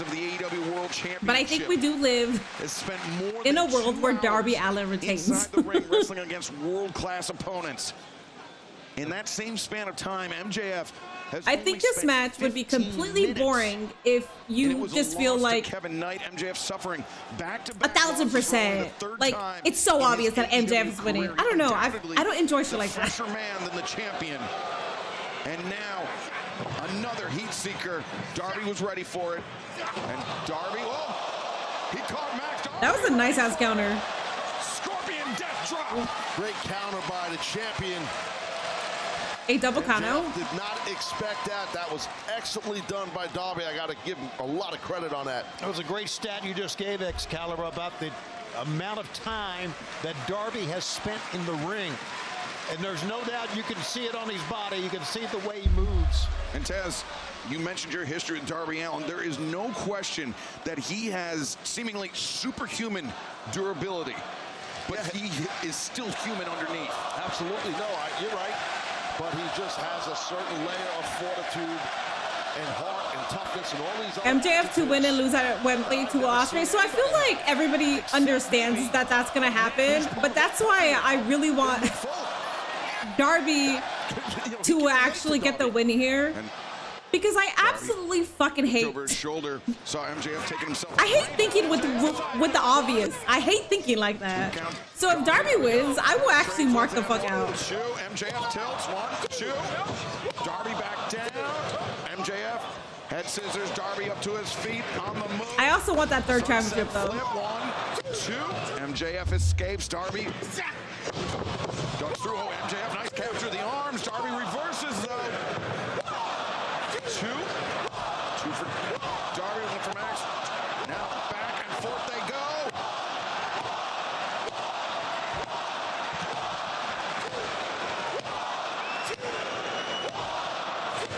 That was unbelievable. Darby 1, 2. through. MJF bridges up, transitions, backslide. Darby, high stack on Darby. He breaks free, combination headbutt. Darby, the roll, the code red, no. Oh, chop to the throat by MJF. And now MJF. Darby, code red. That was a nice counter. That was the second time that this man had a nice counter, man. I am not a fan of Darby at all. But goddamn, that was good. for the richest prize in our sport. Very difficult to do. The crazy thing with Darby is that the version we now have is watered down from when AEW first started. It's a little, yeah, it is a little bit. Everyone here in New York City. We are Just sold out. 15,015 people on their feet watching this with bated breath. Near fall after near fall after near fall. Those kickouts will take a ton of energy out of your body.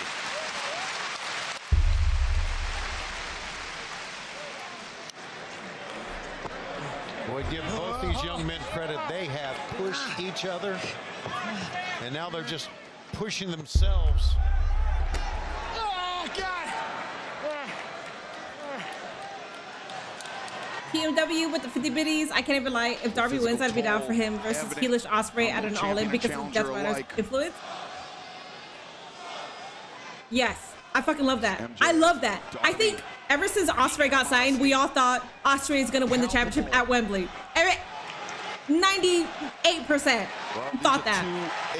And we all thought that it was gonna be MJF versus Ospreay. Like, we all thought that. So when it gets changed, and it doesn't seem like we're gonna go that way, I love that shit. And AEW is very notorious for that. Oh, God. Get his ass, MJF. Steps through, jackknife on, two.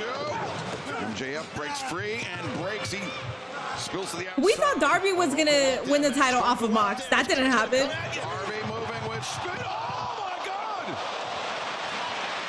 Cameraman, bye-bye. Pulled the camera in front, I believe. MJF, yeah, pulled the cameraman into harm's way. Oh, poor guy. Mark Dresser, floor cameraman, just got wiped out inadvertently by Darby Allin. King Henry with the gifted sub. Thank you so much. I appreciate that. Move. And that's rough. The cameraman is those cameras are heavy. People don't realize how big and heavy they are. And this, he just got. Well, that was the match with Mox when he hit his neck on the ropes. I might be wrong on his opponent though, but yeah, it was brutal. I thought he was done. Yeah, and it's weird because Darby goes through so much shit and like he's back the next day, and then unfortunately. Everybody else who doesn't do half the shit that he does, they get hurt, and that fucking sucks. But Darby's like, I just take a cold bath and that's it. The innocent bystander that MJF just pulled into the path of the AEW World Champion.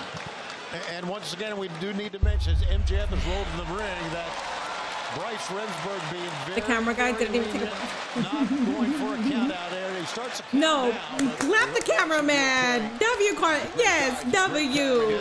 Trying to get the shot as he got hit. Good fucking shit, cameraman. But he ate it. MJF's going to go back out here. That's the first time I can ever remember a cameraman being helped out in all my years. Yeah. Well, there's no lengths that MJF won't go to avoid the humiliation of having his head shaved bald, even if it means pulling somebody into harm's way. Is that a barber chair? Well, that chair is there. It's a barber chair. If the head shaving happens, that's why that chair's there, and that's why Max is grabbing those clippers, turning the tables here. MJF with the clippers, but you think Darby Allin cares if he gets shaved bald? Not at all. And now Darby, the front guillotine on MJF.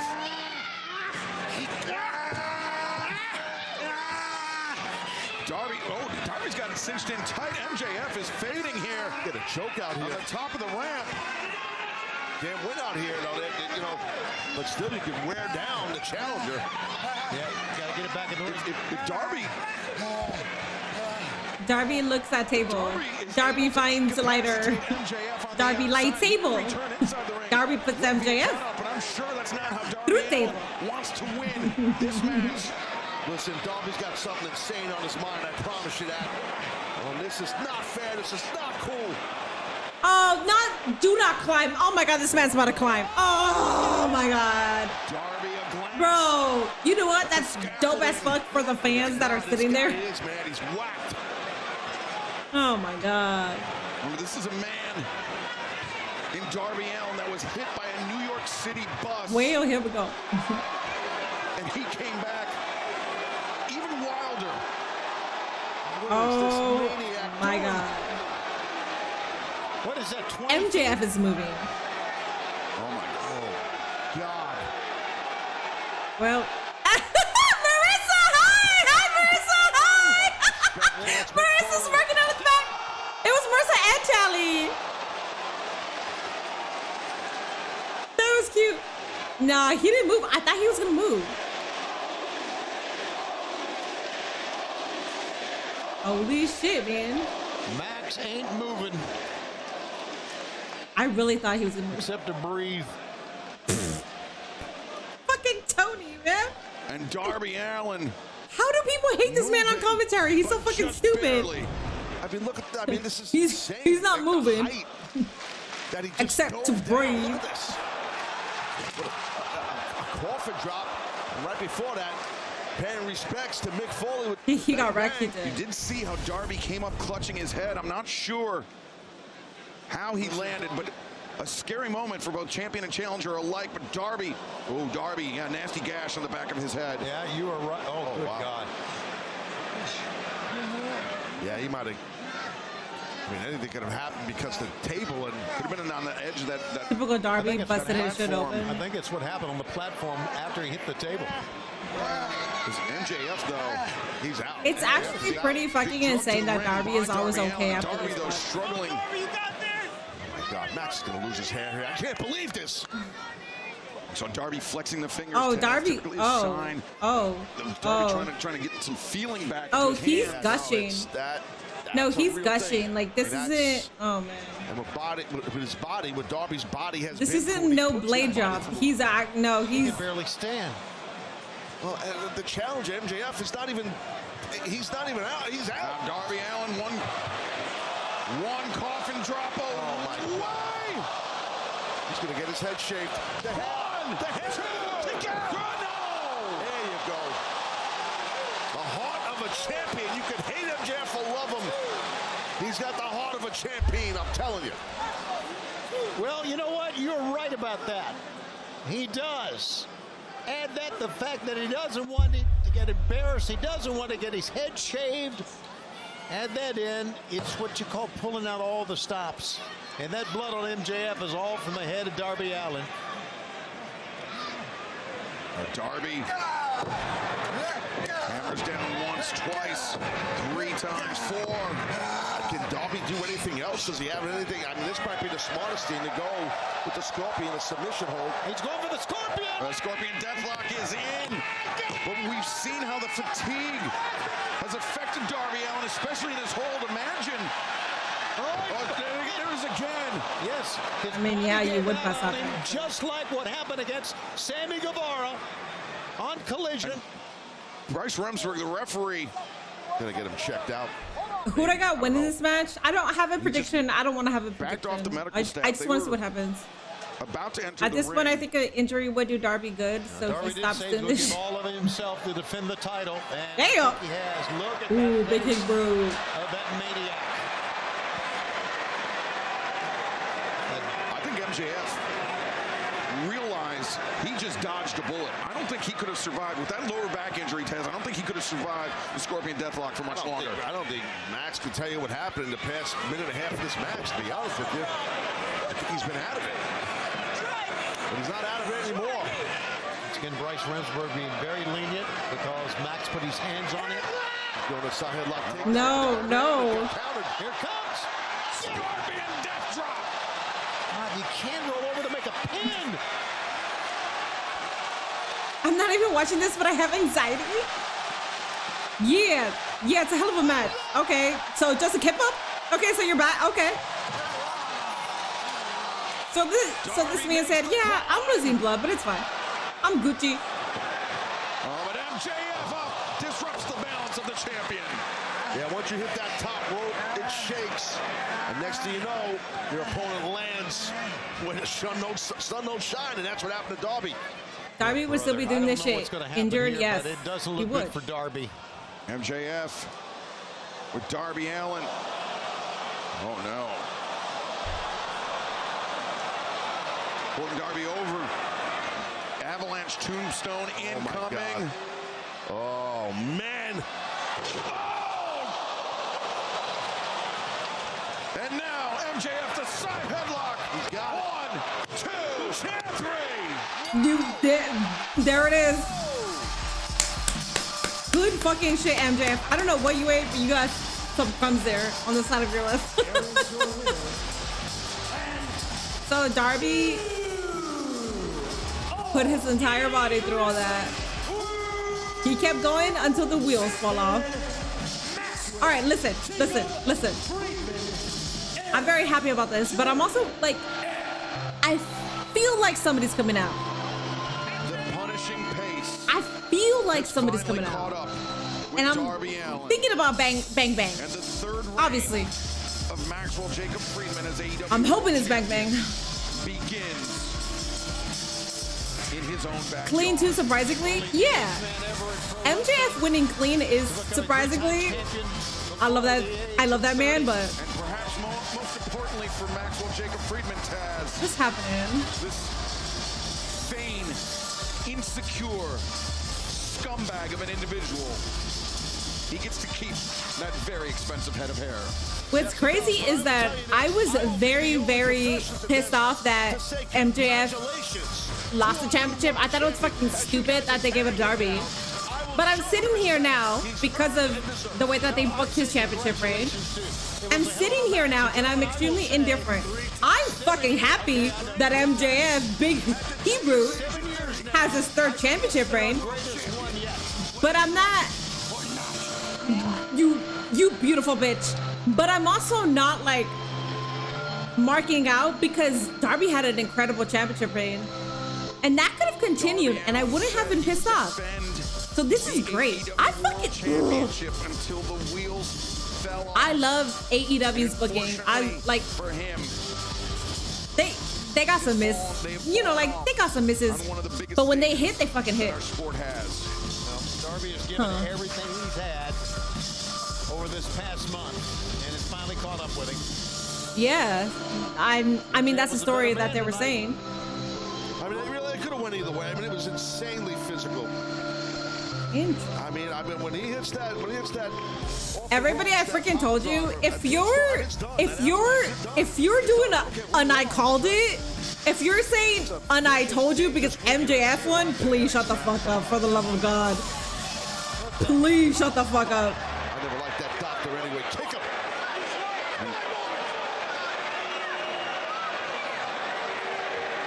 MJF standing. Standing up. Standing triumphant over Darby Allin. And if you thought MJF was insufferable during his first 2 reigns as world champion. Hold on. Kevin Knight. The Jet Kevin Knight. So Kevin Knight is going after it? The TNT champ. The last man to defeat MJF. I guess he felt like... oh my God! Do it! Yes! Fuck yeah! Absolutely! You better, bitch! You fucking better! Yes! It's his fucking time, man! What do you mean? He wants that championship! He said, I'm entering demon mode! This bitch said, I'm changing the gear! This bitch put his phone on dark mode! What the fuck you mean? What happened? This has to happen! You gotta go dark to beat MJF! What have you Badass. Kevin Knight? Bad fucking ass. I'm wondering what happens between him and Mike Bailey now. I think a heel Mike Bailey and a heel Kevin Knight would be badass.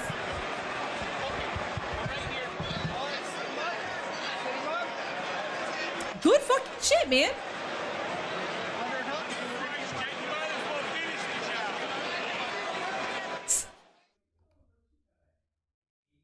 Did somebody say?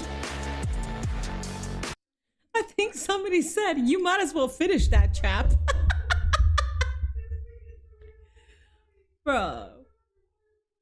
MJF was actually very enjoyable during his title reigns, even as heel. Yes. Hell yeah, I am so fucking happy. I like Kevin Knight. He's gonna be a top athlete in WWE. Yes, absolutely. I did see this turn coming. I just thought it'd be against Speedball.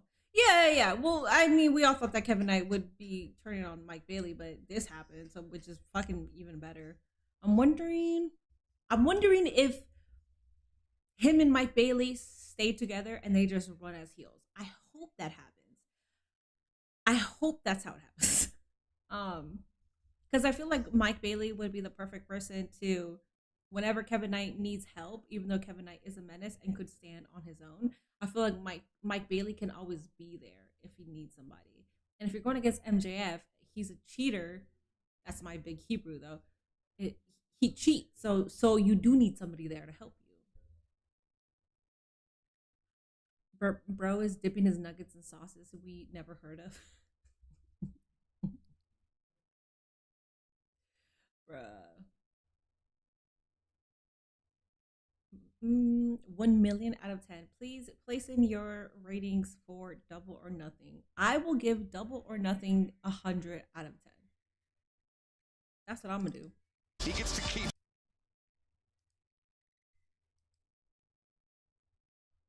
Heel Bailey should wear boots. Yeah. Heel Bailey means you gotta put some fucking wrestling boots on, alright? You're not wrestling with just your feet anymore. Literally not a single damn miss on the show. No, not one. Knight turned heel was the belt. Was the best thing. Yeah. It was badass for sure. Perfect pay-per-view. I'll never say another bad thing about TK out of 10. It sounded like a good show. It was fucking amazing, man. AEW does it right for the wrestling world. If Double or Nothing was this good, I imagine how good All In is going to be. Double or Nothing is also so Double or Nothing was their first exclusive. Double or Nothing was the first pay-per-view that they had after they had their TV deal.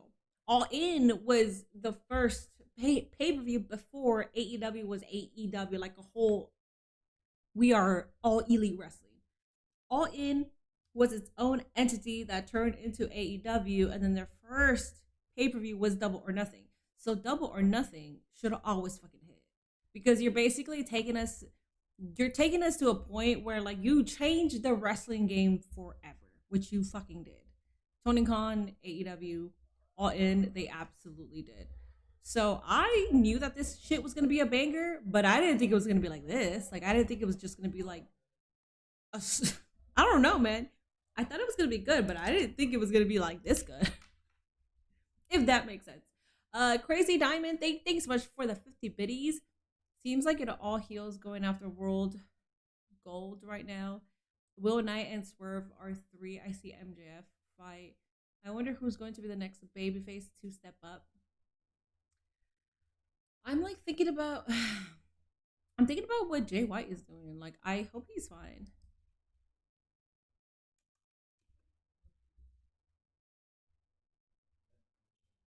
Well, I guess we'll see how Clash in Italy goes. The card for that is solid, so let's see if they actually pull it off. Listen.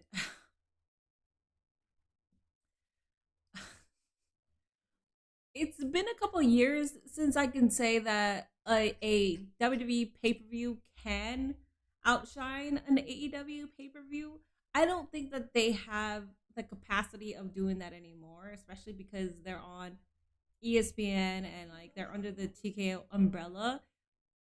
I don't think you can have a great WWE PLE, but it's not going to be anywhere near an AEW one when they have a 20 out of 10 one. It's very fucking hard to do. So even if Clash in Italy is amazing, that it's not going to touch like 1% of what AEW just did. I have no idea where this Kevin Knight thing is going, but I'm in for the ride. I'm so fucking excited for this. He gets to.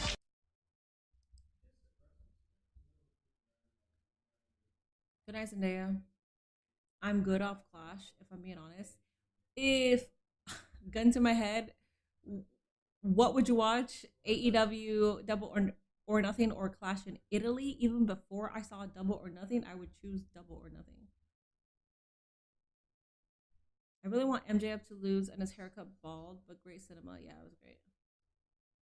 You hope that Oba and Brock is actually a long match. I don't really have any fucking expectations for that. I don't like that Brock is back. I thought that what Brock and Oba did was perfect. I thought that was a perfect way to retire because you're putting the next beast over and you just retired at WrestleMania. I thought it was perfect. So I don't know. I don't really think about Brock versus Oba. I don't really think about that because I just don't care to think about it. I just think it's a mistake to like bring him back or do it the way of like a fake retirement just to bring him back. I didn't really care for that. Mike the Ref with the raid. Thank you so much, buddy. In terms of wrestling aspect, I can see what you mean.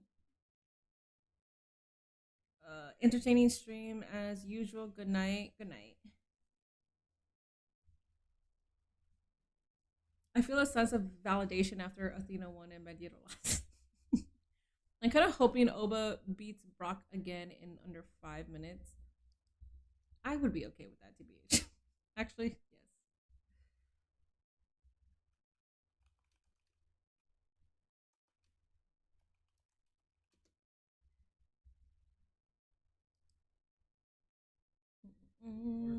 Hope you enjoyed the show. I absolutely did. That shit was phenomenal. Holy shit.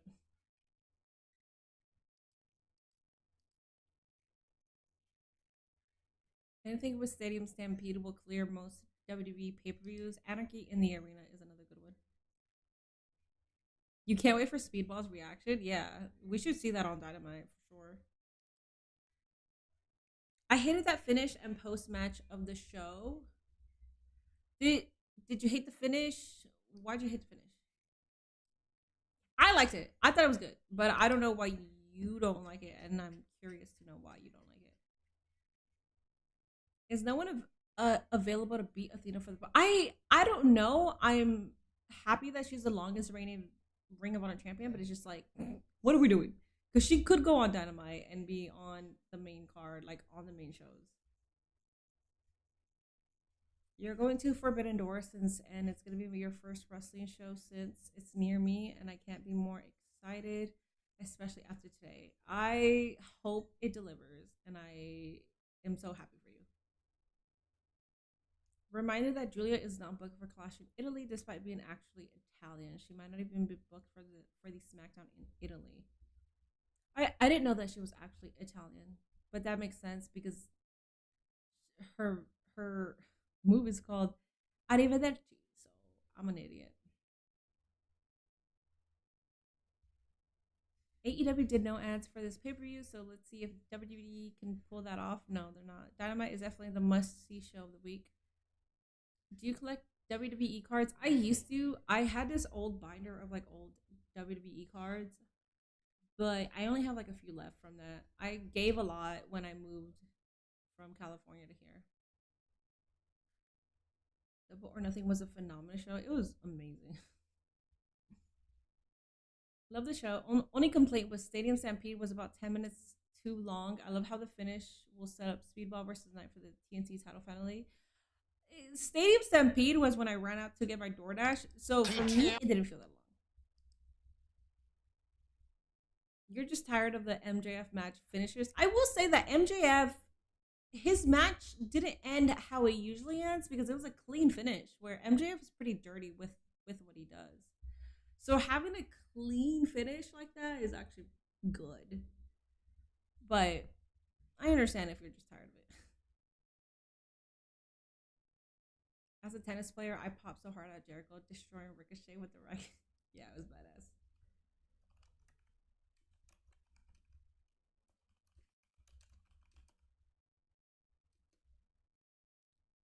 WWE could pull off a no ad PLE. They won't. It's under TKO. They won't. This show was a 9.6 out of 10 for me, especially with the Stadium Stampedes match. A 9.6 out of 10. Bro, your scale is difficult. I give it a 20 out of 30. 30 out of 10. I mean, yeah, 30 out of 10 or a 20 out of 10. You're happy that MJF a champion again? I am too.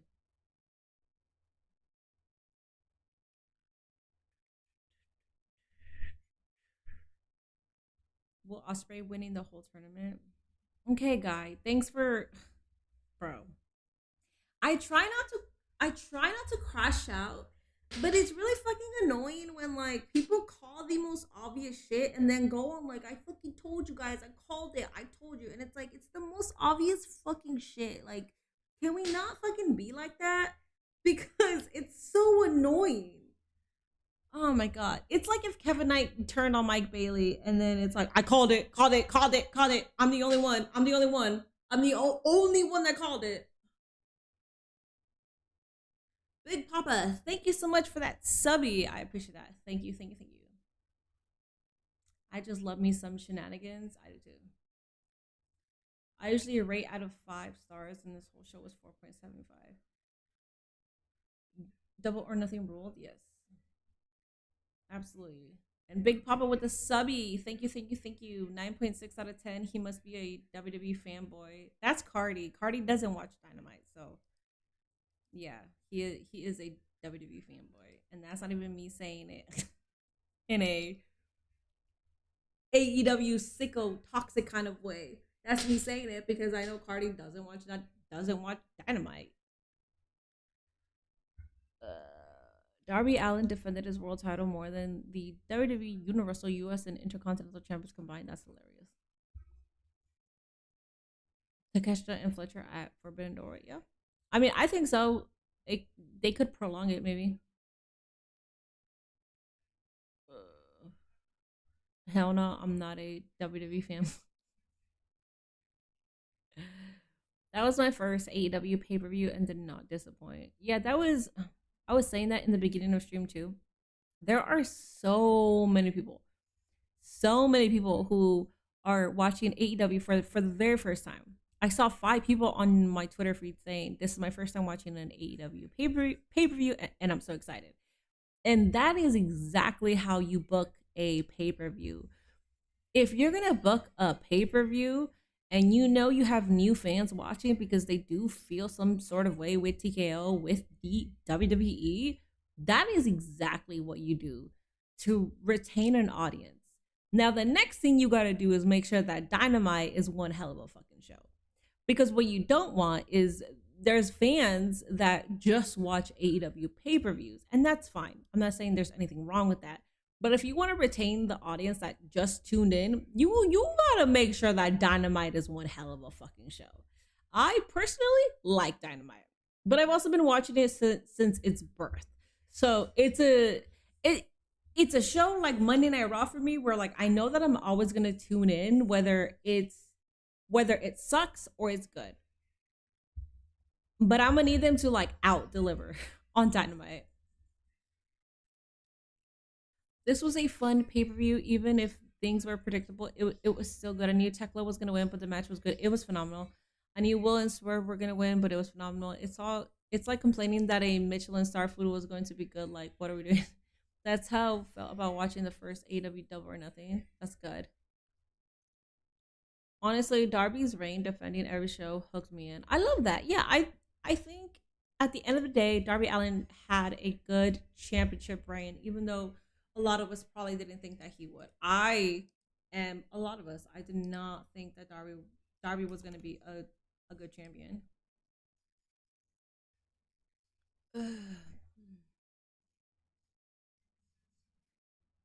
I just want to see some good wrestling. Don't care where it comes from. Just give me good wrestling. I'm like that too. I like WWE. I like AEW. I like both. I will say that I am not a tribalist whatsoever, but I will say that I do take a lot of shots towards WWE because I absolutely fucking hate TKO. And because you're the monopoly, I think if somebody is taking shots at you, it's not going to hinder you. You're literally the entire franchise. You are pro wrestling. So if I'm taking shots at them, it's not as big of a deal when I personally take shots at AEW, but I don't even take shots at AEW. I have my criticisms with AEW because I do want AEW to thrive. I really want them to expand more because I really care about the company. So I always think it's funny how like when you have valid criticisms towards AEW, the fucking sickos will tear you apart where they want you to exclusively watch WWE, where I never understood that. I like, if you have a grievance and it's understandable, I want you to stay and watch AEW. Like, I want you to stay as a fan. If you're a straight fucking hater and you're talking about all empty wrestling and all that bullshit, I don't give a fuck. I'm gonna talk my shit. And yeah, I'm gonna talk shit and call you a WWE fanboy, and like, I'm gonna use the regurgitated shit that is being told. But if you're somebody who like is really trying to be a fan and you have genuine criticisms, who the fuck am I to be like, well, stick to WWE then? No, bitch, what the fuck? Like, that's so toxic. That's so toxic and stupid. And that's where the sickos don't like, and I'm not saying every sicko is like that. No, I'm saying there's that toxic side that won't even allow you to say anything.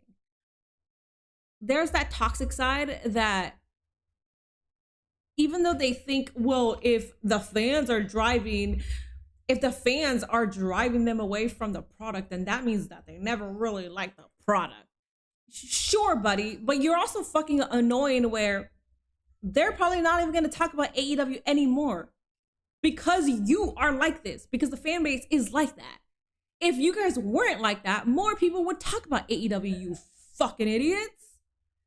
Talk shit to the WWE tribalists all day, any day. I burped. People should have valid criticisms towards both products, as neither one is perfect, but I would want to have a civil talk about it. Yes. Why can't WWE give us good wrestling? The producers micromanaging everything sucks. Let the wrestlers wrestle. You have good wrestling in WWE in terms of Evolve, NXT, and AAA, and you still have good matches on the main roster. It's just they do water down a lot of wrestlers where you're not going to have the same type of matches that AEW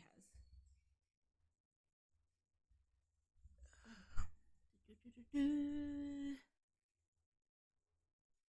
I was a WWE lifer, but right now it's awful, so I tuned in tonight and was happy with the result. I love that.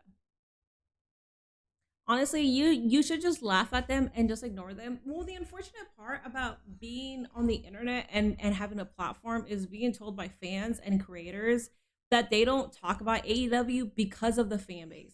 And that's the part that pisses me off, because as somebody who loves the company, wants the company to grow, as a creator who talks about AEW, I want more people, more fans, more creators to talk about AEW. But when I'm being told constantly that they don't, because the AEW sickos are always like at their throats and they can't take any criticism, then it's not easy for me to just laugh it off. Sure, if they're doing that shit to me, I can laugh it off, because fuck y'all. Like, I love AEW, but y'all fucking suck. Like, there's a portion of the fan base that is absolutely fucking horrendous, and y'all fucking suck. So for me, as somebody who actually gives a fuck, because to the fans that can't take criticism and will be like, oh, well, just stick to WWE. Are you a fan? So you're basically saying, like, and I'm not even talking about WWE tribalists, because I understand talking shit to them, because they're literally tribalists. They're going to stay watching that product. But to the people that actually have just valid fucking opinions, and you're just like, well, just stick to WWE then. What kind of fan are you? So you want people to not watch the product? You're a fucking idiot. People are fucking stupid. They don't even understand that logic. And then they get on other people's asses because they call them out. I call them out because they deserve to be called out. I hope new viewers don't think I'm being serious. Athena's minion, if you see Athena's minion saying just stick to WWE, pal, they're not being serious. They're making fun of the fan base that's like that.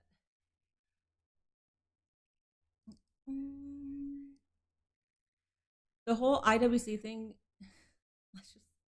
well, I'm not gonna say that.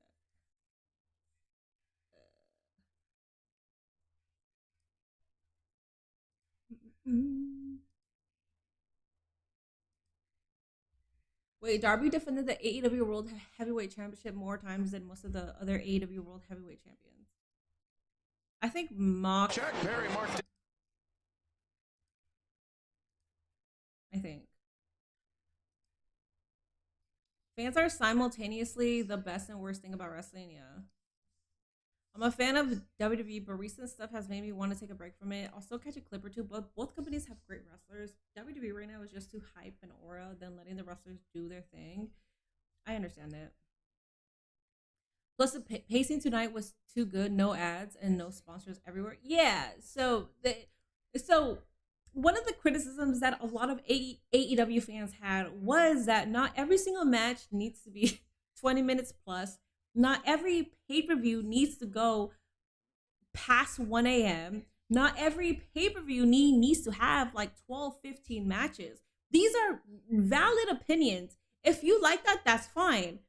But these were like actual valid opinions to have.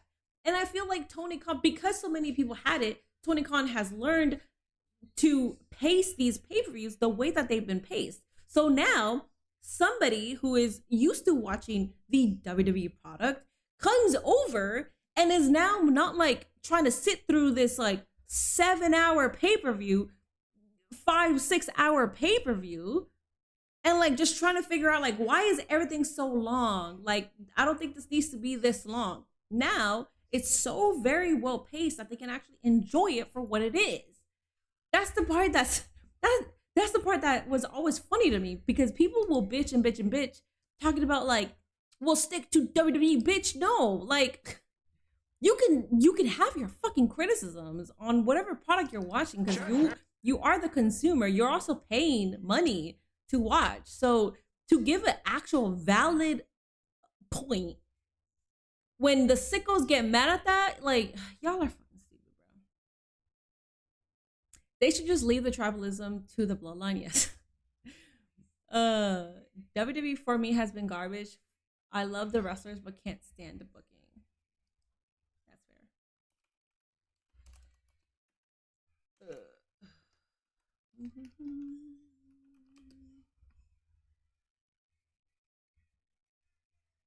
I'm an AEW fan now. I'm hooked. Love to fucking hear that.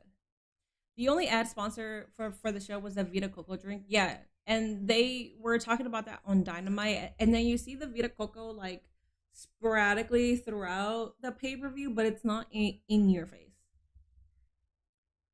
And that wasn't blatantly in our faces like a lot of the WWE ads, yes. The pay-per-view ended before 12:30. Yeah, so it was a 4-hour, 20-minute pay-per-view. That's perfect, because we're very used to seeing over 5-hour pay-per-views and like a bunch of fucking matches that got thrown in. Like, I'm not saying that they don't add story to pay-per-views, but they're like, before, like, it was like, dude, we're just gonna add like 3 or 4 matches just for the fuck of it, and it was like great matches. But like, I can't be so interested when I'm fucking tired. AEW had another great night, but now comes the hard part, giving us an amazing show Wednesday and get those lapsed and new fans to stay watching every week. So that's what I said too, but that's what I'm saying. Like, that's that, right? Yes, that is the hardest part. So if you're, listen, I know I'm like kind of talking shit, but if you're a fan now of AEW, believe me, their Dynamite shows are pretty good. Sometimes though, their Dynamite is like a miss after an amazing pay-per-view, and I'm always like, why the fuck did you do that? But for the most part, like, Dynamite is a pretty solid show. I would say Dynamite is consistently better than, well, I can't say SmackDown, because that's too fucking easy. Everything is better than SmackDown. Dynamite is a good show. Just know that. It's a good show. Thoughts on Divine Dominion's 5-minute challenges? I did not see that part of 0 Hour. I saw the very end of that, but I didn't watch the entire thing, so I don't know. Can't wait until Will Ospreay is at 100%. Y'all haven't seen Ospreay at his best yet. Yeah, we have. What do you mean? A lot of us saw him in New Japan.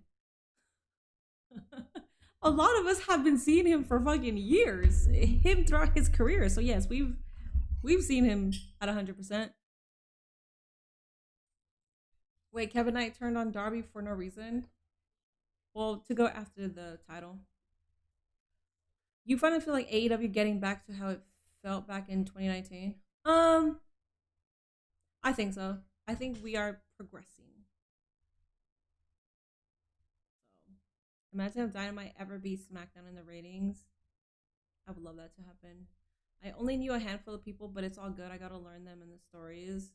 But you enjoyed the pay-per-view, which is good. I will say, as somebody who watches AEW every single week and has watched it till its birth, this pay-per-view was, that shit was fucking glorious. And you walk away from a lot of their pay-per-views as like, holy shit, like this is wrestling. Like you truly feel like, holy shit, like this is wrestling. It's great. I like the feeling. And as much as like you understand that that's gonna happen, you still get surprised every fucking time. I have a theory. You think TK was playing possum while WWE was on a tear, and now he's putting his best foot forward now? I don't know. I don't really know. I don't really have an opinion on that. Better than NXT Raw and SmackDown put together on most weeks. I don't know. SmackDown does a really, no, sorry, NXT does a really good job with the women's division. NXT cooks with the women's division, so I don't know if that's true. To the new fans, oh yeah. $45 pay-per-view better be no ads. $50. Yeah. But technically you're paying more to watch the WWE product every single month, and you're getting filled with ads. Even if you're paying for the Netflix no ad tier, you're still getting ads on WWE programming. And if you add everything up, you're spending a lot of money to watch it. If you're in the United States, definitely a top 5 AEW pay-per-view. I would say top 5, yeah. I woke my people up screaming, "This is professional wrestling." I love it. I never would have imagined a random AEW pay-per-view would be 10 times better than wrestling both nights at WrestleMania. This isn't, so Double or Nothing isn't random. Like Wrestle Dynasty would be random. But this was their first pay-per-view after they got the TV deal. So Double or Nothing has always been a pay-per-view that you expect for like the most outrageous, like you kind of do expect debuts also, which there wasn't, but that's fine because we got a lot of cameos. It's so unfortunate WWE PLEs just shit in the beds. Yeah. To defeat MJF, Kevin Knight must become more evil than the devil himself.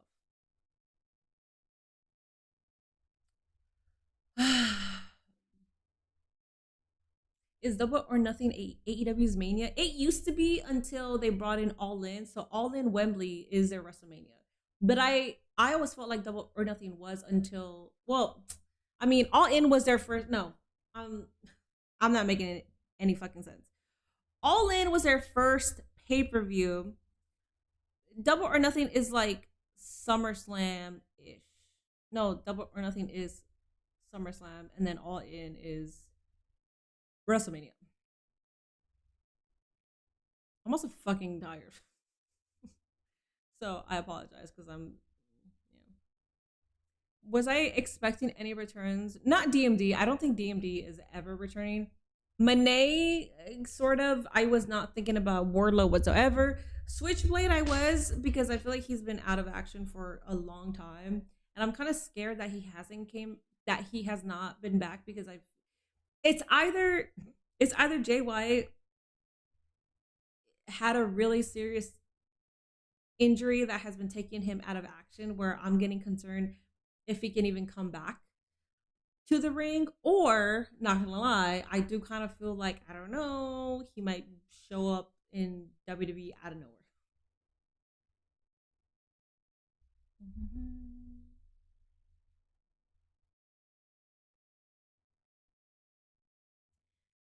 They need to do All In next year in a stadium in New York City. That would be epic.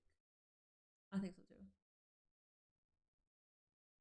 I hope to see Adam Cole back in any capacity at this point. Yeah. This New York crowd was molten tonight. I haven't seen a crowd that hit since 2021 Grand Slam.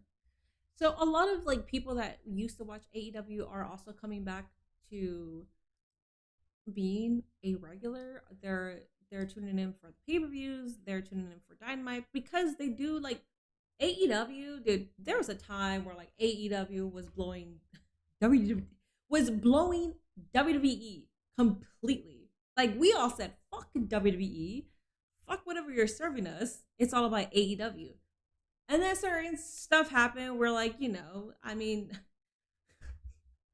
I think CM Punk CM Punk did a lot to ruin the momentum. And then it became what it became. And then TKO took over. And I think a lot of people are trying to come back, trying to see if it's worth coming back. And I think it definitely is. And this was a great way of like saying, come back because things are good. You like AEW All Out more than All In? All Out is always fantastic. AEW fell off because Cody Rhodes leaving and CM Punk didn't help. I don't think, see, people say that it fell off after Cody left. I don't think so. I was still very much interested, but that's like a biased opinion for me, I guess. But I thought it was still fucking fantastic. If anything, I think they peaked after, and then it was like a quick. It was like Cody Rhodes left, peak, and then it like was like a roller coaster afterwards, and then it like was not even a roller coaster. Well, it was, because it kept going like this, and then it had like a huge jump, and then it kept going like that. And now I think it's steady. I don't think there's like a decline or anything. I think it's steady. I think it's solid. So I like it. Just waiting for Gabe Kidd's return. Yeah. He's been out of action for how long? Because I know he suffered an injury, but I don't think it was like that serious. Only AEW thing I watched but before this was the Blood and Guts. Dude, that's good. That's one of their best things too. They have so many cool shit. That's the thing. What you get in AEW isn't what you're gonna get in WWE. There's a clear, distinct difference between their wrestling, which is why I always find it funny when people say that AEW tries to copy WWE. There's a clear-cut difference. Hoping to see MCMG and Kofi and Austin in AEW. As Cody leaving did start the domino effect. However, their peak was in 2020. Yes, yeah. So yes. So that's what I'm trying to say. Like, I feel like they did hit a peak after Cody left. So I think that was my favorite time. But sure, like Cody Rhodes left, and then the whole Punk thing happens.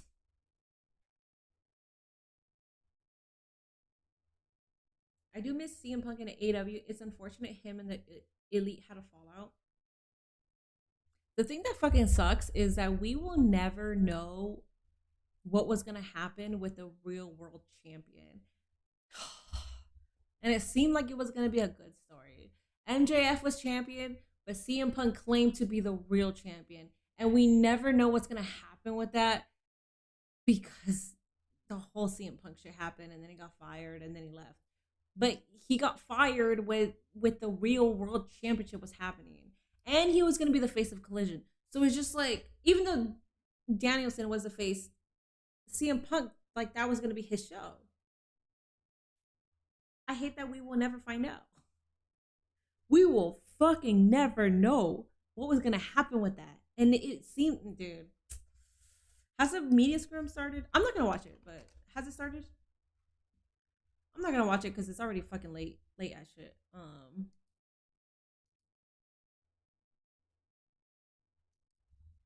Only reason why I watched tonight was because of Mox. I'm a fan of the Shield, but now I got my new favorites, dude. And if you're a fan of Mox and you saw that entrance, that aura, that match, holy shit! If you're a fan of Mox, oh my god, because that shit was glorious to me.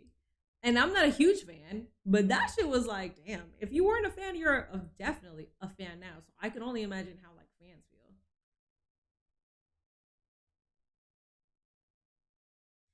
CM Punk did damage to AEW, but now they have recovered very well. Yeah.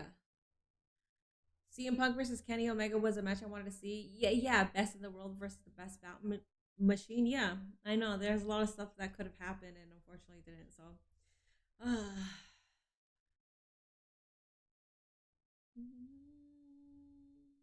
Punk versus Kenny would feed families.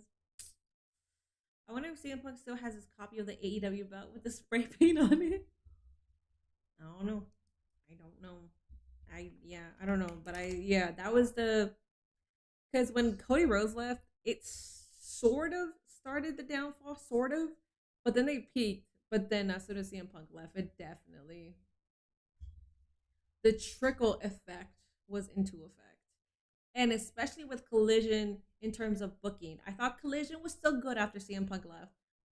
But you can slowly see that Tony Khan really stopped giving a shit about Collision. And it just became another Rampage. And for me, I never, outside of like CM Punk on Rampage and like Kenny Omega and like stuff like that, I wouldn't tune in for it just because I wasn't that interested. Collision was the #1 show for me. I thought Collision was like God's greatest gift to professional wrestling. I thought it was so good. Like Collision was so good. Oh my god. Oh, it was like the best show ever. And then CM Punk got fired, and it was still good. It was still hot, but you could tell that like it was the beginning of TK just saying, "Fuck it, I don't care about Collision anymore." And I think Collision is also on its way up again. I think it's been consistently good. I just don't tune in for it. It's really hard to get back into Collision. It's easy to get back into Dynamite because it lands on a Wednesday, but it's harder to get back into Collision on a Saturday. I'm here for AAA though. I wonder if CM Punk still has his copy of the AEW belt with the. Oh yeah, I read that. Match of the night was Okada versus Takeshita. That was a good match for sure. Alrighty, y'all. I'm out. I gotta give AEW and Mox credit because I never expected to find myself loving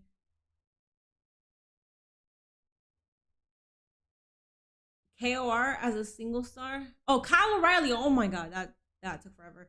But I was so hoping to see him beat Mox tonight. I also, yeah. Alrighty, y'all. Have a good night. I'm out. It's about to be 1 a.m. and I'm out. And I'll see you guys. Tomorrow's Monday Night Raw. I'll see you guys tomorrow. Monday Night Raw is in Columbus.